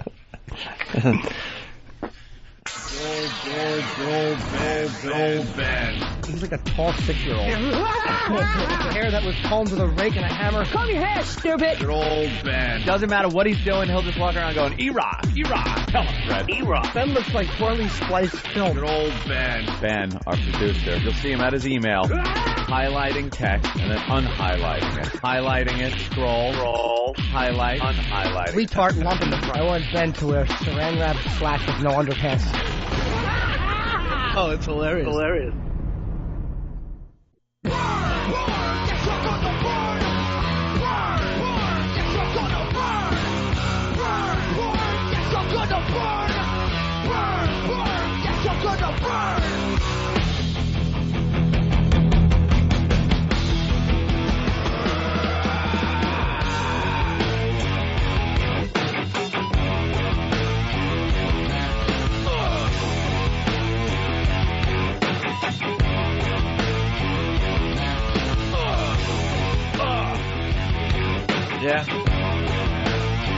right, you're checking out the Opie and Anthony program. We gotta go sleepy soon. It is so sleepy time. It's sleepy day. That Hannity taping took a lot out of me. I got a big meeting at noon. What do you got? I got meetings with people. We got meetings tomorrow, so I need a good night's sleep. A good days and afternoons sleep. You know what I'm going to do when I go home? I'm going to give you my rundown. I'm going home. I'm going right into bed. It will probably be like noonish. I will be in bed for the night. No. I will go through some Sopranos, the Sopranos that I missed, maybe watch a movie, and then fall asleep. Whatever time I fall asleep, that's it for the night. Really? I will sleep the entire day. I can't function like this. It's fun and everything. Like, I think we have a lot of fun, and we get goofy, and that's kind of funny when we're really sleepy, but you can't live a life like that. I'm like that Jesus every day. H. Christ. Yeah, you are. You are. What's this song for Jimmy? Uh-oh. Remembering Jimmy, his smile would make me smile. Did we play this yet? I don't know. West Jimmy, breathe right, star. EMC2. MC Squared Records from Nashville. It's Wes. A song for Jimmy. Song for Jimmy. I don't know what this is. Steve just throws this stuff in front of us, and we're supposed to... We should ask him if it's funny. Well, you know, it was sent to my listeners. Well, somebody sent it. It could be funny. It could be awful. If it's funny, it was me. If it's awful, it was them. Get Steve. Iraq recommended it. Steve, is this funny? Steve, funny? We're really tired. Jimmy's song? No, it's not funny, but it's... Why would you submit it? What? It's a song about you, fella, and it's well done. Okay. Did you get hit in the eye? No, I cut myself. How? Doing what? With shaving myself quickly. Yes. He's one of these guys that's got to shave all the way up to his eyes. He's got to shave up to his retina. I would absolutely tell you if that was the case, but it isn't. I was just being very sloppy, and it was early. And I whacked myself with one of those Mach 3 razors, so I had How do you fucking cut yourself on your upper chin? What, do you shave while you're dancing? As a matter of fact, no. That's a little high. It's a little high up there. That is high. Were That's you like eating right lunch on your... and you went to swat a bee that landed on your face and you clawed yourself? That's like when you laugh, it goes right up your appley cheek to your bottom eyelid. I know. That's right. Don't pick it. You should Don't pick at it. But I hope it gets infected and his face rots off. Good. Can I nuzzle with you when that happens? Of course you can. Who did the song Wes from? Should that change Wes, anything? He works at a record label down in Nashville. All right, let's take a listen. It's a song for Jimmy. Yeah. Better be good. Well done, according to Steve. Well done. It just I had him send a lyric sheet because the lyrics are he used a distortion filter on his voice. Oh boy, why would you do that on a song where you want people to hear the words? Exactly. So where are the lyrics? I thought I put them in front of you. Well, we think different. Well, I'll get them for you. You may have thought wrong. Now, it was also like a week ago that I brought that in, so. Oh, hey, that was a little something. You gotta catch them when you can. Those little things. Well, a week ago when I brought it in, that was, hey, Opie, go fuck yourself. It was sitting there a week. A slam of the headphones. Yeah. Headphones are dropped, and Just he get leaves the words, studio. you Nancy. That's really well done so far. I am Iron Man. I like it. Sucks cock when the monsters start to raid. He wants a picture if you've ever seen some pain. He has complexion that'll make you go blind. He'll fuck any fat pussy he can find. His body's in the shape of a pear. He'll creep you out with his crazy looking stare. He crosses path will make you wish that you were dead. Little Jimmy Norton's fucked up in the head. It's amazing that he don't have AIDS. He's on that channel but he don't get paid. He don't know it but he's got it made. Little Jimmy's on the way. I didn't understand that chorus part.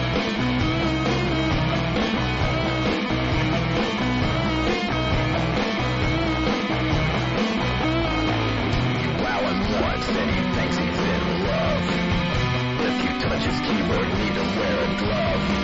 He'll only fuck the girls that like to work the streets. Some rental driving job of logs are a treat. Don't need a Benz, Saturn's how he likes to roll. Straight up missionaries, way too dull. When he was young, he had imaginary friends. Jim Norton's gigs never seem to end. It's amazing that he don't have AIDS. He's on a zero, but he don't get paid. It stinks, and I don't like it. Everybody's got it made. Little Jimmy's on over.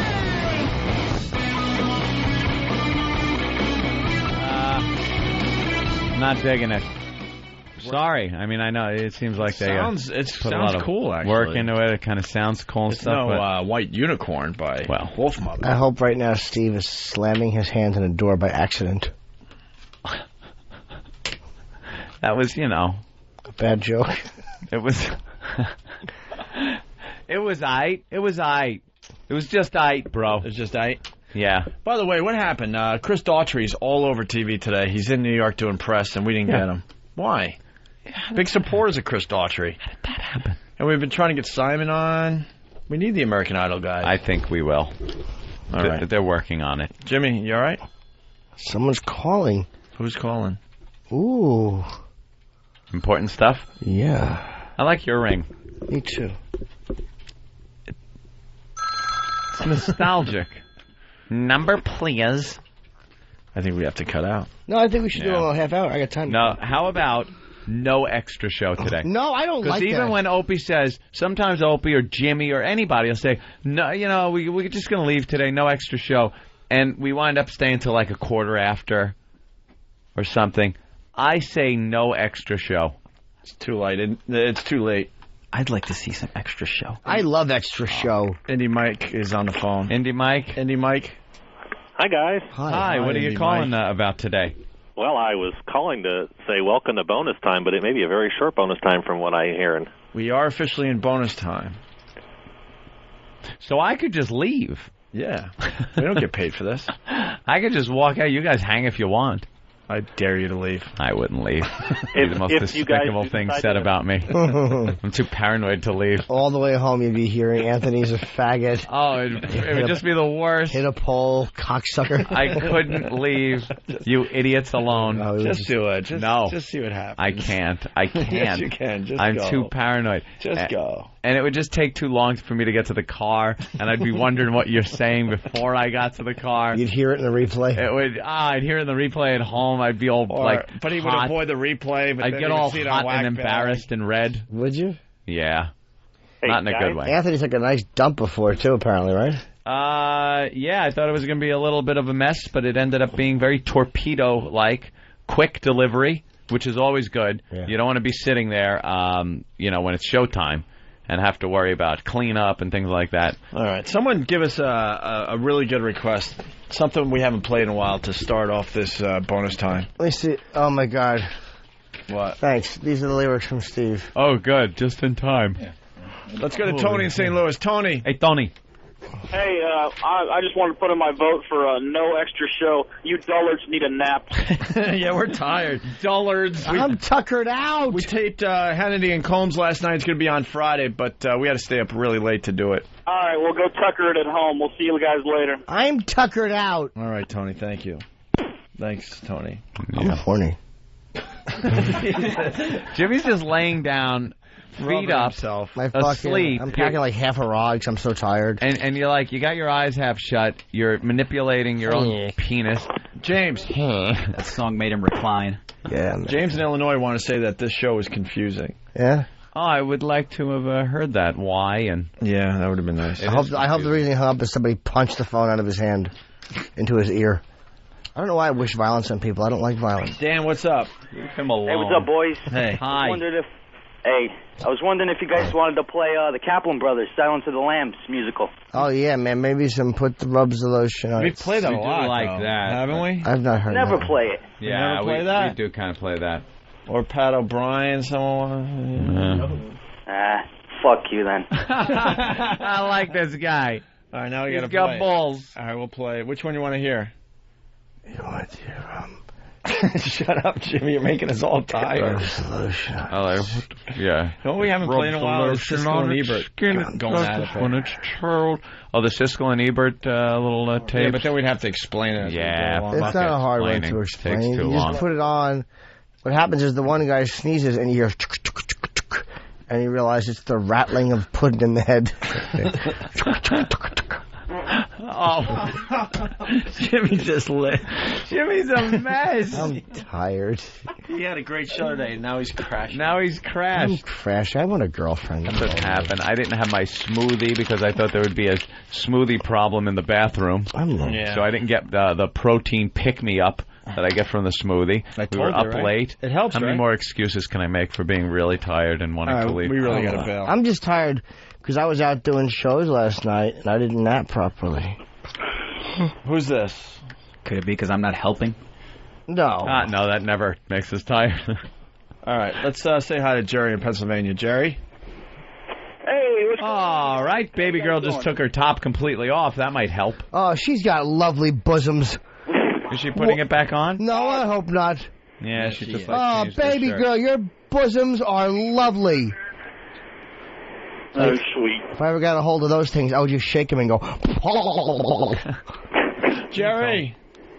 Yo, what's going on, LA? Hey, Jerry. How you doing, Jimmy? Better now that you called Jer. Yeah, I know. I have no energy. I'm a fucking pathetic piece of shit, I know. What's going on? I'd say it before you guys said No, it. you're all right. I was going to say you guys should go home early, but leave Jimmy there to test all the equipment and make sure it works finally. All right, we're going to... Want to hear a cool sound? This is the microphone on my cock. It is not a cool sound. It is gay. All right, Ann and I are going to leave, and Jimmy's just going to lay back. I'll just sniffle into the microphone. All right. We'll see you tomorrow.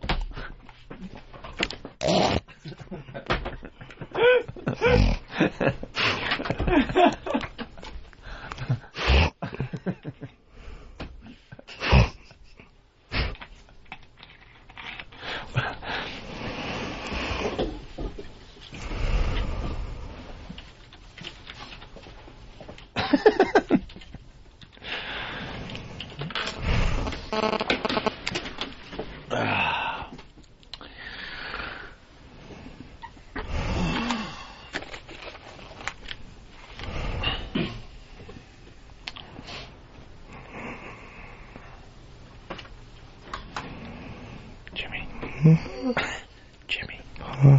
You go home now. Who's there? Jimmy. Don't do that to me. Jimmy. Jimmy, wake up. It's time for the show. I don't have my pants on, girlfriend. Jimmy. It's 5 to 6. It's time for the show. I don't know why it tastes so good. Jimmy. Do my whiskers give you a rash? Only on my Peter. Oh. Jimmy. Are you awake? Ben's a faggot. Jimmy. Jimmy, roll over, but it's our little secret. I'm scared. There's nothing to be scared of. Okay.